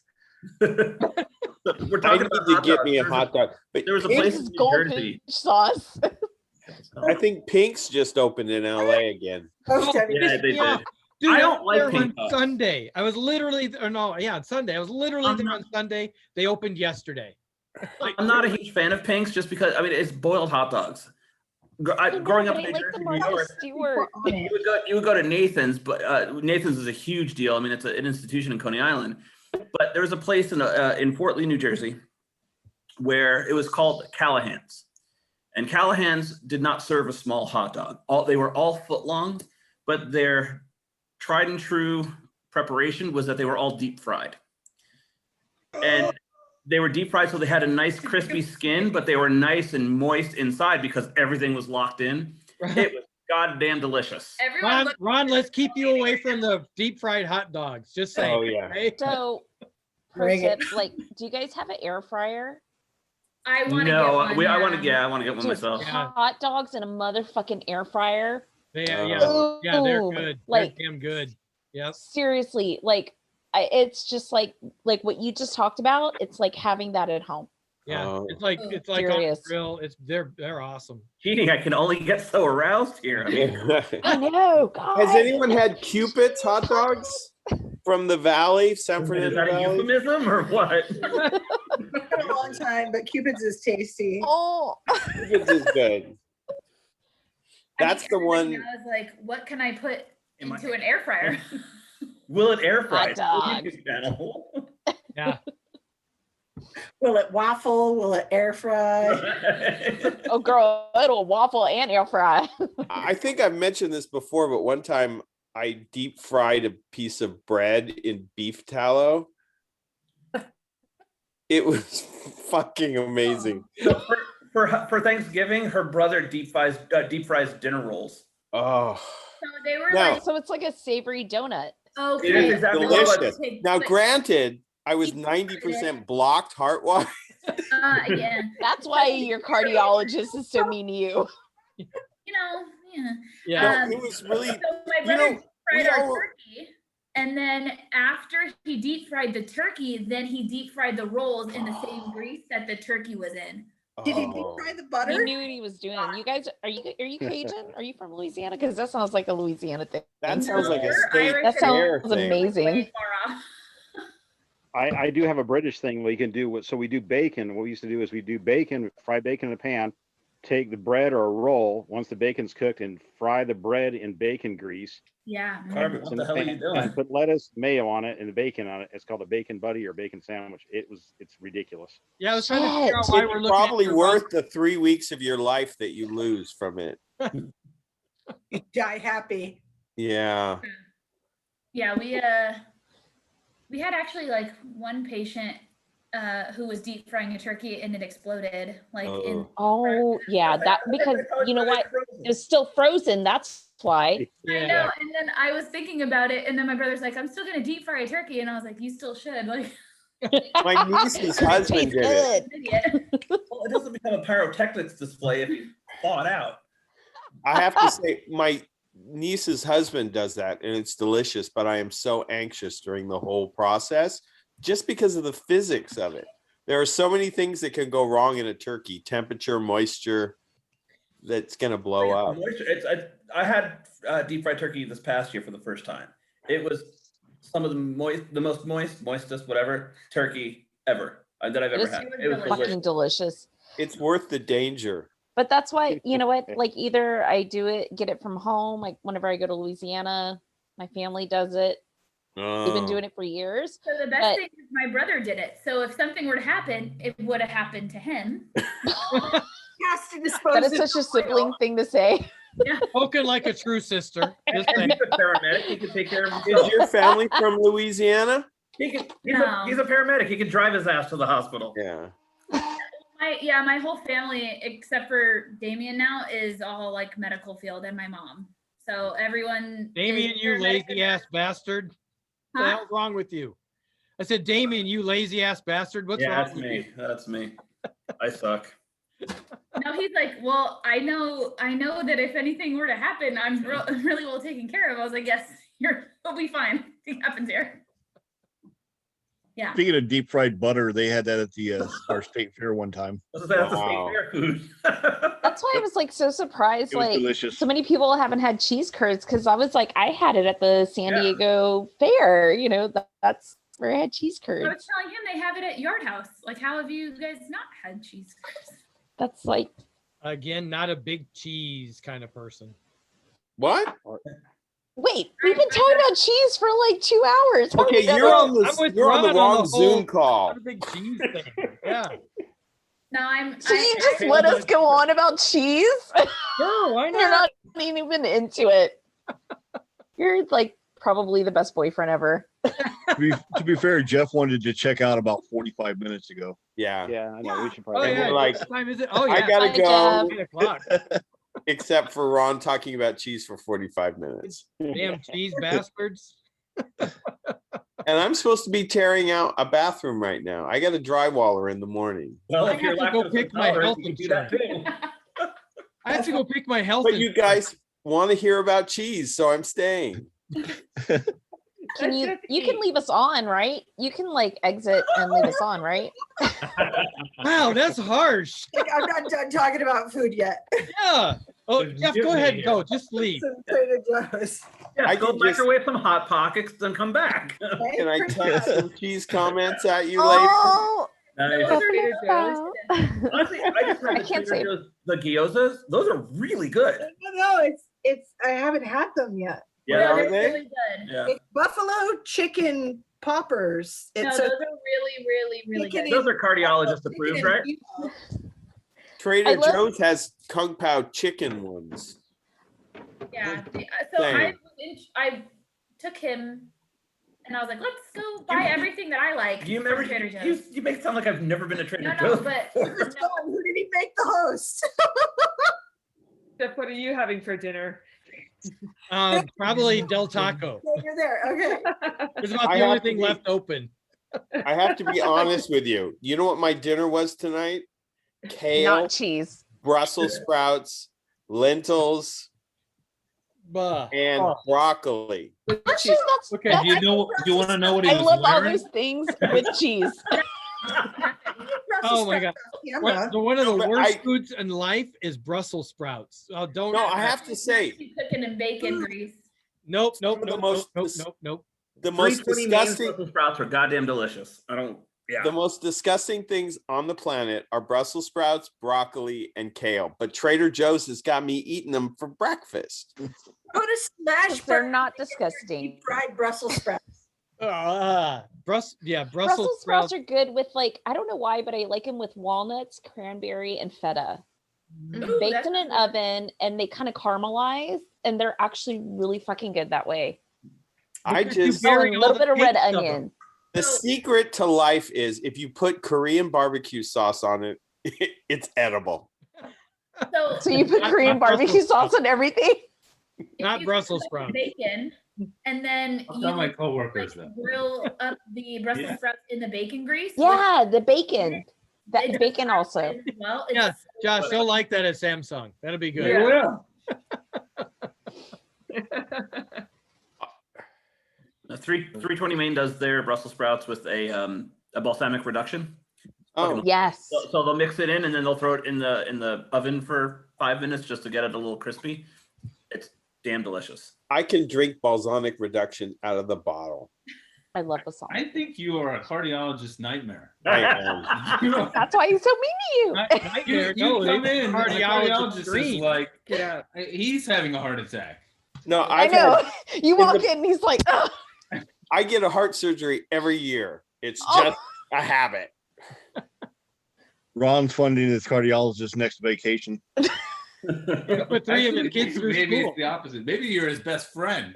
Yeah. He's got a picture You know of Ron what? up on the wall. I have to say, I am the healthiest person in my family and I have the worst heart. Oh.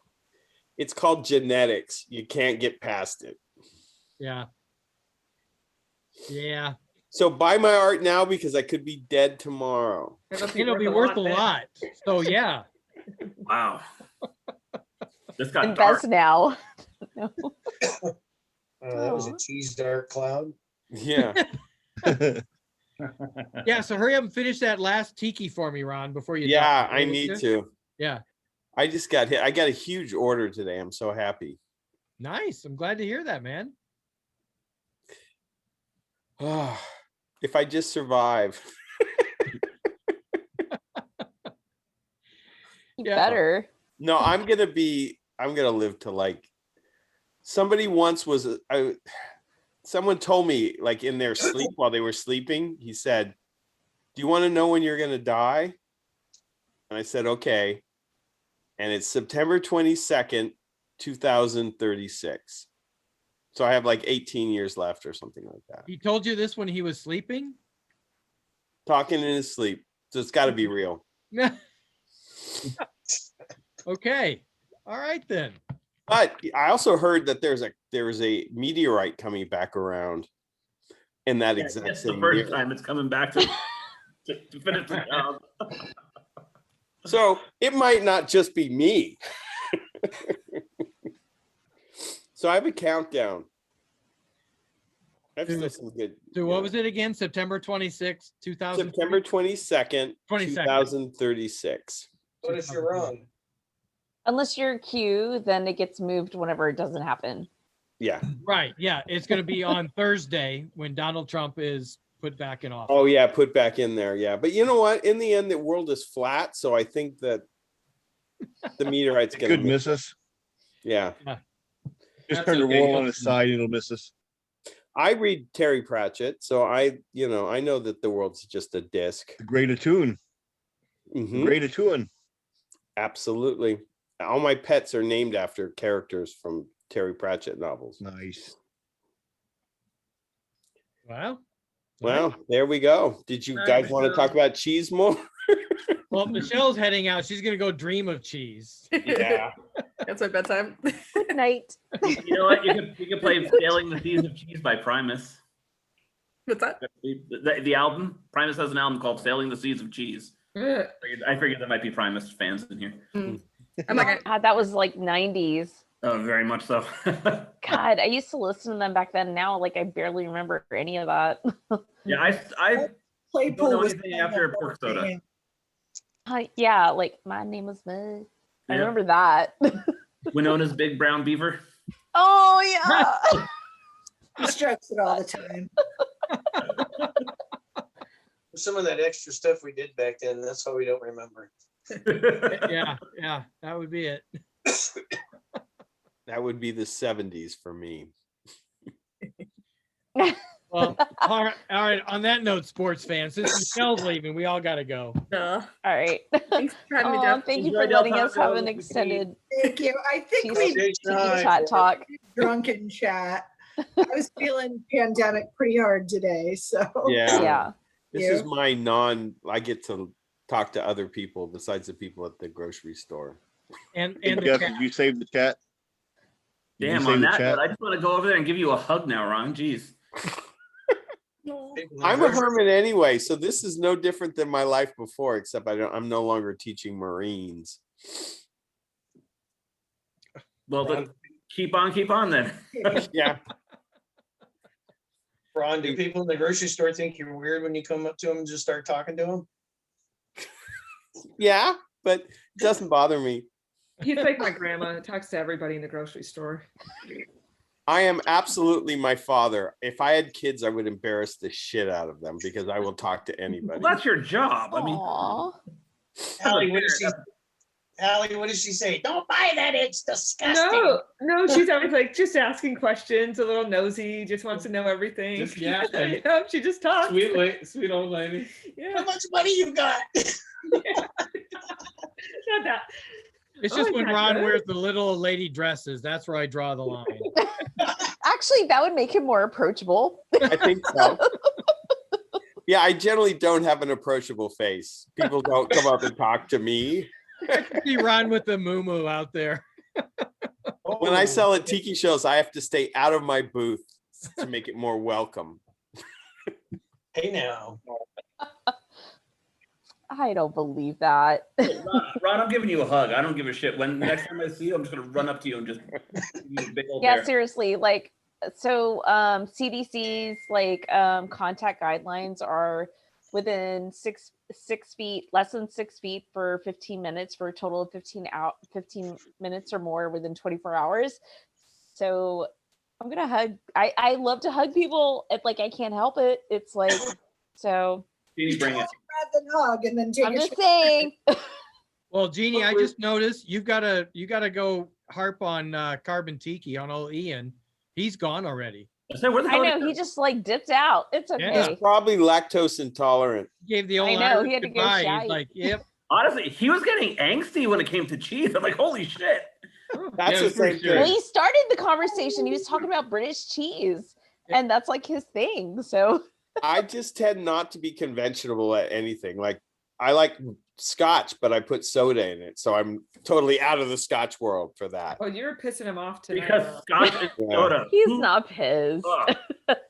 Hey, but we may be onto something. If you're in your booth, you set up your booth and selling stuff, maybe you need a plate of cheese there. We get the Tiki people over here like, I think I should make that booth's got cheese. Instead of having a wheel of cheese, I can have a tiki of cheese. There you go. Oh, there you Go go. ape shit. Tiki cheese carving. There we go. Yeah. There you go. Tiki man. Cheese carving. We need a block of cheese. And just eat all the crumbs. Ron, And then you could have like little like random toothpicks all over everywhere. I expect that in your booth at Original Tiki Marketplace. There you It go. will be there. Hey, Jeff. Yeah. Fuck your dinner. Yeah, you're gonna Apparently start so. to- Another daiquiri. You guys know what we had for dinner? California stayed open all night. Pineapple's nutrition. We had It is. And you know, it's juice and yeah, it's got all the ingredients. And it's a tenderizer. Wasn't there a whole pineapple diet? There was. In He's the on a 40s juice or 50s. cleanse. But it's a banana diet. He's on a juice I would cleanse. say, you know, from my personal. Hey, Josh. Eat your tuna fish and be quiet. No, honey, it's called the banana diet. I swear. banana with cheese. No, that is the combination that cannot happen. Okay, I Allie, saw seriously, recipe the woman who was that on had this show bananas. last week talking about fish tacos cannot say earmuffs when I say about a banana diet. I know. We did have fish tacos. Yeah, no. And we did. Tonight was tomato mozzarella. We were in theme this week. So Yeah. So you guys talk about food all the time. I have been missing out. This is not a one-time thing. These book that had bananas wrapped with a piece of lunch meat and then cheese. Ew.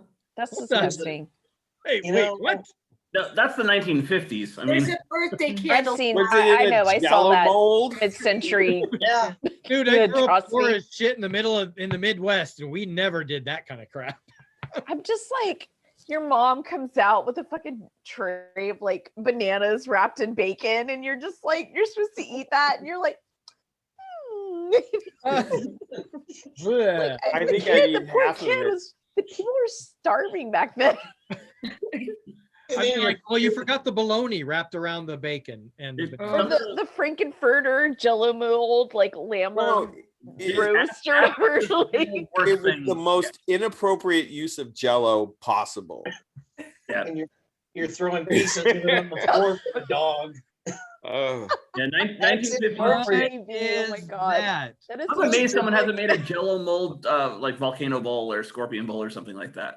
That's a trip to HR right there. A trip to HR. That looks a little racy to me there, Jenny.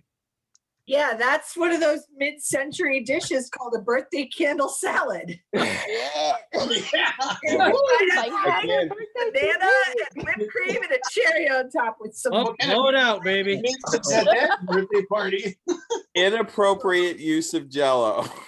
There's no jello on this. I know, I feel like we're like, It was a banana going through the pineapple. The thing that bothered me Jeremy's though is bringing that that to your cherry birthday stuck in the party. top. That So my best friend's husband, who is also a dear friend, so his dad was like the Baptist minister at the church in Thousand Oaks, and they had like birthday celebration for one of their many children. And my best friend is a little out there like me. And this might be before she was married to Nathan. So they go to this birthday celebration and there's a table splayed with these birthday candle salads. And she's just like, what the what?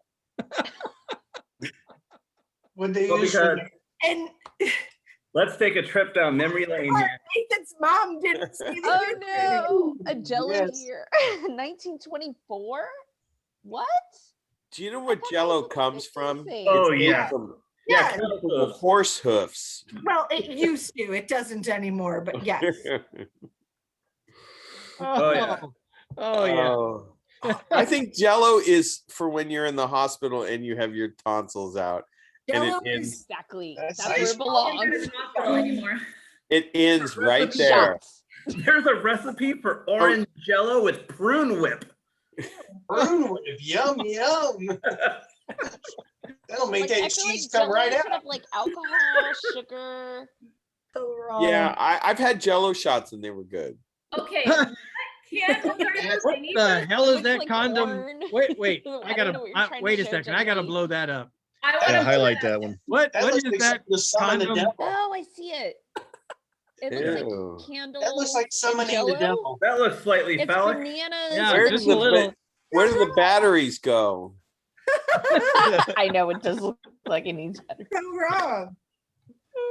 Sad no one made that for my birthday last week. Oh, I was gonna say I want that for my birthday. Oh, Oh make damn! time, Michelle. we ready? Yes. Oh my Oh, goodness. bad. Hang on a second. Ew. Here, let me blow What's you on up. the bottom? Is that pineapple or artichoke? Put that, That is a true artichoke. Damien. Put that back up there. Hold on. Fuck, what book was it? This one. Was it? No, it was this one. Michelle, your birthday next year, I'm gonna come with like a little silver tray and I'm gonna have like a thing on it and I'll be like, I baked this for you. Hold on, he's Mom." looking at. Apple rings over bananas. Home and I have tons of, like, my stove is 1926, my old fridge was 1934, so I have a collection of old cookbooks. I even have the original cookbook that came with my stove. But anyway, The hell? What What the is it? hell? Is it a taco? That's what I thought. Molded looks like a chicken taco. salad. Molded chicken salad recipe, but it looks like a taco. It does. It looks good.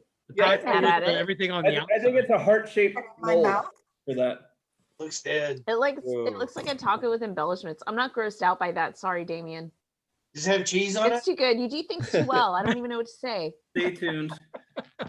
Ham supreme recipe. That looks just weird. Show it.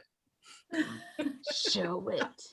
It wasn't like a mold or anything like that. It was just I like that. Show it. Show it. Show it. Come on.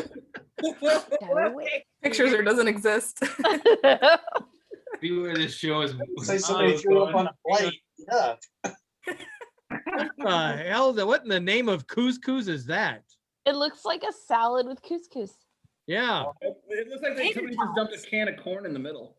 Is that corn? Is that corn? Yeah. Or is it macaroni and cheese? It looks like a caprese with the couscous in the middle. Yeah, that's what I thought. At first, it looked like caprese. Hold on, I'm Maybe looking it's for all my hominy. old cookbooks here. Maybe it's hominy. All right. The thing My is dinner can this. wait, but I have to pee, so I'll be back. Okay, BRB. Meat All right, and let's talk Jello about Jeff. shall never meet. Let's talk about Jeff. Maybe a video cast of just While it's sharing Jello recording. pictures. Oh shit! This one has drink recipes. Huh. Don't put it away. You know, I've seen Jello recipes that have like fish in them, like shrimp and stuff, and it's just why? Somebody, so we did. We have a friend in town. She lives like in a very mid-century house.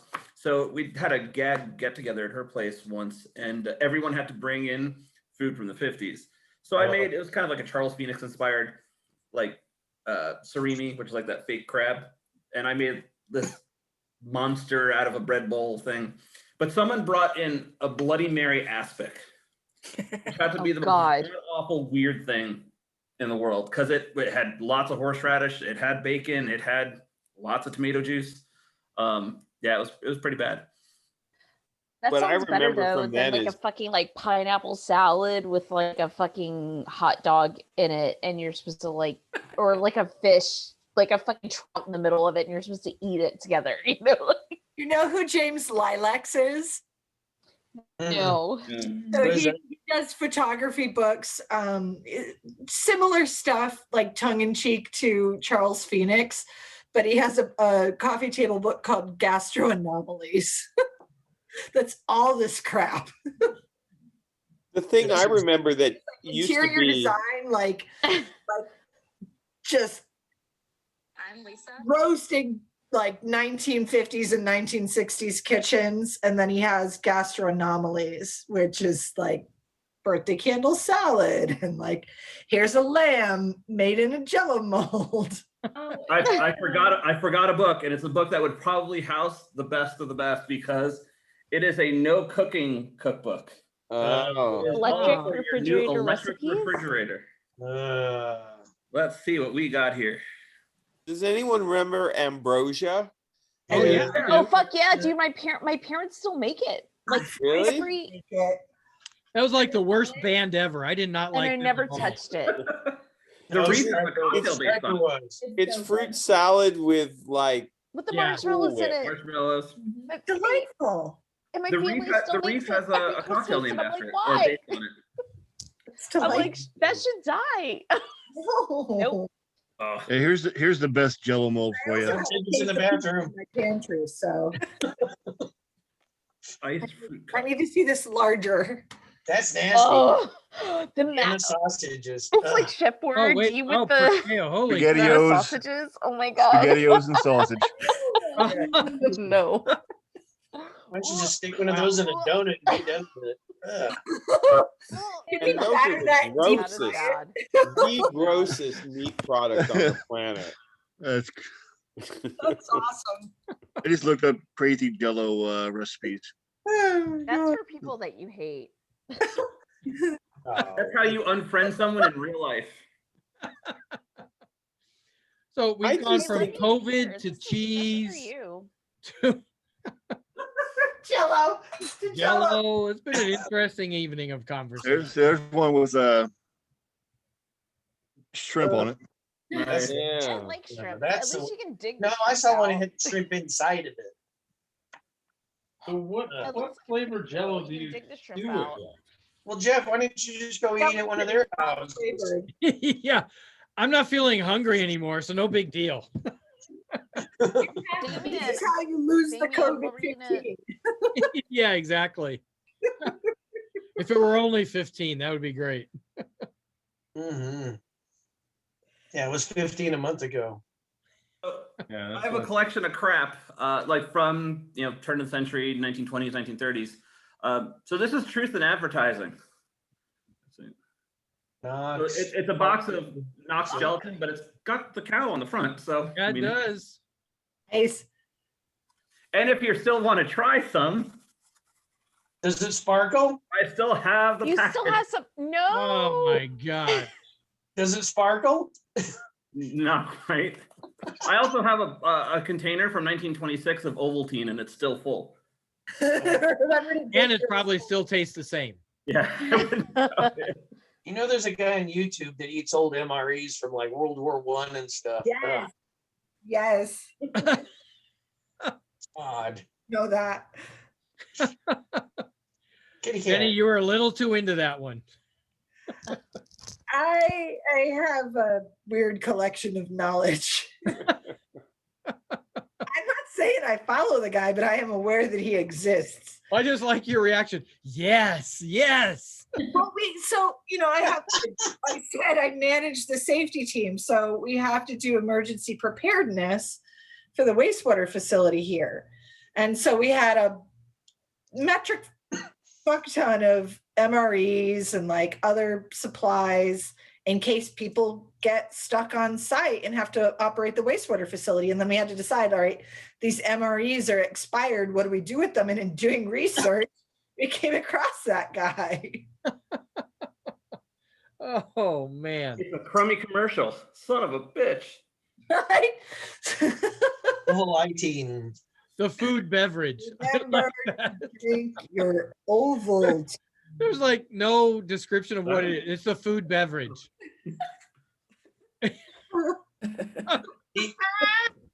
Just eat this shit and be done with it. Yeah. Oh my Not to be god. exported.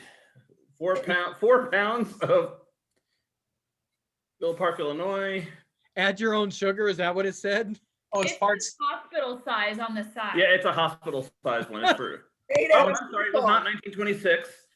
It It's is. made out of people. Nice. Wow. What'd you say? What'd you say? It had a little bit of. 1921. What'd you say? It So, had a hey, it's little 100 years bit of oil in there? old. It's made out of people. Don't eat it. 100 years of tea. I haven't opened it up yet, and I'm kind of afraid to. But oh no, it's heavy, but it's a block. There's a block of something in there. Yeah, I'll bet, man. Now I don't. Now if he like brings me something in the morning that's like any similar color to Ovaltine, I'm not gonna drink it.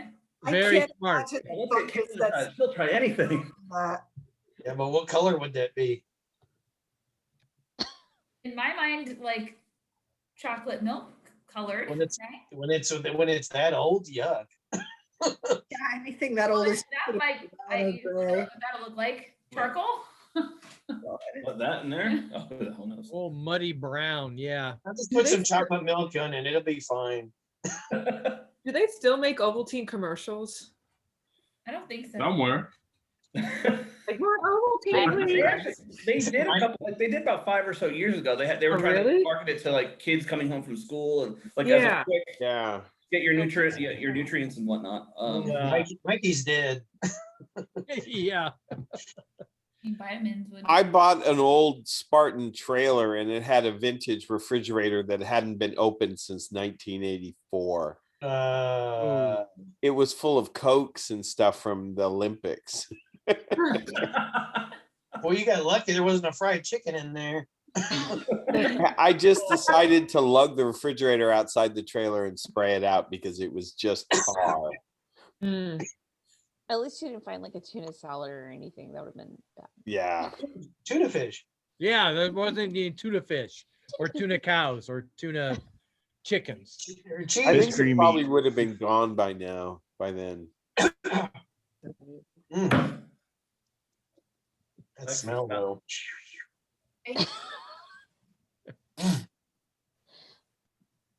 I see that there's some memories being triggered here. Lexi. The thing of George Carlin when he talked about cleaning out the fridge and had the one thing in the back, the mystery meat. Nobody wants to touch it.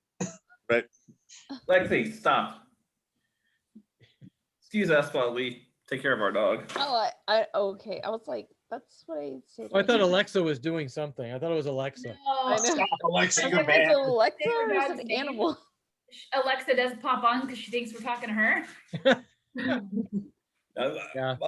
Lexi, the dog, she's got a couple skin issues, so she'll start just scratching herself and then make her bleed and things like that. So anyway, so cheese, No, no more cheese. hot dog, We're way past cheese. We're like Jello. Cheese, please. So now our dog heard us say cheese, and now she wants to get in on the conversation. Well, yeah. Your dog should. You know, I have do more like a cheese. good chicken and biscuit cracker with some easy cheese on it. Man, thank God Ian wasn't here for that. I Oh, yeah. know. There was That like would've chicken triggered me. biscuits and their bacon crackers with the fucking squeezy cheese. That was I like middle a school fried moon thing. pie with some cheese whiz on it. Oh, fried and good. Or cheese whiz. It was cheese whiz with bacon crackers. That was my jam. Middle You want to get in on high this? school. Are you trying to get in on this? Thank you. You stick Oh, it in your man, mouth and push Velveeta. it. Velveeta, that's the cheese right there. Oh, Oh, my You know what is goodness. the best crappy cheese is like ballpark nachos. I don't know about that. No? Oh, Is it like a melty cheese? I've never had it. It's horrible, and it tastes so good at a ballpark. Oh, my first job was in a movie theater, and He's is it on? Yeah. So you got all the buttered popcorn. I think he's doing something So- disgusting with the Oh, cheese. soft drinks. The nachos. That's not like a, when you see it in the case, it's not a popper, it's a popcorn warmer. And you pop one, well, this is back in the day, they used to pop once a week upstairs in a room. But like the cheese for all the nachos would come in a plastic bag, a big pillow of cheese. And you can just put your head on it. Wow, there you go, Ron. A big cheese pillow. My first job was Jack in the Box, and the fryer used to have this big 25-pound thing of like Crisco. Wow. For the deep frying stuff. It's gross. The butter that goes on the popcorn comes in a gas can, and it's. I believe it. In the movie theater, yeah, come in big like gas cans, and then you put them in. It's solid. It's like what would be stuck in your heart. Right. And then you pour it in like a warmer thing so it melts and becomes liquid. But it is. I remember there was one night where somebody dropped and filled a whole thing of it behind the counter there, and we were just sliding around all night. Like slip and slide or unintentional? Yeah. No, like everyone has like had a roller skate. Nobody even said anything. You guys were just Popcorn. like, Tom Cruise in Risky Business. oh. Jenny's gonna come and do a risk assessment at the movie theater. After that experience, I never eat anything unless it's like packaged. That stuff in the won't movie theater. spoil. It'll be here in like 100 years. Yeah, exactly. It's a scene now. Can I help you? Well, it just Okay, seems like I have- somebody sat down and went, what's the most inappropriate form we can make this? We can have an aerosol cheese and a pillow of butter, was it? No, the cheese No. pillow. Oh, geez. Cheese. Gas can full of Put butter. the I hate butter the and then movies, squeeze but- it into the cups. That's I the hate the job. movies, and I'm not even like that crazy about popcorn because I actually don't even really like popcorn. But when, you know, my kid was little, like I would take her to the movies and I go through Wiener Schnitzel because it's right by there, and I would put it in my purse, like the Wiener Schnitzel, because they have like 5 corn dogs for like $1 or 5 like hot dogs for $1. And I was like, have some Wiener Schnitzel. Everybody does. Yeah. And so now, like now I'm older and like He's like dreaming of gingerbread and popcorn. It looks. I know. I was just like, I'll just get the soda. I buy soda too. My purse was like, I had this like mom bag, and I'm like, no, nothing to look at. I You do know, like, like getting the frozen Coke at a theater, and then the Coke icy. then sneaking rum in and do a rum frozen Coke. see, I don't do that. I haven't like, I never drank to watch a movie. I don't even want to be there in the first place because I feel like, I don't know. I feel like it's like 5 hours of my day, like taken away or whatever. Like I'm in That's there, what's you nice know. about COVID. They have all the good movies like on HBO now. You don't have to That's go- why I love my life right now. Everybody bought a big TV, Netflix, everything. I don't see how movie theaters. My are gonna boyfriend's survive. like he loves the movies, and I'm like, I like the movies, but I don't love them. I hate matinees where you come out and it's dark or their whole day's gone after. Yes, I feel like my whole day's gone. I was like, I'm gonna spend day drinking, you know. Movies. I can sit in the theater I can watch 2 or 3 movies sitting at the theater. I love going to the movies. Yeah, Yeah, he's like that too. I was like, I gotta clean my house or whatever. Like, I would rather be at home though and watch a movie. I can do that, but for some reason, going there, I feel like I'm wasting my time. Yeah, I but don't I know can, why. I can pause it, go to the bathroom, come back. I didn't miss nothing. That's the big thing. When I go to the movies, I withhold liquid for 3 weeks before I go, so I'm not peeing the whole time. But you have to admit, it's also kind of fun when you're like, ooh, what did I miss? Like, catch me up. No, I'm Yeah. like, what the fuck is this? I missed something because I had to go pee. You know, like. What do you mean, guys? What the hell? But then you go to see movies like The Godfather or King Kong or Dances with Wolves, and it's like a marathon of 3 hours. It's like, oh, damn.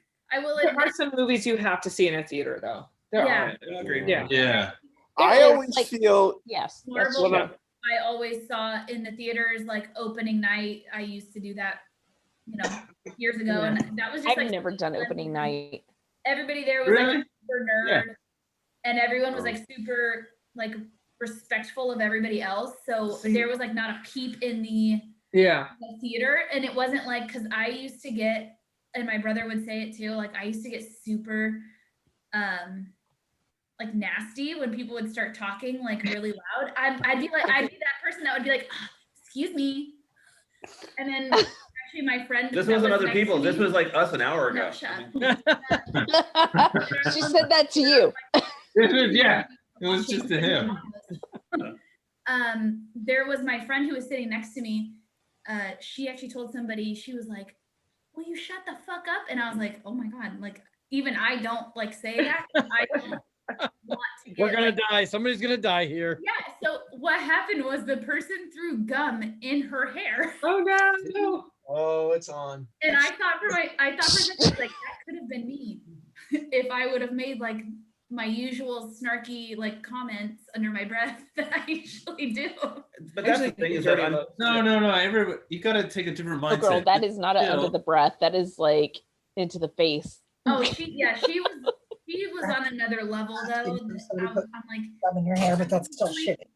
yeah, I'm usually like, can you guys No. So you just down? chill, watch your movie. They're annoying, and just think right after the movie, you're gonna go tell them, and you get another free movie. He goes and complains, and then they get a free pass. Actually, I just go to the bathroom and then just wait until the next showing, and then I run into the fucking showroom. Yeah. You go to the bathroom and you're like, hey, there's people talking over here. And then they'll come in, you know, they'll like police with their little clipboard. Jeannie There's just no goes need all for that John drama at the Wick movies. afterwards. Oh man, this show has got this show's gotten weird. Now we're like reminiscing of going to the theater. theater. Okay, when Dude, we it talk is so about the easy theater, to it's sneak into gotten movies, weird. though. Josh, you and I must have Like, worked if at you're the gonna same commit a theater. crime, that is the easiest thing you could ever do. It's just Wait, steal a hold on. movie. Work at a theater? What? Hold on, where? What? Like, if you're gonna go to a movie, no, like if you're in a movie and you want to bounce to another movie. Oh. And it's like the easiest crime that you could do. You could just be Right. like, Crime. Oh, I thought you were Sort of talking like about and then movie you're in another ticket. movie. You go commit a crime because you were in the movie. So I'm glad you explained that. Yeah, exactly. I was lost. I was like, what crime is she committing in the movie theater right now? I know. I was Well, thinking, to me, that's a crime. I don't know. Like you're stealing a movie. Like, and I don't even like movies. Are you though? Are you really stealing it, or are you just Double featuring. watching two halves of a movie? I mean, Oh, I get it. You guys don't. Yeah, you guys do this all the time. No, I'm just kidding. I actually have never movie hopped. Even when I was younger, I never did that. Why am I frozen? I don't even want to be there that Glorious long. Bastards to let it go. It was intense, or vice versa. Why am I frozen? It was an intense movie day. What was it? I went to see District 9 and then I went to Inglorious Bastards. It was That is Whoa. an intense movie. what an day. intense I movie. had a really weird one. I saw The Nutty Professor and What Lies Beneath back to back. It's a very odd combination of movies. Exactly. like That's the Eddie weird. It was a Murphy. very odd Yeah. combination, as a matter of fact. Yeah, the Nutty Professor, the newest. Yeah, the one. Eddie Murphy one, not the Jerry Lewis one. I'm not that. Yes, we know. We figured that. Jeff, I was wondering where you went. No. Like it's a black thing. You guys have killed my other camera apparently. Oh. It's like I froze. Have we broken the record yet? What is the longest show? See, look at it. Oh yeah, we're totally broke the broken. record. Oh, you're frozen again. I know I am with my tongue sticking out. What the hell's up Dude, with let that? it go, man. There we go. It's like, geez. Don't you always love that? It's like you see somebody they're frozen on TV. It's like, ooh, it's some weird look. Kind of like That's that. just every photo I've ever taken. Oh, do we have the screenshot of? I don't know. Do you? Oh my gosh, we watched. Okay, you know we don't like Vice News, but we watched the search for Q Vice Okay, News. so one. Vice News is annoying because it's like so overly hipster. It's like ridiculous. What is it? I'm sorry, I missed it. Vice News. Vice News. It's liberal. It's liberal news, but it's so liberal that they're actually bad reporters. They sound like they're high school. Oh, Like Young Turks. Team I Goes hope Dynamite this is type funny stuff, for you. or- Don't build it up too much. Wait, guys, can I screen share? You're Am I allowed to? talking hang about on liberal one news. second. I'm thinking John Oliver, and I fucking love John Yeah, Oliver. now you can. Okay, so we just made fun of this girl. I had to take a screenshot. Yeah, that's how my face froze. It was kind of like that. It's like, Well, I really? feel like if you did that to my face, that anybody No, her could. face is like, permanently like that. That's, that's not even fair. That's just this That's thing. not the She back. took She looks like she was in the middle of a stroke. That looks like that Olympic girl when she didn't get the gold, remember? That is not fair. Like for me, that like warrants like red flags, and I'm like, squeeze my hands, like. Yeah. Yeah, like did she have a stroke? But like I don't think she did. She just was listening like this. I got this one of Barbara Walters because I put her on pause. And I walked back in the room and she was like that. Who the hell's behind her? What are they doing to her? Are you sure that wasn't just cosmetic surgery? Or- No, she definitely has that surprise goldfish look, but Uh-oh, my Depends failed. Looks like she sat on something. It's more like that doesn't go there. I really hope she doesn't get the Moderna shot. She got one of those bananas.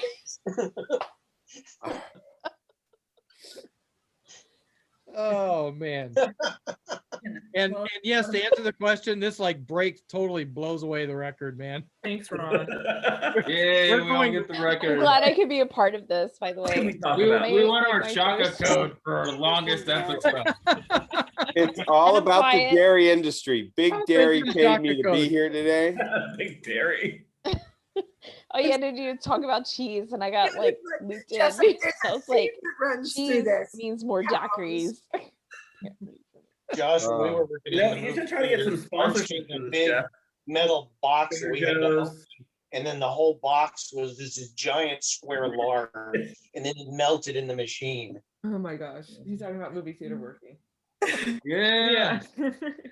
We didn't hear the beginning because it was somebody We else. didn't have the luxury of pouring it in anything. Had to put it in the machine.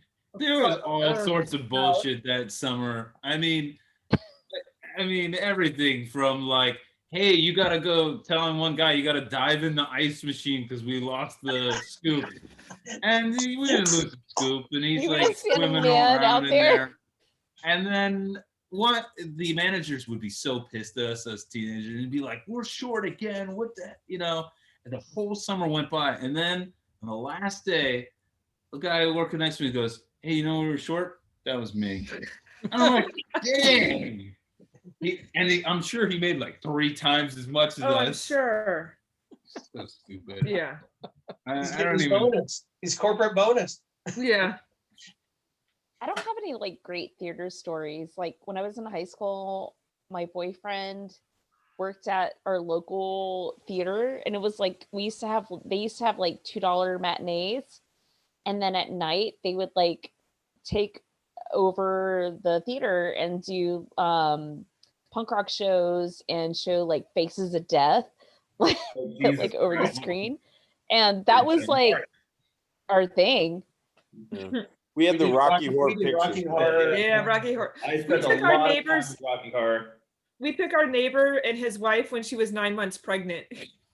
Nice. Rocky Horror, because it's like their last hurrah before their first baby came.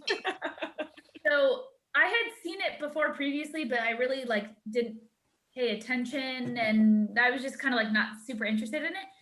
And he kept quoting it for like a solid week straight, and he's like, that's what we're gonna watch. And I was like, okay. So we put it on. Yeah. I swear to God, I was watching him quote it more than I was watching the movie. You weren't watching me quote it. You were watching me do the callbacks for it. Yeah.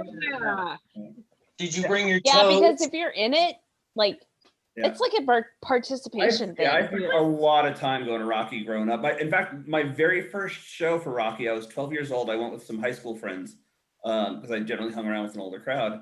And we went to a midnight showing on Halloween in Greenwich Village, New York.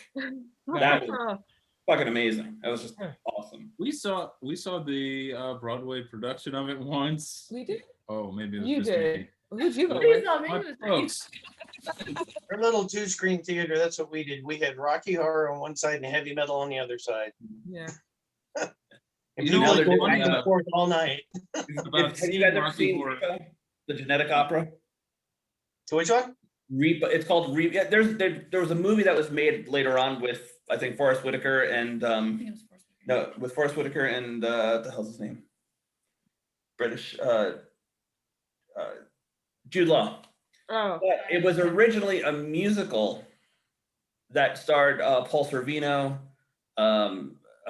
Sarah Brightman for for any opera or musical fans. She's married to that guy. That guy. Yeah. Yeah. Basically, it's not a Sondheim. it's a dystopian. It's a very B movie-esque type thing. It's a dystopian sort of thing. Future where. What's the name? It's called Repo, the Genetic Opera, and it's a musical. But they started doing it like the Rocky Horror Picture Show. So they would act it out in front of the screen that was doing it on screen. So it was very much in that same vein. But Paris Hilton's in it in a very odd role. But she's not the worst thing. Did you ever see Shock Treatment? Which is the sequel sequel. to Rocky It's, Horror? Richard O'Brien's loose sequel. But yeah, there's only him and Little Nell that were in it from the original, I think. But Yeah, everyone else was new. Yeah. I remember that was my first college roommate was like, stop playing that. He also sat with a wheel of cheese on his lap. Yeah. But it was American cheese back then. Rocky did, but I'll tell you what was funny about B-movie seeing type Rocky stuff, Horror right. not too long ago was we saw it. It's fun. It still is fun. But it was like after being in San Francisco and like Folsom Street Fair and all that stuff, I'm like, this is like This is passe. tame. This is tame. Yeah. Repo is apparently free with Prime. What was? Repo is apparently free with Prime. I have that. It's part of my We all do. They must have both have that. Now I literally for the first probably 8 months of quarantine did not watch any TV, listen to any books, do anything. And now I'm making up for lost time by watching stuff because I have to glue for 16 hours at a time and paint stuff endlessly. But oh well. Is Enjoy. Perkeo napping? And you got that bathroom. I'm still here. You're still there? You look so cozy. Yeah, per Well, it kale, is, and it's 1:30 at your time. Yeah, it's 1:30 in the morning. Oh my God. Cheese and Jello. Anyone want to come over and rip out fixtures at my house that I have to do by 8 o'clock tomorrow morning? That's what a sticker C4 is for. This is like my prime time because I'm night shift, so I'm like, this is Wide awake. morning. You guys, Oh. Repo got 4.5 stars out of 3,000 reviews. What does Pretty Repo? good. Yeah. Okay. Well, is it Repo or is it Repo the Genetic Opera? The Genetic Opera. Okay. Yeah. Okay. Because they have the same premise, and it basically is that that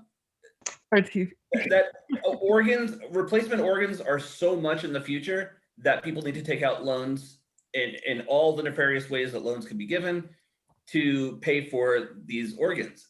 And if you are not able to pay, they repossess that They organ. take it back. By any means possible.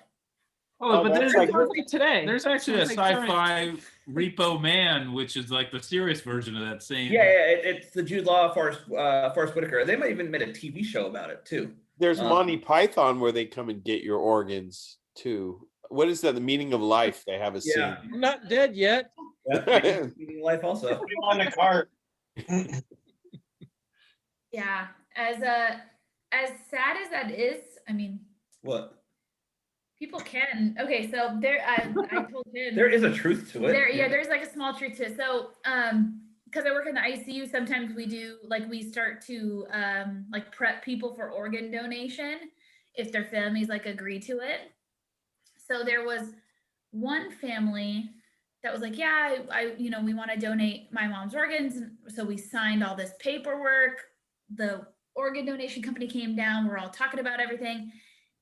And they already matched a recipient and all this stuff. So everything is set in stone. Like it is about to happen in like 3 hours.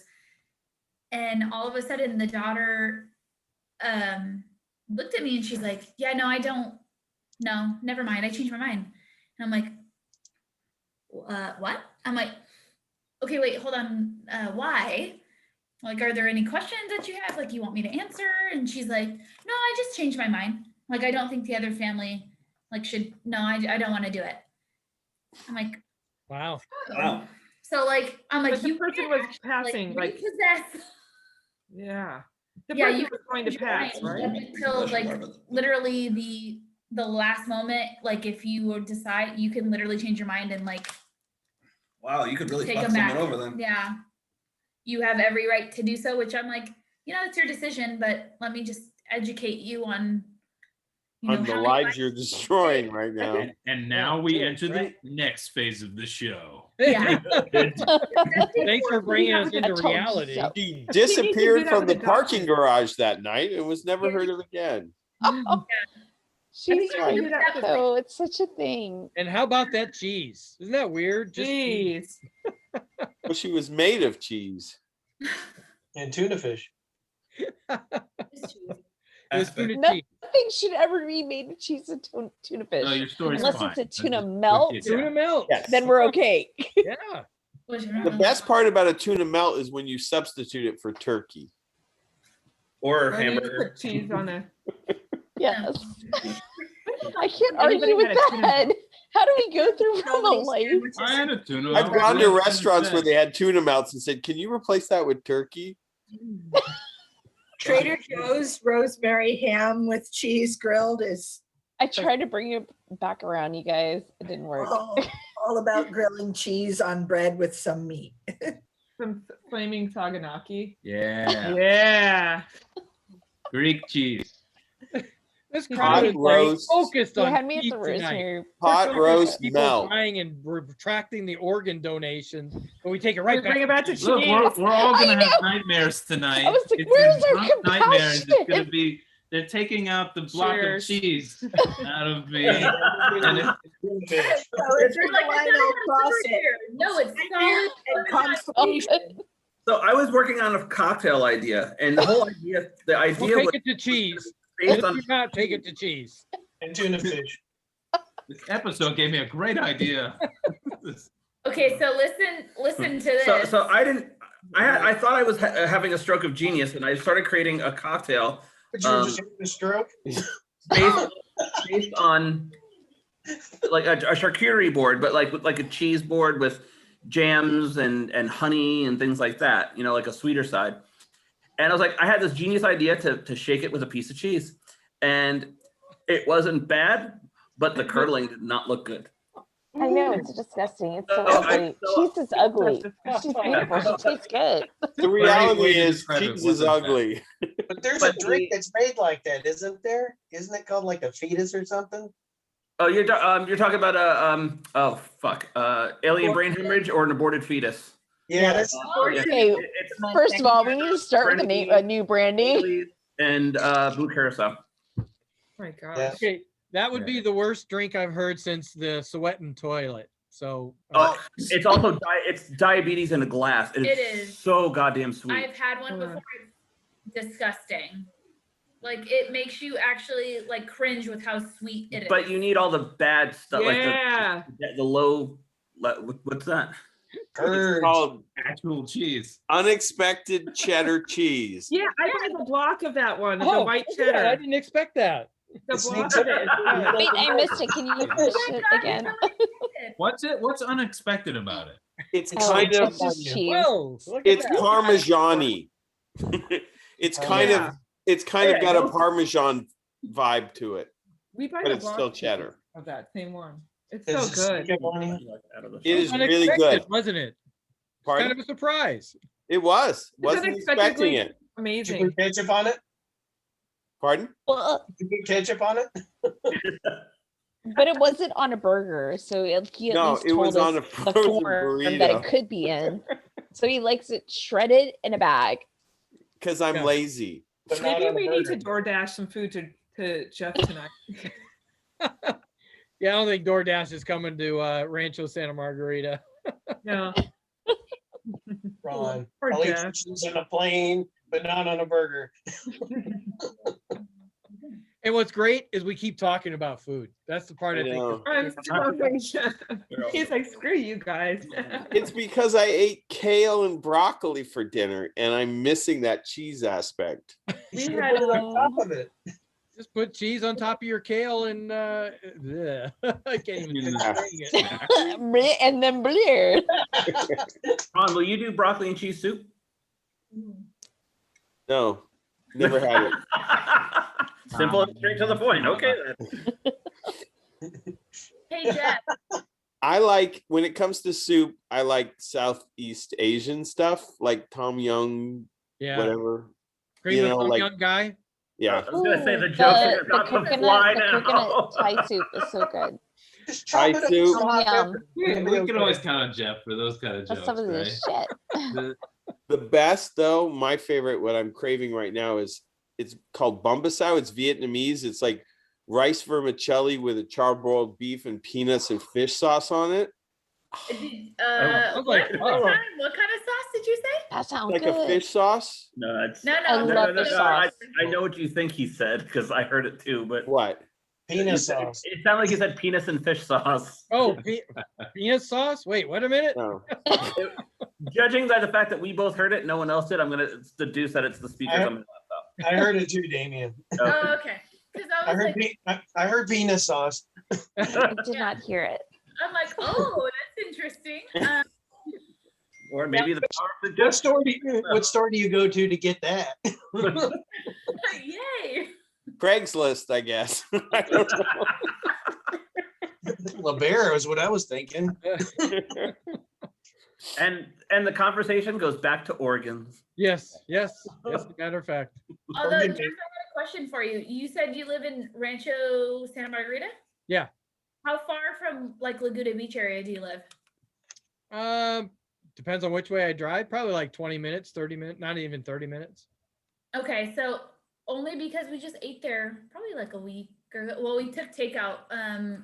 So I have a timeshare down on PCH and Cliff. So I go down there usually at least once a year. There's a really good Italian place called Alessa's. It's on Forest Avenue. I know where They, Forest like- is. Yeah.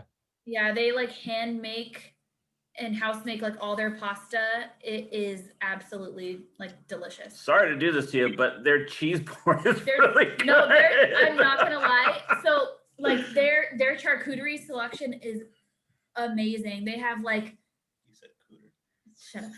They have like duck venison, Boar, like any type of salami. They have really good prosciutto, a really good selection of cheese. Ron, just so you know, it's really really good. If you ever want, and they do takeout and like outdoor, like the whole street on Forest is like blocked off for like outdoor dining. Yeah, I love going down to Laguna Beach. It's awesome. Yeah, that down there is probably about more like 20 minutes actually down there for I think part it takes Laguna. it takes us about 25 to 30 if we, get on the 5 and then go to the toll roads. I love where this show is going. In one of the first early shows we were part of, I said charcuterie, and man, everybody gave me shit. Did you hear what I said to her? Now we're like, which tiki drink pairs with Dijon? And he's making charcuterie cocktails. He is. So I went. The cocktail itself came out really, really well. So now I just pair it with a piece of cheese. That's the garnish. It sits on a plate. So that's how I do it now. Okay, hold on. I have a picture. Did you take a picture? Yeah. Jesus Christ. It was like our Valentine's Day thing that was like 7 days late because I worked on Valentine's Day. But did you post it on Instagram? Yes. Ah! So. Gochujang. I see miso soup. Huh? Ooh, what was that? Yeah, you make that up. Okay, hang on. Got it. Let me blast that up. Yeah, bake it. Here's our board. Oh. Okay. Oh, it's so And pretty. then this is the cocktail that he made that paired with it. That he did like fig jam. It was fig jam, honey, and then I was trying to see which direction because the idea that I had was for Scotch, but then I wanted gin. So I wanted to be more British centric for the name that I came up with it, that I came up for it. And honestly, rum was probably the best one. Rum was the better one. Rum had the better flavor. It paired really well with everything. It was actually super, super good. Not too sweet, but you can taste like the. You guys tried it with all the different liquors. Yeah, so I gave the cocktail the name the SS Queen of Glasgow, which is it's a Twilight Zone reference if anyone's a fan. Not totally that. Especially this isn't going to go on YouTube. So Bamboo gave you a solid. Yeah, no, this isn't recorded. Well, it is recorded, but I don't post it on. Oh, yeah. Okay. First of all, personal collection. Before it embarrasses the living shit out of me. Have any of you seen the movie Ted? Yeah. With Seth MacFarlane. And the little teddy bear. Yeah. Oh yeah. You remember Giovanni Ribisi's character in that? Whenever I Think We're Alone Now came on. I don't remember that part. Okay. You know the Tiffany song, well, the cover song. I Think We're Alone Now. Right. Yeah. Giovanni Ribisi Don't does make me this sing weird it. dance. Okay, Jeannie, come on. I want to see it. Oh. All right, so I'm gonna play because I had to take a video, and of course, there's like audio. No, tell your story because my head, So I had my head's doing the dance party. It's totally fine. Continue. Oh, okay. Oh no, God. It's not Damien dancing in his underwear, is it? Oh no. Oh, nice. Oh my God. Somebody play the music. We need the music in the background. Oh my God. I need something to take my eyes off of that. That's just that is disturbing. fucking Jeff doesn't have dinner and had to watch amazing. Like if you look up like the scene in He's just Ted, drinking and watching dancers. What's his wrong with that? character is doing that like with his glass, and he's like alone in his living room, and like so our thing in our relationship is that he'll quote a movie and he's like surprised that I know the quote, or like I'll quote a movie and it's like back and forth. So this song came on, I don't know how it came on, but this is like recently when we had first started dating, and I did that dance and he's like, oh my God. I was like, yeah, that's from Ted. I love that. Nice. So every time that song, I love that. That's the dance that we both do. So like he was doing it, but I was doing it like over on the other side of the table, as like we're having dinner. Oh, but you videoed him to embarrass him. Yeah. And I'm jealous because like Nice now move. I need like to hear that song. I think we're alone now. Doesn't seem to be Yeah. If anyone any of you screen grab around. that, I will kill you. Huh?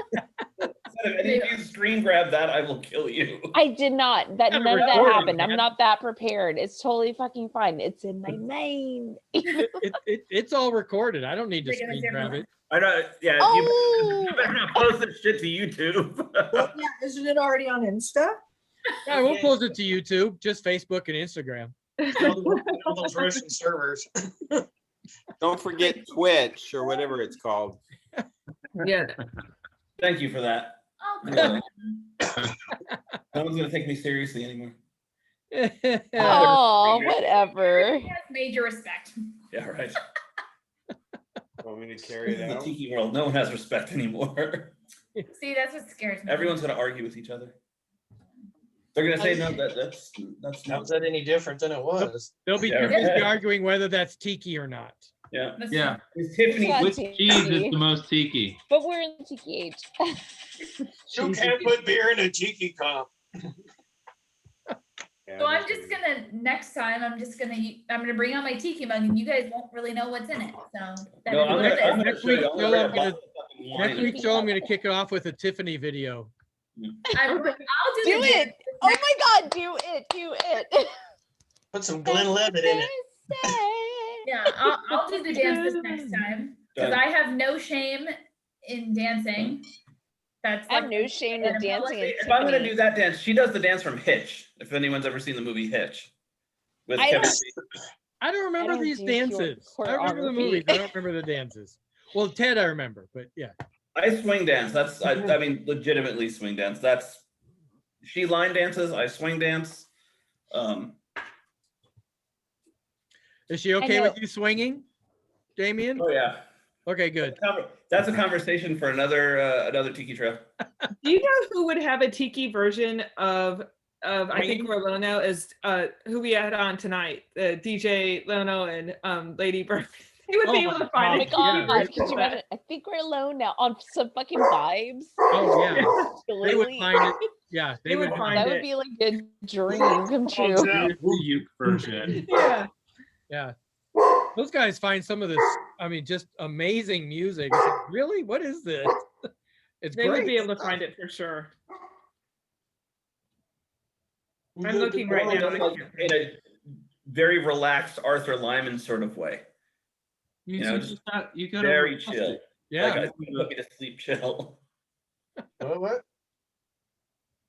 If we're gonna do, I think Actually, we're now. I think we like should an Arthur just Lyman like sort I of- was trying to think like how could we like have like Tiffany, I think we're alone now, like be tiki, and I was like, Yeah, why if even fuck with it? Just let Tiki-tronic like just fucking do it. There you go. Oh yeah, there and you we'll be go. fucking fine. Like you go. like there's no overthinking it. We'll just have fucking a great time. If it's a show with artists, just commission one of them to one of the bands to. Yeah. We need this song. Jeff, your ukulele guy, make him do that. Oh my God. You would You do come that. out Ukulele. and you're I like, think you would do it. Yeah. Yeah, because I think the best thing is everybody with their tiki mugs and their straws just gyrating. yeah with the song. I mean I like it. that is what it is.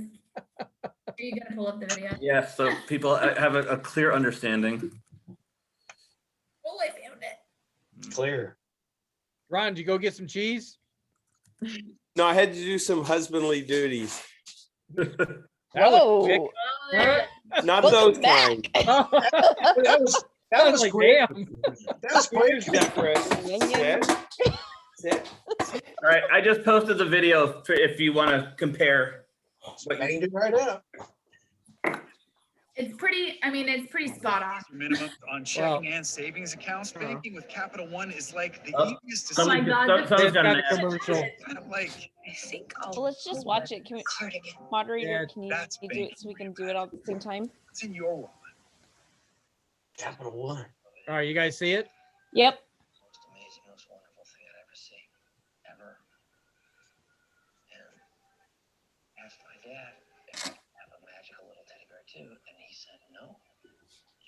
email me the rest of this story? I was so heartbroken. And I promise if I ever have a son.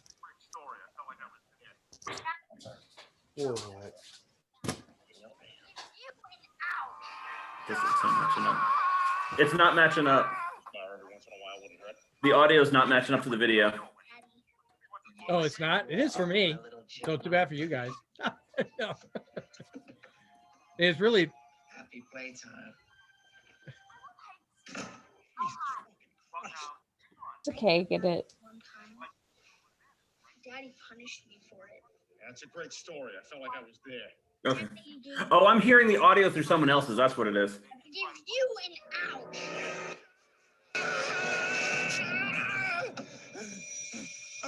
All right, kid, you win. We'll do it your way. What do you want to do? You want to play a game?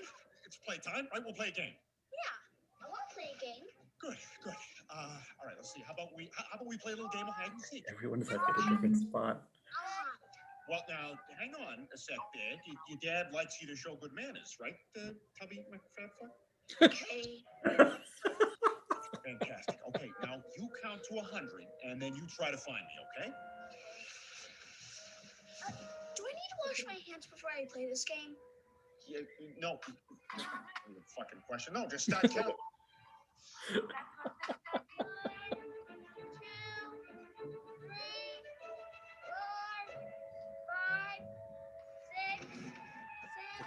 Far behind. Speaking now, or you'll get kid cancer.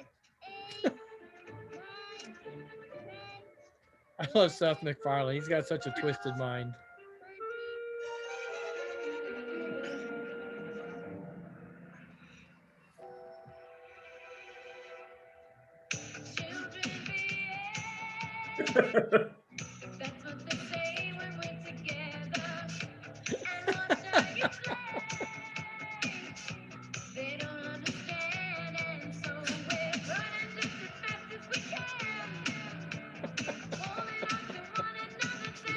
Why did I do that? You have to redo the video No, I now. didn't do that either.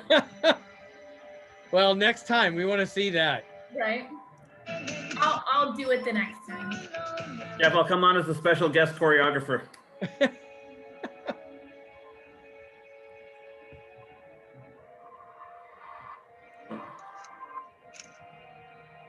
Red stapler.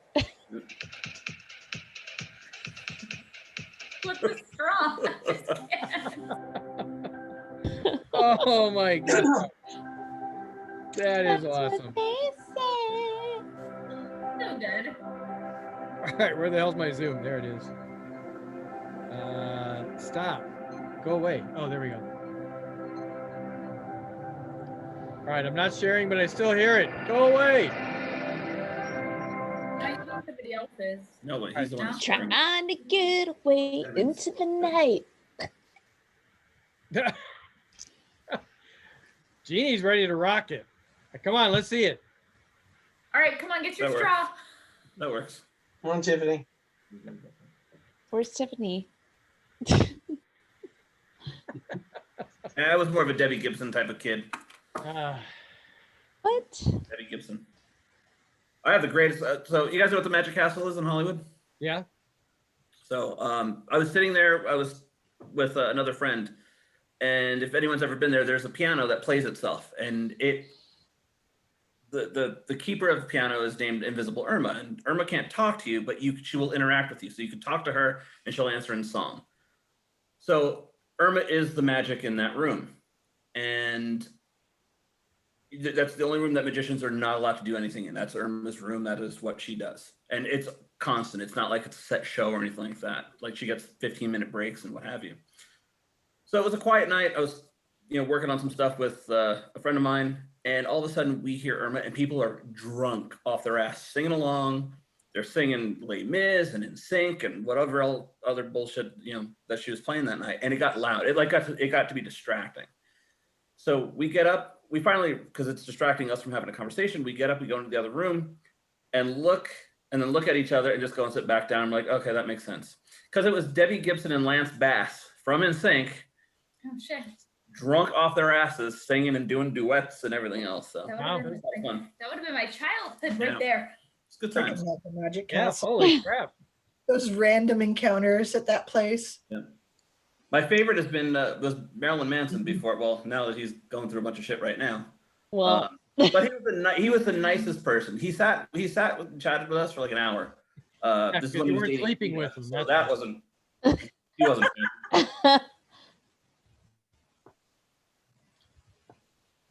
Yeah, Yeah, I don't know if Neil Patrick Harris is still the. No, he's about three times out now. 2 times out. Okay, yeah. So when he was president, I'd been there a few times, and I really wish I could have gone at that time. I love Neil Patrick Harris. The thing is that there's a no photography. Obviously, there's no photography policy, and then there's a no autograph policy because it is a big celebrity hangout. Right. Guests don't give a shit, and there's so many people and he's the nicest guy when it comes to just being tolerant, even as the president and everything else. He was trying to eat dinner just sitting at the bar. He was alone. His husband wasn't there. Just sitting at the bar, just trying to, finish up what he had to do and leave. And people just kept coming up and interrupting his dinner to have like 15-minute conversations. I had left. I'd gone to do something else, and I came back, and he was still sitting there. So, the guests are the worst part about the Capitol because they feel entitled. That's why I never envy the famous. I'm sorry? That's why I never envy the famous. I would never want to have that. Right. No, and I agree. You can't. Yeah. That's why I keep this show just a small crowd, because I just don't think that big. Yeah. It's sad when you can't even go to dinner with your family or your significant other because people want to hound you for stuff. The fact that people feel entitled to do so. Yeah. So I was we were at Disneyland one day, and Ryan Reynolds was there, and he was not with a tour guide. Normally, an A-list celebrity needs to be with a tour guide, but it was when he was dating Scarlett Johansson. They're rabid Disneyland fans, and I saw him, and he had a ball cap on, and I just kind of nodded and smiled and walked away, and he bolted because he did not want to be recognized. I didn't say anything. I just kind of nodded over because he looked in our direction because there's a bunch of us. I mean, it sucks to have that mentality is my point. Yeah. Even with tour guides sometimes. I remember Travis Barker, a drummer for Blink, if anyone doesn't know who he is. He was in a wheelchair because he had just gotten into an accident, but he had a tour. He had a tour guide there. No, it was something he had to hurt himself. But he was in a wheelchair and he can't get away, and he was still getting swarmed. I mean, to the point where security had to intervene. Wow. Yeah, that's messed up. I think I don't wish that on anyone. We were at Umami in Santa Barbara area, maybe, or I don't remember. My family and I were going to an Irish concert right before pandemic hit, and we were eating at Umami Burger, and my brother got up to go to the bathroom, and he's like, "Dude, I shit you not." He's like, "I'm pretty sure that's Dee Snider from Twisted Sister, sitting in there." And we're like, no. And he's like, no, that's him. And so we're sitting outside and they're sitting inside, and everyone's being super calm, nobody's swarming him. And all of a sudden he walks out, my brother's like, that's him. And then he's from the table, we're still sitting, and he's walking out and he's like, Mr. Snyder, you rock, man. And he's like, he turned around, he looked at my brother, and he's like, my brother's like, I feel so bad. He's like, but I was super excited. I was like, he's fine. And then he's like, can we get a picture? And he was like, of course. And he was all excited. So, but my brother had called him Mr. Snyder. So, hey man, he deserves respect. Exactly. I just think he was expecting people to be fangirling over him, and he was just I'm not trying to bother you. He's like, oh no, it's fine. My brother's like, oh, we're gonna go to this Irish concert down the way. He's like, oh, are there still tickets available? Oh, yes. Do you want to go? Oh, we got an extra one. Come along with us. Yeah, awesome. We're at Cicada. You guys are familiar with Cicada Club, LA people? Okay, so Cicada Club it's a restaurant in Hollywood. It's kind of the closest thing that we could get to the Coconut Grove from the 1920s, 30s, It's a supper club that does big band and crooners and all types of vintage type music, and a lot of it's original. It's in the old Oviatt building, 1928 Art Deco masterpiece. It's a beautiful place. Gorgeous Art Deco. Yeah, I'm sorry. Super gorgeous Art Deco. Yeah, in it that is. place. So a bunch of us were dancing. So we're sitting outside because it's hotter than hell. So we're sitting outside to cool off, and Alice Cooper comes out and just starts chatting with us. She's like, "Ah, it's loafers." He starts. It was really cool. It was nice. Dang. Did he explain the origin of Milwaukee? Yeah, nice. Milwaukee. And I would have The been like, good we're land. not worthy. I went to elementary school with his daughter. Slider too were both actually like. Are we talking about Wayne's World? The biggest asshole I ever met at Cicada Club was Mickey Rooney before he passed. Holy shit, he is the poster child for crotchety, curmudgeonly, grumpy old man. He was just, because there were so many people were there to celebrate him and his legacy in movies, from when he was a kid to present day. And a bunch of people came up to talk to him. He's like, get out of my way. I just want to go sit down. And it wasn't like anyone went up to the table, and it just had a few friends. And one friend was just happened to be in his way. And he's like 4 times his size and just knocks him out of the way with his arm. It was just he did not want to be there. It was his wife apparently that put him up to it, who, it just, it was interesting. I went to elementary school with Alice Cooper's daughter. Nice. He was a year ahead of me, and he would donate stuff like his crap for the school auctions and stuff. Nice. That is. Hey, that'll bring something. Yeah. Would have cracked a lot of jokes. If she, just growing up, you'd be like, Alice, is this cool? If you ever went over to her house, you're like, is this cool? No, I mean, I didn't hang out. She's a year older than me. I'm not cool enough to hang out with her. So did he show up at the end of the school year each year and sing "School's Out" for summer? It's crazy because she went to public school, elementary school is public school. That's awesome, honestly the best thing for people to be able to be, that's what I think, to be socialized with a bigger group of people. It was Scottsdale, Arizona, but it was, it's still public school. Yeah, it's public school. Yeah. But that's cool. I always hung out with older people, so. I wasn't cool enough. I was a big nerd. I had a Minnesota accent and a speech. I couldn't say L's and R's. I was too nerdy to hang out with any rock star's daughter. So. And here you are hanging out with all of us. Look at this. Exactly. You've come a long way, baby. I can say my L's and R's just fine. Nerds rule the world. Yeah. At the end of the day, all the 80s movies that were like, oh my God, cool people, non-cool, no.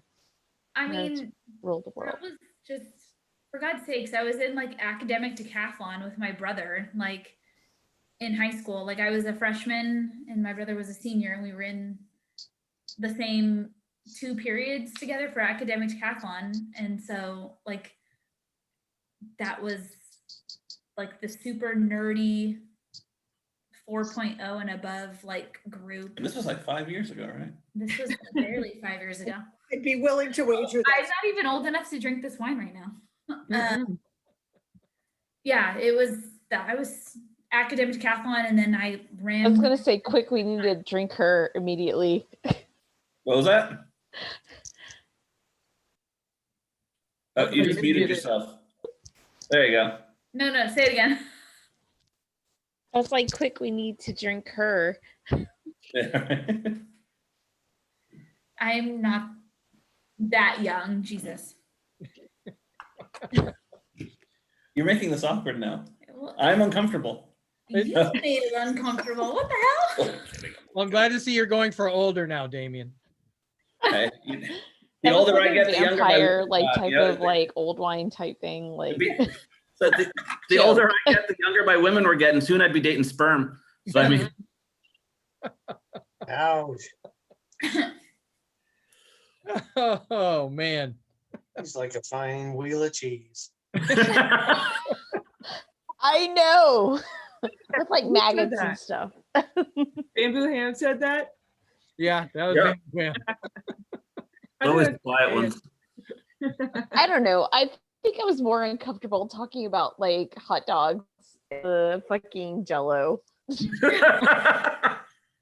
So whatever happens, happens. That was a very weird mold. I'm not gonna lie. It's such a Yeah, weird that mold. was bizarre, man. I mean, I see a lot of very inappropriate stuff, just what I do for a living. So I'm like, if that made me feel uncomfortable, I'm really not entirely sure. Like, Have you told them the story of the condom catheter? Oh no. There you go. I'm gonna excuse myself for a second, but He's like, break time. I feel like I need to excuse myself for a second here for Oh this. my story. god, that doesn't sound comfortable. No, it does not. I mean, kinda. Kind of condom. So I mean, so in a lot of people don't understand, either if they're like awake and alert when they come to the ICU, they don't understand like there's no privacy. Oh yeah, there's none. I understand that, but you know. Yeah, I'm like, I'm sorry, no, you can't keep that on. Like you can't have your jeans on. This is like a hospital. Like you have to have a gown on. Like I have to be able to like, assess your skin and all this stuff. So a lot of people don't understand there's like no privacy. There's, I mean, we keep it private from other people, but me as your nurse, I'm sorry, we're not gonna have like a. They have to be safe, and you have to be able to do your assessment, and they have to be like, you have to like be able to visualize what's happening. Yes. So we have this one nurse that works for my unit, and she's very nice, very, very nice. But she is just a little out there. And I learned this like when I was a new grad. She was like next to me as I was orienting, and she kept asking me questions like for advice, and I'm like, I have no advice to give you. Like I am like a new nurse, so you should ask somebody else. And that was like my first impression of her. So I was like, oh no, I probably shouldn't ask her any questions about anything related to anything serious. So like a year passes, like I've worked with her for a long time, and she likes to MacGyver like a lot of stuff, which my hospital is not like a poor hospital. Like we have a lot of equipment and a lot of things. So there was one patient who couldn't like get up to ambulate to like go to the bathroom. So he had to have a catheter, but he didn't want like an indwelling catheter, which is more invasive. So there's an alternative, which is, it's kind of like a condom. It's placed over and then it collects your pee. So he doesn't have to get up, and it's not invasive, and it works out for everybody. I would take that option, please. Yes. Please, yes. So so that in theory, but something's about to happen. yeah, something is about to happen. So so the problem with those is if it's not sized appropriately, it will like slip off. Okay, well, use your judgment and size it appropriately. That's just my best advice I can give. So what happened was she thought that her idea would be to hook the condom catheter up to suction to collect the pee so that it wouldn't spill out and drain everywhere. So she hooked it up to low intermittent suction. I already know where this is going, but I'm stopping right now because I want to hear what you actually have to say. So the patient asked for that nurse for the following shift because he was like, well, she did it like the best way and it just really worked out for me. And I'm like, I'm sure that it did, sir, but that's not what we do here. It's not supposed to be hooked up in the first place. No, thank you. So I'm like, oh my God. She was like, had 5 years nursing experience. I'm like, how do you think that that's okay to like hook that up to suction No. for a man. Like, You don't need to and have a then happy ending. so she was actually like, giggling. Can you like, get tips as a nurse? And who became employee of the month? You get yelled at, you gotta, Right. you go like, I love you, thank you. So the hospital does like Number one, you know, in customer quality satisfaction. scores on like how well your stay was at the hospital, like quality improvement type scores. And so I'm pretty sure she got like a glowing review. Oh my God. I'm Stay sure. was. So yeah, so she did that.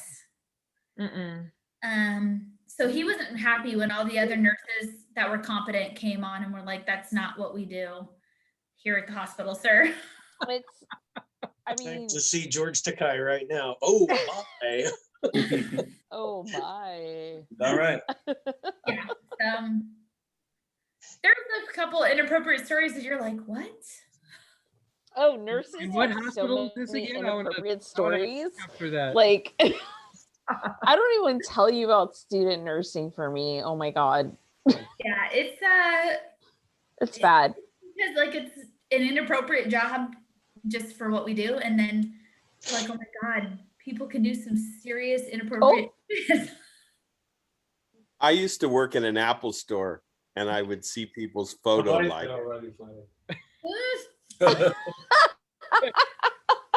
Oh my God. Ron's like, I know all of you people. You're shame. He's like, you didn't even want to know what was uploaded onto the cloud right now. The world is kinkier than they let on to be. I saw all your cheese pictures. There actually But is. you know what? That's no Gouda. There's like fondue all over a Scorpio. Oh. There was a pervert that, if you look on the internet, that was cheese. He'd exposed himself and then with a piece of cheese. Was it you? Was it you? Sure, was it you? Yeah. Ron, you said you weren't going to do that anymore. That's why they won't let me near Trader Joe's anymore. Oh, geez. You're not allowed. You're not allowed. Can I have a taste of that? You know, it's People hard. are saying, and now that's look where the show's going, but you keep topping it It just keeps going. every few minutes. There was a Genie, are guy you one still time at the Genius Bar, and he kept putting way too much emphasis on the word girlfriend, like my girlfriend. He opens his computer up and gay porn starts playing, and then it freezes and he can't stop it. And it's just playing in front of the whole thing. And he's like, we're kind of Did you guys like, put it up on the big screen? it should have been. It was Are you pretty talking funny. about your HR meeting or? Yeah, we're back to the HR meeting again. It's just what people have on their computers, on their phones, because you have to see all of that stuff. Jeannie, are you making the daiquiri still? No, I'm drinking the water buffalo. Just water? I threw a little bit of Empress in it. Okay. But I measured it. Like you were pouring Empress. I was like, what you got going over there? I have gin and tonic. We switched to gin and gin and tonic. tonic. Yeah. And buffalo. I have been so into gin this past year. I love gin. Gin's So great. Gin is great. Like, why vodka when you can gin? Yeah, gin's better. I'm thinking about setting up a still. For reals.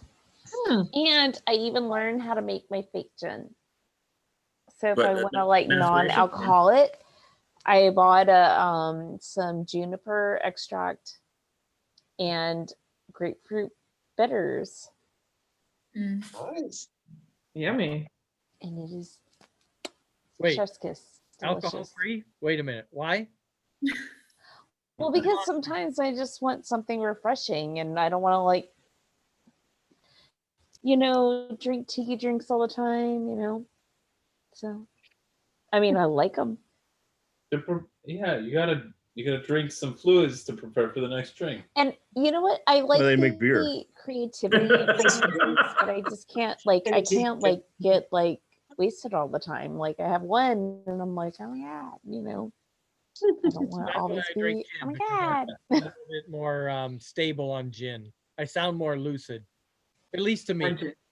Yeah. That's how I am on scotch. I talk a lot less about cheese. There's no cheese on the Scotch forums, is what you're saying. No. But do you then talk with a brogue or something? Yeah. You say Hey, Jenny, what is Mega Made? Huh? You posted Jenny. She posted Mega Made in Talking the. about adding suction to. Oh, she's gone from suck to blow. Good call. Nice. And there's nothing more you can get away with that statement. Okay, I recommend that we stay on the cheese trail, because if we go on the nurse trail, it's going to go in a bad direction. We're going to be there forever too. Like, We're talking about sucking and cheating. Nope, somebody already yeah, brought. and I was like, and I could have gone there because I'm a nurse, and I was like, I could have gone on that conversation, but It's funny because don't do it. Don't. No, well, people want to ask you what you do for a living, and I'm like, you don't really want to know. No, you don't. Look at your naked. However, if I get around a bunch of other nurses, I can nerd the fuck out. Like, No, it's honestly. He doesn't. And I can talk about how everyone will.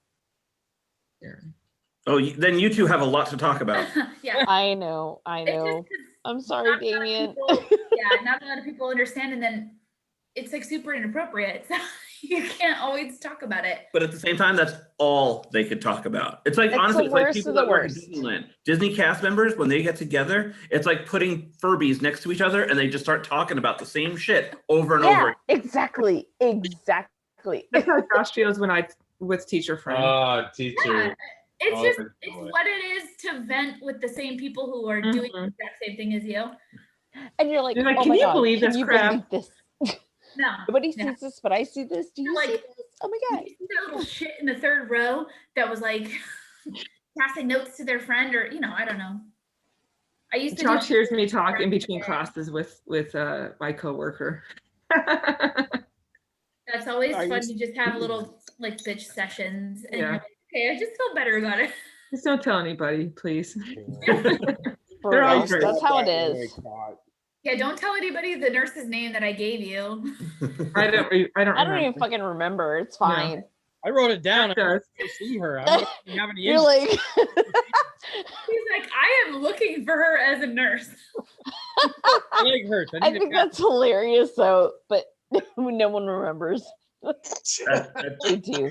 They all remember. Ron remembers. I have this problem. I'm just kidding, Ron. He has one of those names. Hey, Jeff. Yeah. Fuck your dinner. Yeah.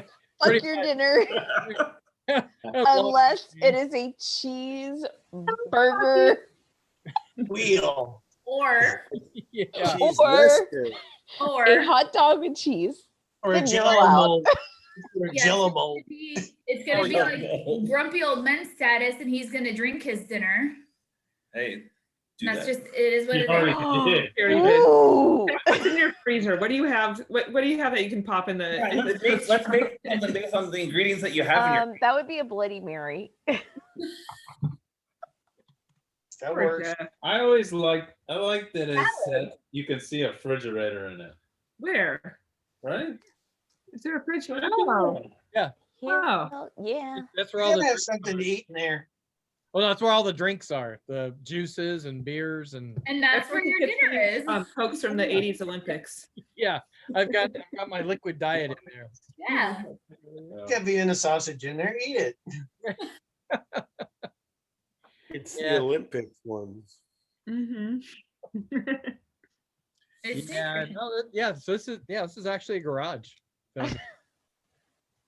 So is our house. And behind the ferns there, that's where the washer and dryer is. Oh.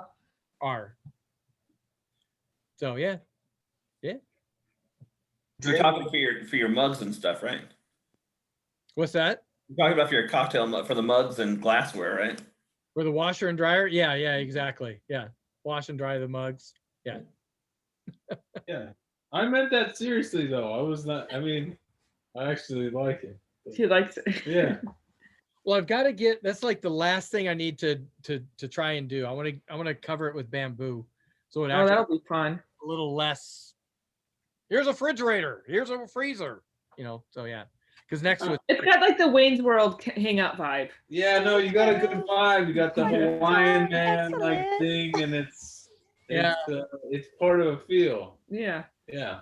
Ballard. We wish our garage was big enough to hang out in. Well, you guys only see this little part. I can show you. There's. Uh-oh. Wait, pin yourself, Jeff. It's cribs. Oh, that's nice. Trail edition. Nice. Was that the garage door? There you go. Yeah, that's the garage door. Is that where the magic happens? It is. So yeah, there's the whole tacky tiki right there. So, Jeff, before you got married, did you have this? No. She let you do it. She loves you. Well, funny story there. He did it and asked for forgiveness. It was because when I moved into her house, and after about 2 or 3 months, I'm like, it'd be really cool if people came over and they thought I lived here too. Because you would walk in the house and you're like, okay, Vicky lives here. Where does Jeff live? And said, I need something of my own. She goes, oh, you can have the garage. I'm like, what? Wait a minute. The garage has got carpet. It's got air conditioning. I can work with that. And she goes, you can do any theme you want. All right, cool. So I'm going to do this sports and I got that far. And she's like, no. Okay. And I had some other idea and it's like, no. I'm like, wait, you said I can do any theme I want. She goes, well, you want me to like it too, right? Typical female thing. Yeah, I know. I'm guessing BDSM Dungeon didn't go over well either. Yeah, no. Or maybe it did. Fire hazard. That's on the other side that he's not showing us. Shows you part of it. So I take her up. We go for Valentine's weekend up into Hollywood, and we're staying at the Beverly Hilton. And it's before when Trader Vic's was still open there. Mm-hmm. The later version of it, not the earlier one. And so we throw our stuff in the room, go downstairs, have a drink, and we're sitting outside at the pool. And it's a night when they have a pre-Oscar, one of the pre-Oscar award ceremonies, and people are in tuxes and gowns, and it was really wild, the scene. And so she goes, oh, I want to have a wine. I forgot what she ordered. I don't even know what the hell I was going to get. And I walk inside, and there are these people in tuxes and gowns and the Polynesian thing. I'm like, whoa. And there's a group in the corner that are drinking out of a bowl with big old long straws. I'm like, the hell's up with that? So I'm standing next to the one woman who's drinking from it. It's like, what's that? She goes, it's a scorpion bowl. Here, you want to try some? And Jeff drank the whole thing. So I had some of it and I was like, oh my God. Scorpion bowl, please. So I come back with this bowl as big as my head. And she's like, where's the wine? I got a scorpion bowl. She tried it. She's like, oh yeah, this is really good. They're sitting there drinking. I'm looking around going, okay, Tiki might work as a theme in the garage. That would be kind of cool. Shit. All right. I've already lost, my first two. So how am I going to convince Vicky to do something with Trader Vic's? Another scorpion bowl. Well, no, better than that. I said, hey, babe, why don't we do Tiki in the garage? She's like, well, I don't know. And we'll call it Trader Vicky's. Oh. You were a smart man. The marketing guy. Yeah, marketing guy. Exactly. So We've never Jeff, when she comes on as a special guest. We've never called it Trader Vicky's, but yeah, that's how I got it. You were a smart man. Wow, that's well, crafty. We had a party, and the reason I called it Tacky Tiki because when I first put it together, I didn't know any better. I got shit from the 99-cent store. We're laughing and thinking it's kind of cool, kitsch, whatever. And a friend of mine comes over at one of our parties, and she's like, "Oh yeah, if you really like Tiki, you ought to go to Tiki Oasis." What's that? Yeah, the rest is history. Gateway drug. Yes, pretty much. Yeah, it was so. Yeah, So that's how it got to be the tacky tiki. That's why it's the I get the garage, and that's fine. And a second Christmas tree dedicated strictly to Tiki, right? No, my Jewish wife has 7 Christmas trees. Right, but didn't So you? this would be the 8th tree. Yeah, this is like the 8th tree. We've got a tree that we're dedicated to Tiki. Yeah. Nice. But not a second one. It's like literally the 8th. Okay, so my count was off. Yeah. Jenna, I love your soul. It's amazing. Yeah, it's so lifelike. It is. Very I was like, tabby. is she It's very- cat? Very chic and tabby. Coon. Nor. Damien, that's really animated. Can you do something like that that's animated like that? We could. We're working on some stuff right now. I have 3 animals in the works right now. Not one of them is not a cat. Wow. But right now, all my time is at Strongwater. Holy shit, that project. Yeah, I saw that back wall. That looks awesome. Yeah, that was just a test because Robert, he's like, yeah, I have these remotes, and you wanted to change the color. I'm like, no, we're gonna install a complete show control system. This is what you should be doing. And I brought some of my stuff from home. It's like, okay, once we finish this stupid soldering project to actually get everything in uniformity. So I said, this is what we could do in terms of synchronization. This is how tight it is between audio and lighting, or audio and pretty much anything else you want to control. And I showed him that, and he started cracking up hysterically. He's like, okay, well, let's do it. So I've written a whole show behind it that went from just an environmental thing, like a very simplistic Trader Sam's thing, to that now there's narration and orchestration and all this other shit. And we're also tearing out the walls and rewiring all the lights so I could patch them in and have full control to make those ingredients in the show also. The fountain is completely apart because we're redoing the lighting out there. A buddy of mine is taking care of the lighting. I'm doing all the audio sound effects for all of that. So it's just kind of taken on a life of its own. So it's just one thing after another now. Nice. So we're targeting for, and I think we could do it easily because I just ordered all the equipment so I could get mine back. So we're looking at probably end of summer when people will actually be able to see it. So I'm hoping to get it done in the next 3 months or so. But with the way that COVID is going right now, they think that they're going to do interior dining on a larger scale to where that back room could be used. Probably they're looking at about end of summer. Yeah, it was captain quarters is awesome. It is. We're changing a lot in there in terms of making things interactive and making things effect ready. Right. So, and then I'm already working on a phase 2 for it, but that's just pen to paper right now.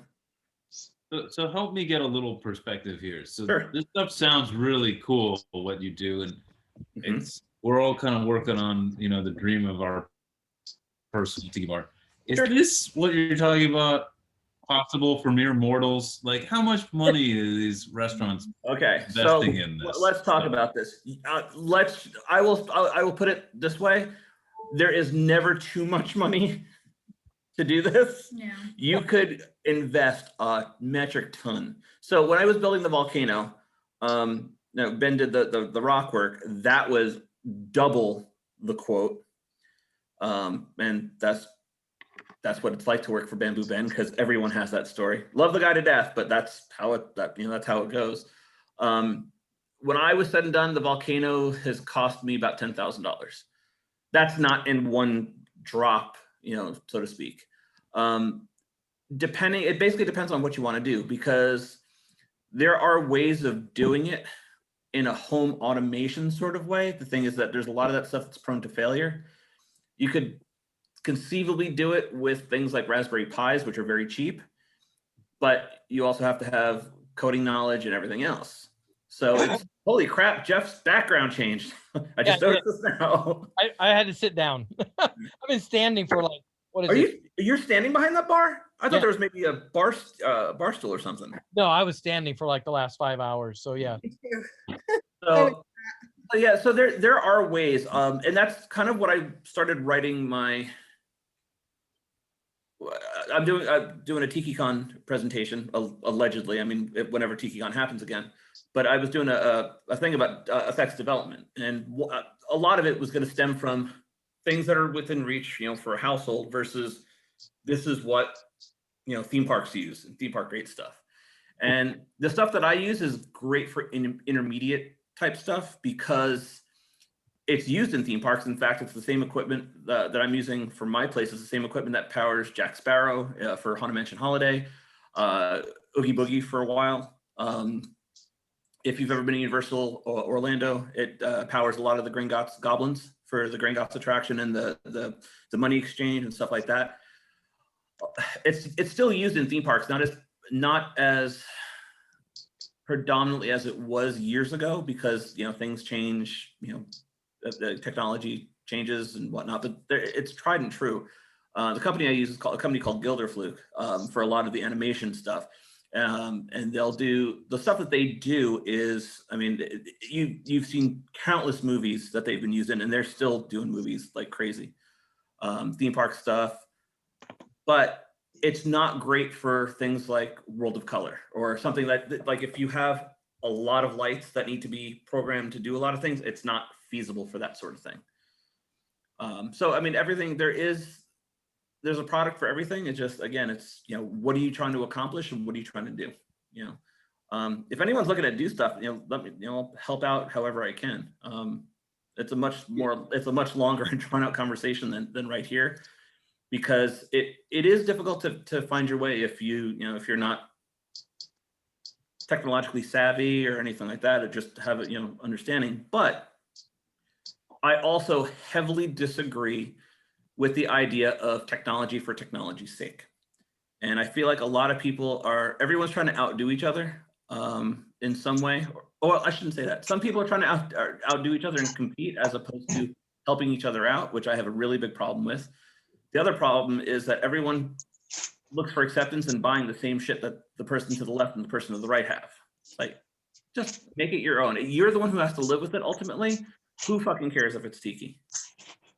If you're trying to lump it into that category, you're gonna have there's not gonna be any diversity to it, because any bar has Asian ingredients. Salt does not make a main course; it's an ingredient, just like everything that's in a tiki bar. So why not be diverse with it?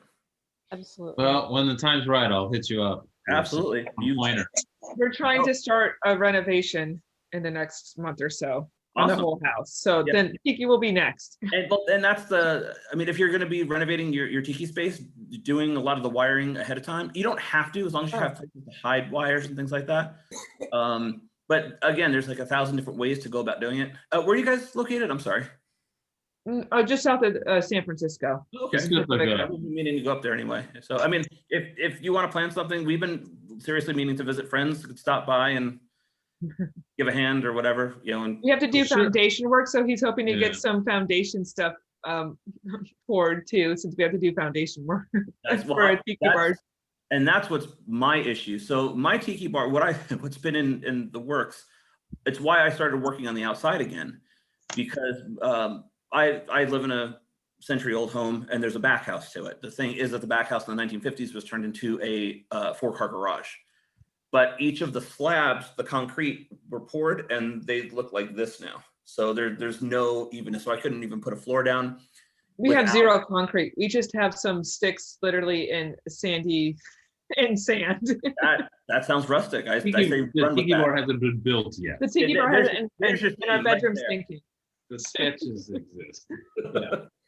So it's to try to have to go out there. Plus, there's no air conditioner out there. Hell, there's no air conditioner in here either. But the garage gets hot during the summer, so I want to make sure that there's that there's some insulation, at least for the bar area. Because I converted the middle 2 spots for the garage into the Tiki bar, so it's about 400 square feet, which is decent. That's half of our house, and we're not joking. That's literally half our house. 400. Well, like I said, this was a back house for the house back in the 20s. You guys live up north. So I mean, my dad lived up there for a little bit doing like travel, like nursing.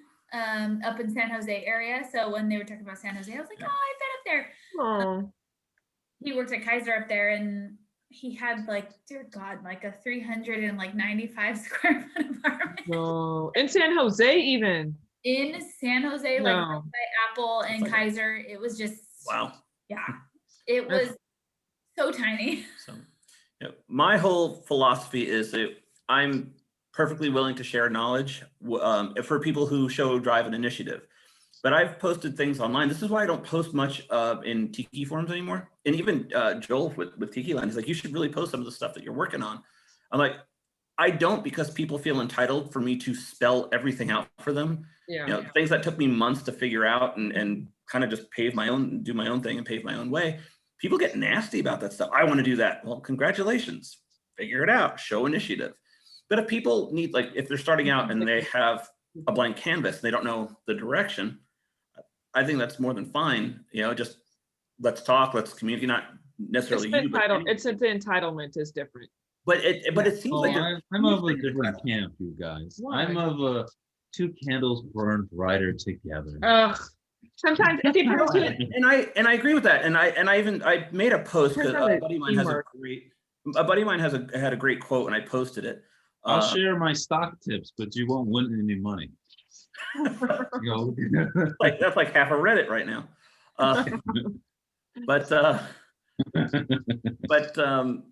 Yeah, basically his quote was, if you Jesus, why is my brain dying? We need more people that want to make great art instead of people that want to just be famous. Mm-hmm. And I think people that hoard that knowledge, I think they're doing a disservice for how it's going to, you know, what's the evolution of that, because it could all start with one thing and trickle it from there. You know, I've tried to be very open-minded where I find stuff from, because even if something sounds stupid, it might trigger something that snowballs. I have a friend that's completely non-technical.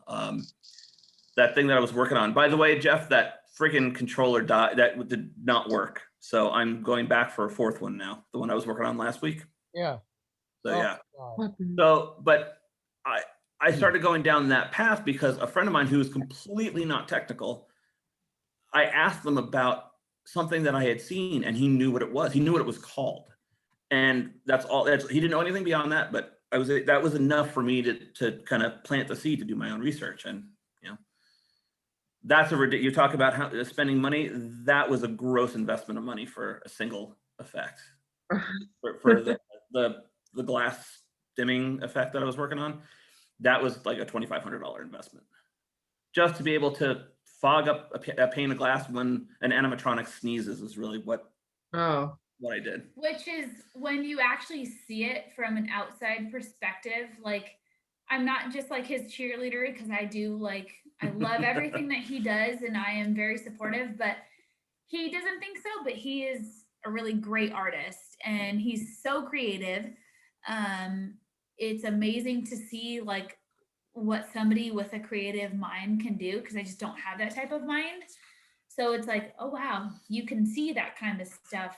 Like it's amazing when you can actually like put it into perspective for people, like with the lighting in our backyard and the fog effect that we created and all these things that like are starting to slowly come together. It takes a while, especially since we're like demoing half of the volcano and building other things back there, which is soon to come. But it's for him, he's like, oh, well, no, this has this to do and this to do. And I'm like, for me, outside looking in, it looks amazing. It looks what you want it to look like. I know that you're a perfectionist, but you want it to fog up. That's, to me, on the outside, that's what it looks. And so when he like finally found like the one piece that we needed to like make it work, we're like, oh shit, like that's finally like what we needed to make it work, because it's been months. I'm close. The thing is that the company for this particular project, the company that I've been working with,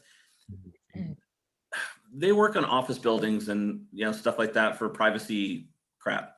They're not looking at theme park type installations or special effects. So I tell them exactly what I need, and yeah, the original sales guy was kind of meh, but we're getting there. It'll be there before long. And then I'll post something. But You I guys started to look be like long, us. long and drawn out. I hope I didn't like put everyone to sleep. No, it was good. His brain doesn't work like mine at all, and I don't get it. And then he does something cool, and I'm Right like, here. "Oh, sorry." But then I don't get it, and then something cool happens. I was like, "Oh, oh." Okay, wait. I'm Is like, he oh. more creative or are you more creative? He's more creative. I'm the Me, music teacher, but he's more creative. I'm the professional designer. Yeah. He's Yeah. more He's creative. a problem and solver. More like, I don't know. I'm more hands-on with like more practical things. I'm not creative like at all. Like artistically, I can't draw. I can color. That's like about it. I don't have any other like artistic traits. He takes a while, but he solves the problems correctly. Like he figures And it that's out. the thing, a lot of even you talk to prop designers or special effects people that are in the industry, even theme park, engineers or Universal Creative or whatever, they're problem solvers because a lot of what they need is not off the shelf. It's not like, oh, I could go in and buy X, So a lot of stuff that you see that are, for animatronic armatures and things like that, some of them are absolutely ingenious when things are what's called kit bashing, when you repurpose items for other uses that are not intended. Some of it's ingenious as long as it's safe. But there's some amazing kit bashing that's happened over the years to turn toasters into one of the things that right now that I'm working on. If you guys know what a vacuum former is, vacuum formers. Yeah, I'm sorry. Vacuum former. Is it a Mega Made? Vacuum former. So basically, it's a piece of plastic. The Have you ever method seen? of manufacturing. Yeah. So sounds like what you use to put a catheter in if you don't want to. Put Yeah. Yeah, there you go. Yeah. Yeah. Nice. We use it at work all the time. And now we're back to catheters. So if you've ever I'm seen a trained industrial designer, so I know that stuff. So action figures on a bubble pack, like they have the Hey, plastic covering on the front, that's vacuum formed. So it's a big piece of plastic that is heated up so it melts, and then you put it down, and then there's a vacuum underneath that suctions it around what's called a buck, and the buck is the form shape that it's supposed to. So then the vacuum takes everything and makes it flush. So then you have whatever shape you were trying to do. Yeah. But they're used in the effects industry and theme park industry all the time. Make one out of a toaster and a vacuum cleaner. I mean, there's a lot of different ways. People make their own all the time. I have friends that make stormtrooper armor that way. Yeah. I know. Jeff, it was your first day? It was your first day at work, Jeff? Me, yeah. Yeah, it was. We have to cheers. We have to cheers you. Yes. Where did that come from? Congratulations. It's got to be a long day for you, man. We're sitting there. This is the longest day of your life. I was just like, oh, yeah, you're gonna go back. You have to cheers on the other side of your place. Well, now I gotta walk over there. He's like, God damn it, I gotta get up. I gotta get a He was drink. just looking too comfortable in his chair, so sorry, guys. I would have been like, yeah. I apologize if I was long-winded. I tend to. No, you were. You were. Damien, like you're so It's like very creative, interesting, like, everything. Like your shit, like on your Facebook, like whenever you post something, like I am just like mind blown, like every single fucking time. You're very sweet. Like you're like on another fucking level, dude. I don't see that though. Like I honestly, when I'm doing stuff and I always look at it like, oh, okay, I did this, but so and so's doing this. Yeah. Don't worry about it like that because it's not like that. Yeah, You're and doing that. It's not a competition thing. It's what's called imposter syndrome, if you know what that is. Oh, I totally know what that is. Yeah. Totally know. I've said that to a couple of people. They're like, "What the hell is that?" So I'm not trying to insult intelligence. Some people just don't know what it is. So I have a really bad case of imposter syndrome. I also have a really inane fear of failure, and that's why it takes me for fucking ever to accomplish things because I'm trying to think of every angle. You know what? That's interesting because Michelle was saying the same thing earlier. She's like, I didn't do my website earlier because I was. She and I have had loads of conversations about that. You know who we used to have a lot of conversations about that with? Andrew. Andrew and I used to have some really in-depth conversations about depression, things like that, imposter syndrome, because he felt that way when it came to the masks sometimes. We all feel that. We all feel that. And I think, God, my heart, that was like such a loss in the community to lose him. Yeah, very much and so. Sorry, I did not mean to draw this down. I know. No, but he was so special. He was like, he was so special. And so are you, Damien. Like, you're just like, You're a sweetheart. Thank you, Gene. Like- Appreciate it. don't ever apologize for anything that you do. For those of you that may not know, Andrew was Mr. Tiki Head. And you would go to an event, go to a party, marketplaces, anywhere, and he would show up. And it's exactly what it sounds like. He would be in pajamas and he'd have this huge tiki head that he carved and created. And he wouldn't talk or anything, but he'd just hang out and dance. And it was a real cool character that he did. The thing that bothered me about Andrew, he and I had long drawn out conversations, is because Mr. Tiki had started taking over, and I got really upset with him. Did a party at the house a couple years ago, and he and I have always had this conversation of, and he said it to me, and I got really angry with him. He said, "People don't want Andrew; they want Mr. Tiki Head." And I'm like, They you know do what? want Andrew. I said, Mr. Tiki Head, and I told him, Mr. Tiki Head can make an appearance at my party, but if you're not there, don't come. Oh, what? No. I told him, it's like, the party that we threw at the house 3 years ago. I said, he's like, do you want me there or do you want Mr. Tiki Head there? And I'm like, Andrew, Mr. Tiki Head can make an appearance, but if you're not there, don't come, because I don't want him, because he's feeling that people don't want Andrew. They only wanted to see Mr. Tiki Head. They wanted to see the song and dance. They didn't want the behind it. So. And I didn't mean it the way I said it, but I said it to kind of punctuate the fact that it's like, No, don't even go there in your brain. I know what you're thinking. Don't even go there. And so he passed away. Oh yeah, I'm sorry, I didn't finish that conversation. A couple years ago. Yeah, it was not a good ending, a good situation. No. And we mourn him. Like, he was a good person. Like, he not only was he creative and just like a huge like. It was in Jason Lee's one of his last videos that he did, wasn't Mr. Tiki Head in that one, or am I thinking? Yeah, it was oh fuck, Moai. Oh my god, what song was it? Yeah, the Moai. Monster Moai. Like, they did the video. I know I was supposed to be there, but I was in Vegas with my boyfriend.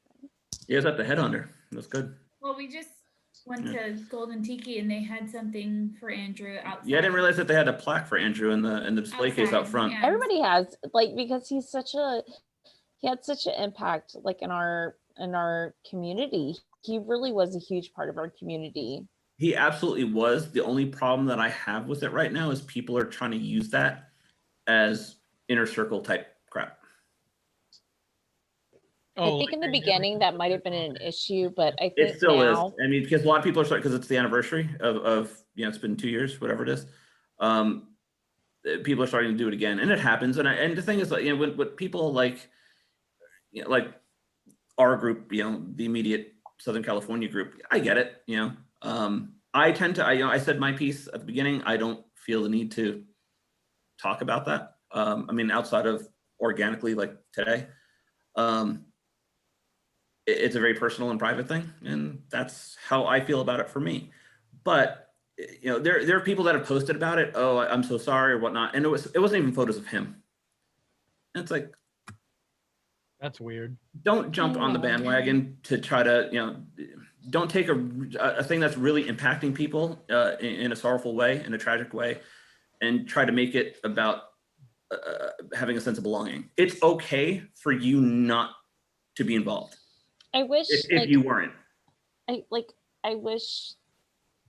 I'm not talking all to anyone here, by the way. that I wish that I could have, like, I'm sure a lot of people felt that way, but like, I wish I could have just said something or did something or just like gave him an extra hug, or I don't even fucking know.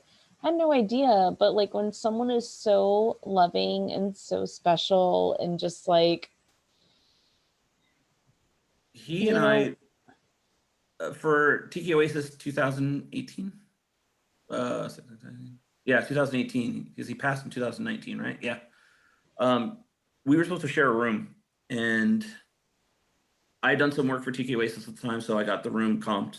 And I asked Andrew, hey, stay with me. That way you don't have to fight for a room with the whole craziness of the online, the online competition. And I pulled out because I was having my own issues at the time. And he knew about them, and he eventually pulled out also. So we just canceled the room altogether. And it's sad because it's not, I just would have liked to have, like you said that to him, talked about, say that, and that's kind of what I was getting at with the whole Mr. Tiki Head versus Andrew thing. It's like, Andrew, you yourself are enough. If Mr. Tiki Head didn't exist, wouldn't have any different feeling about He it. created him. He created Mr. Tiki Head. It was an extension of him. It was, but I also think it was a mask that allowed him to feel acceptance. No. Well, it got him a lot of attention. I mean, when he walked into a room, you knew he was there. Yeah, but people loved it. he was a beautiful man. Like his persona was just like. But he never came out of that mask. I know. And that was the issue with that. That's why there's a photo of him. I think it was at Shag's place, where it's him in pajamas and he's holding the head, but you see Andrew smiling. Right. I thought that was And that's what I mean. I've met him because like Jason and Michelle, like they were friends with him, and that's how I knew him. No, he was a great guy. I'm not gonna say I was the closest with him. I wasn't either, but the thing is, I had a relationship with, not relationship, but I had a friendship with him. It wasn't the closest, it wasn't the most distant. It was our friendship. That's enough, for me. But there was definitely a hole left when he left. Yeah. And that's okay. You know what I Agreed. mean? Like we all make decisions, and that was his decision at that time, I'm gonna guess. I'm sorry. Are you know okay? what? It's okay. Are you okay? Who? Jeannie? Yeah, I'm okay. You sound like you're just, I'm sorry if I brought upon negative feelings or not trying to bring it up. No, I mean, like I miss him. My heart hurts. It's all right. It's fine. Well, and I'm gonna say, Perkeo, dude, it's like 3 o'clock in the morning for you, man. Yeah, I'm getting ready to leave. Yeah, you're a stud. And Bamboo, I gotta it's get up at 2 o'clock in for 4 you. hours. I gotta get up in 4 hours.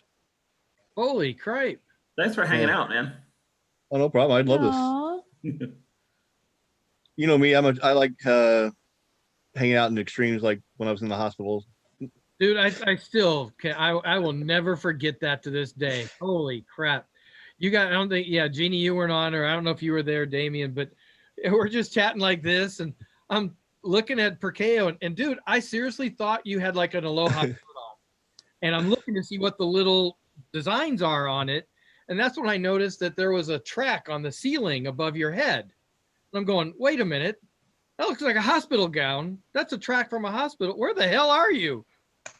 He was in the hospital with COVID and on our show. What? Yeah. Yeah. But you're fine now. You're at home. Yeah, I'm fine now. Okay. It's Tuesday. I got to be on the show. I wanted to make the show. I'm like, holy crap. No. What else you gonna do in the hospital? Well, there It is was the- that. It was the highlight of my week.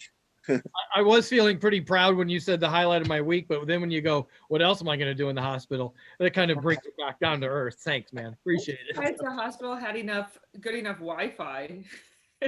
Like, I was on one of the top floors, so it was all good. it was fun. I believe it because Ian at the Carbon Tiki at the Lava Lounge, he was like, you got to go do Tiki Trail. And I was like, I know, I've been looking at it, but I didn't do it. I I'm like always- how he was in the same position as when you're at home. That's the same as the hospital. I was Well, like, it's I'm 3 always a.m. tired on Hospital Tuesday. at I'm like, 3 a.m. ugh. You know? I was like, it's Tuesday. I'm sleepy. say Like, 3 I go to bed early, you know. Always. But Jeff, this is almost longer than the New Year's show. We've almost made it to midnight. We're trying to set a record here. oh my God, actually, I haven't even noticed New the Year's time. one started at It's like great 8 p.m. time.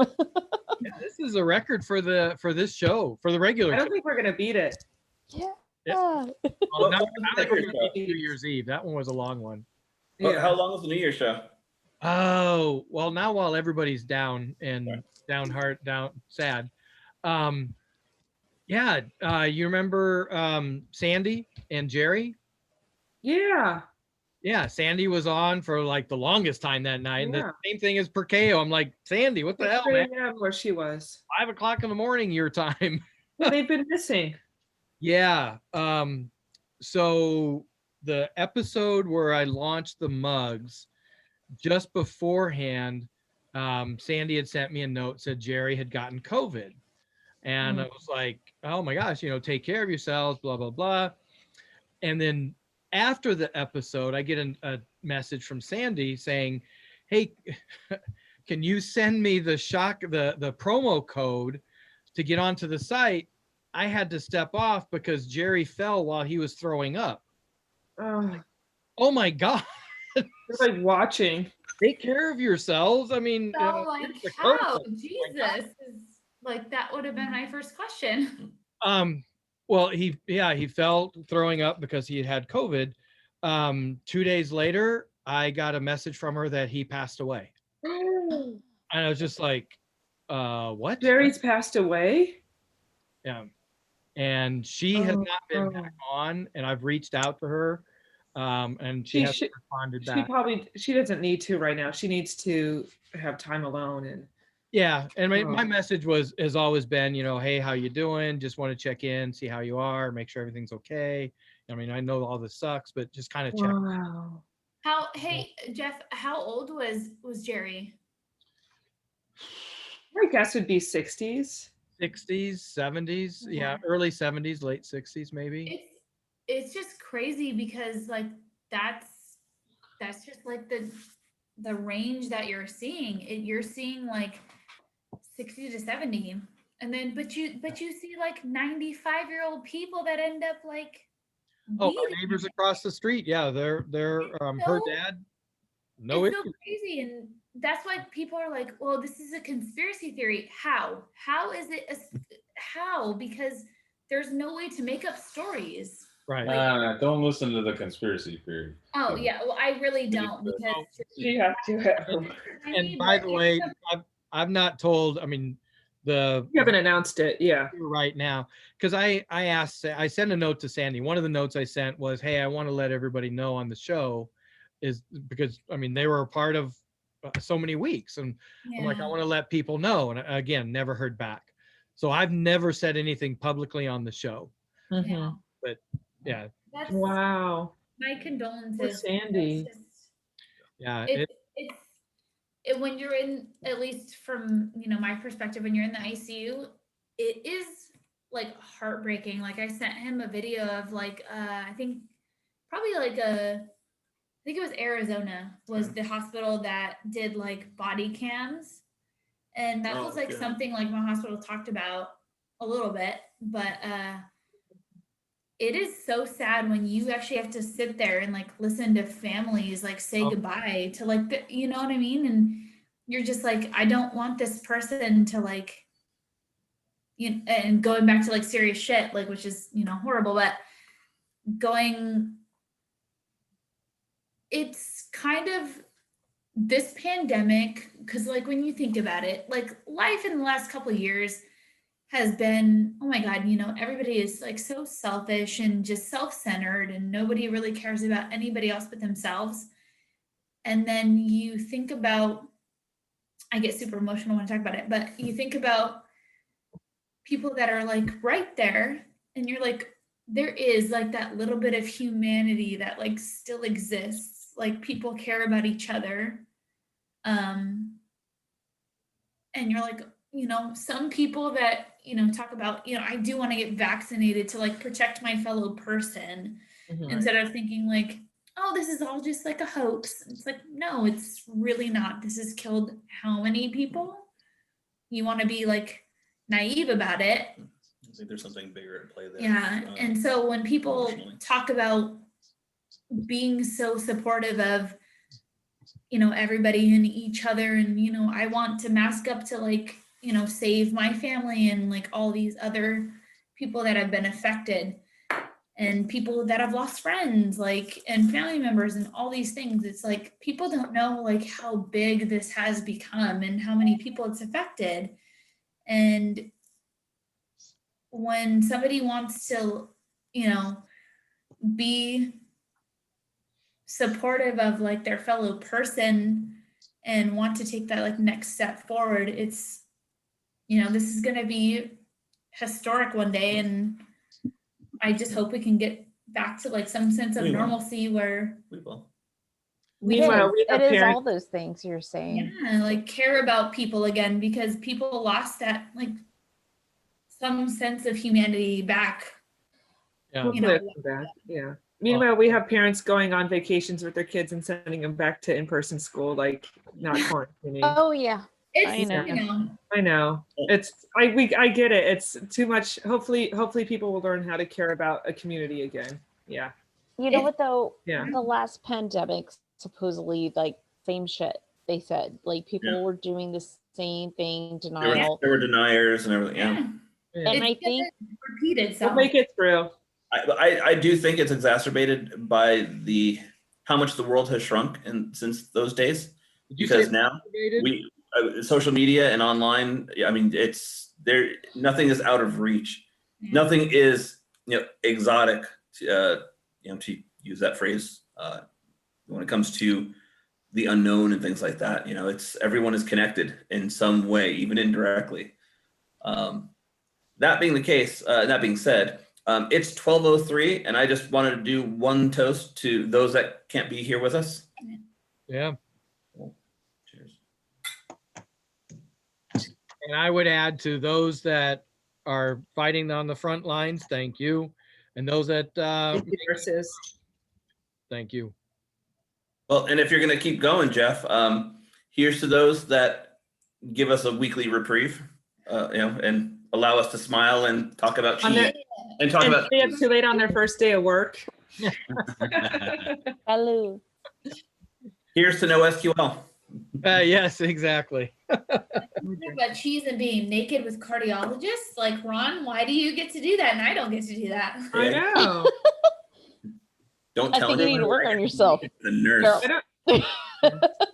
I don't know. Just find the right cardiologist. I'm sure they'd be into you being naked. Most of them aren't that attractive. They're just rich. What do we learn tonight?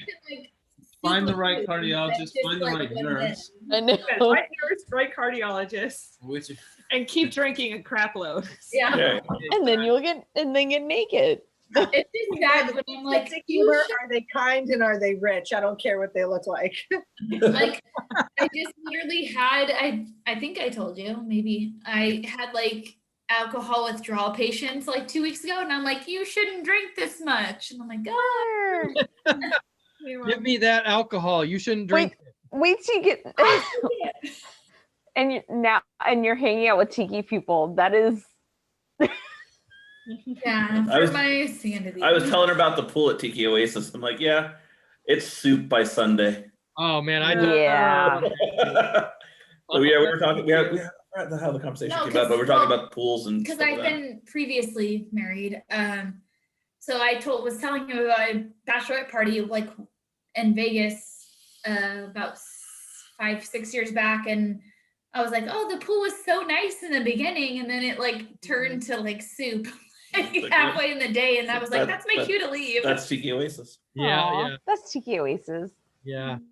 Booze, makeup, sunblock, and God knows and what vomit. else. Like who really else knows? Actually, I avoid the pool at Tiki Oasis with the crowd. Like I never actually got in.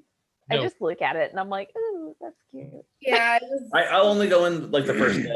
And then there's people that in the jacuzzi. That's the part too. It's like, oh, you like it all bubbled up and warm because bacteria doesn't. Bacteria, there we go. Doesn't grow But you want to really loosen those joints. The only time I jumped into the pool on Saturday night when they did the spy theme when and played. And the reason I jumped into the pool is because my costume was the James Bond costume from the beginning of Goldfinger, where he wore a seagull on his head. So I had the whole seagull costume and whatnot. So I jumped into the pool to kind of reenact the opening scene of Goldfinger. Hey, Kat. Yeah, we've had a couple. Hi, everybody. See you next week. Yeah, I'm gonna bail here as well because we're after midnight now. I know, I gotta sleep. Yeah. We gotta work. I gotta work with children. I know. I gotta be up in like. No, that's when you show a video. I'm gonna Like, you're demolish like, my "Oh, bathroom. I'm just gonna show a video. I am the video now.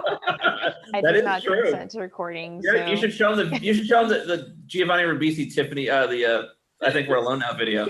That'll go. I think we're alone now. It doesn't seem to be anyone around. There's your theme song now. Yeah, there we go. I'm gonna work on it. That's my next karaoke song. Done. Yeah.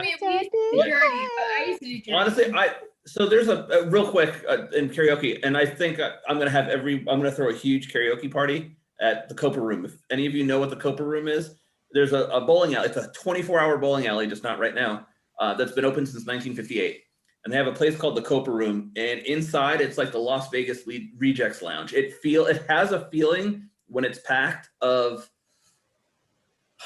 Fear and Loathing in Las Vegas. I mean, if you've ever seen the movie, the Johnny Depp movie. I want to be there. I don't care about any. Oh no, but there are people they bring their own Come with CDs. Like they are hardcore. No, I don't want their CDs. I want me. No, I'm saying On the bring their own stage. thing. And not everyone is great. I mean, by any stretch. So don't. I know. But yeah, it's a pretty crazy place, and that place just goes till 2 a.m. normally. I mean, But then you could bowl at 3 a.m. and still, and there's a coffee shop, original, all the interiors original, 1950s coffee shop right attached to the building. That sounds so fun. I mean, since we've been friends, So there we go. He's talked about this place, and I'm like, oh, we need to go. And then we were friends. Is it still open? Like, do you think it's open right now? It's still, it's not like it's closed down permanently. Also, like, I'm vaccinated and shit. You know what I mean? I'm ready to like. Yeah. I know. I'm vaccinated. I'm noticing that a lot of people. Because I used to go weekly, and I mean either weekly. You two or, have a lot to talk about. Yeah, I would go every Friday or Saturday, Friday and Saturday sometimes. If I was feeling saucy, I would go line dancing with my sister-in-law. Oh, I'm sorry, Jeff. No, you're go ahead. Oh no. So like everyone always asks, like, what do you do to relax? Like being a nurse? Get into bar fights. No, I don't get in bar fights. That's just not my thing. I would do it. You got to try it. Yeah, you got to give it a shot. She's scrappy. I mean, I did grow up in San Bernardino, so I am like a little scrappy, but I try to keep that like saved on the reservoir. You can take the girl out of the ghetto, but you can't take the ghetto out of the girl. Nice. He's gonna get in trouble for that later. So that's what he's trying to do. No judgment. But every like Friday was like my ritual. My sister-in-law and my brother and I would go to the Branding Iron in San Bernardino, downtown San Bernardino, super ghetto. San Bernardino. Line dancing. Nice. Every Friday.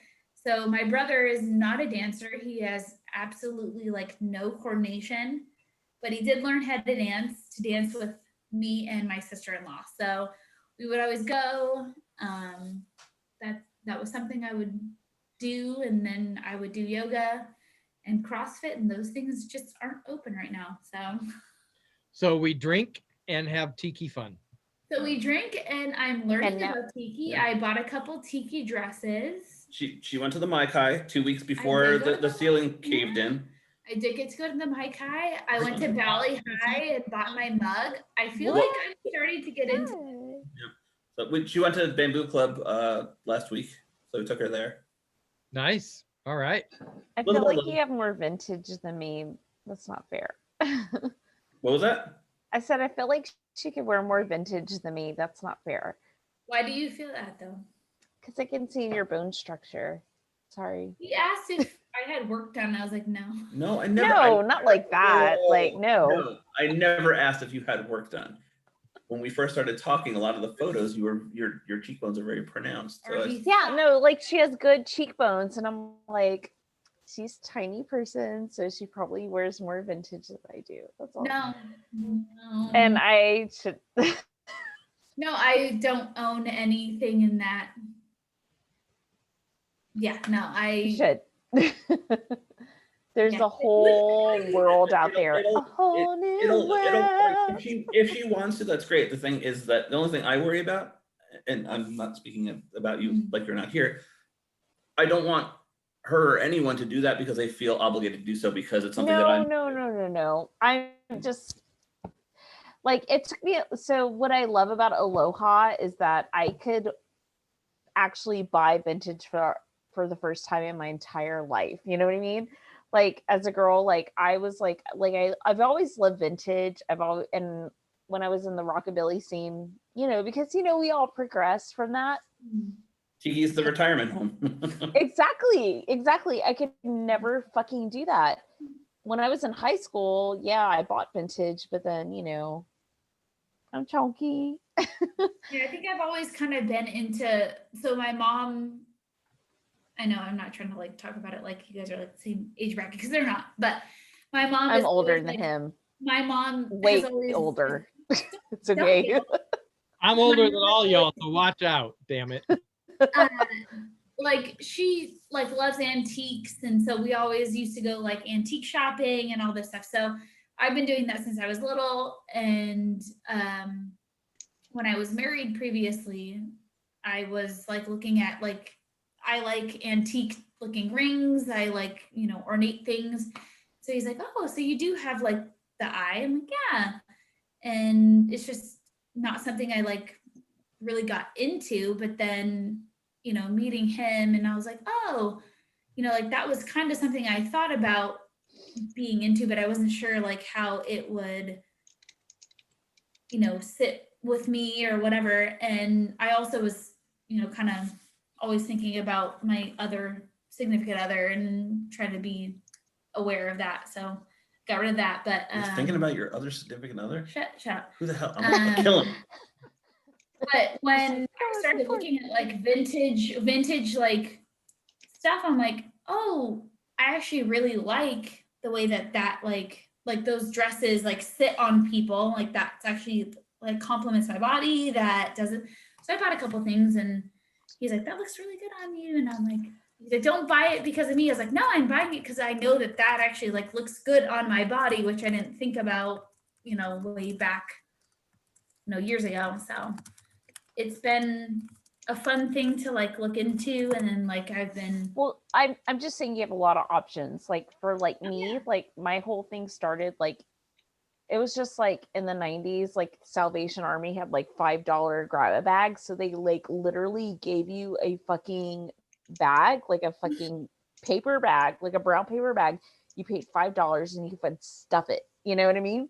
So that was like my thing. I would go to, we're going shopping. So we go to the fucking Salvation Army. We fucking stuff our $5 bag. And that's how I got all my clothes.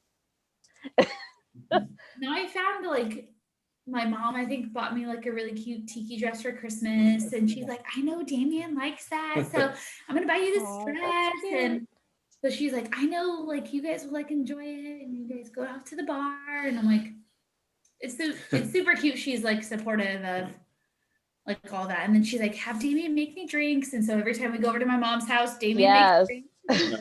No, if I was your mother, I would say the exact same thing. Oh, yeah, no, I'd be like, make Damien make me drinks. Yeah, every time we go over for anything, Damien's making a cocktail. I bring a drink for the day, so I make the same drink over and over again, but it's a different drink every time I visit. I bring my own crap. So because my mom has like no glasses for that, no ice for that, like she just doesn't plan accordingly. No normal person would. Or like beer in the fridge, like that's all she has. Most people, that's what normal life is like. Yeah. But when you're in TE, you have all the things and everything's like extravagant and just extra. Bet. Well, for my first birthday with Damien that we were dating, he bought me my own bar set and a bunch of booze. Start making my own tiki drinks. Well, there you go.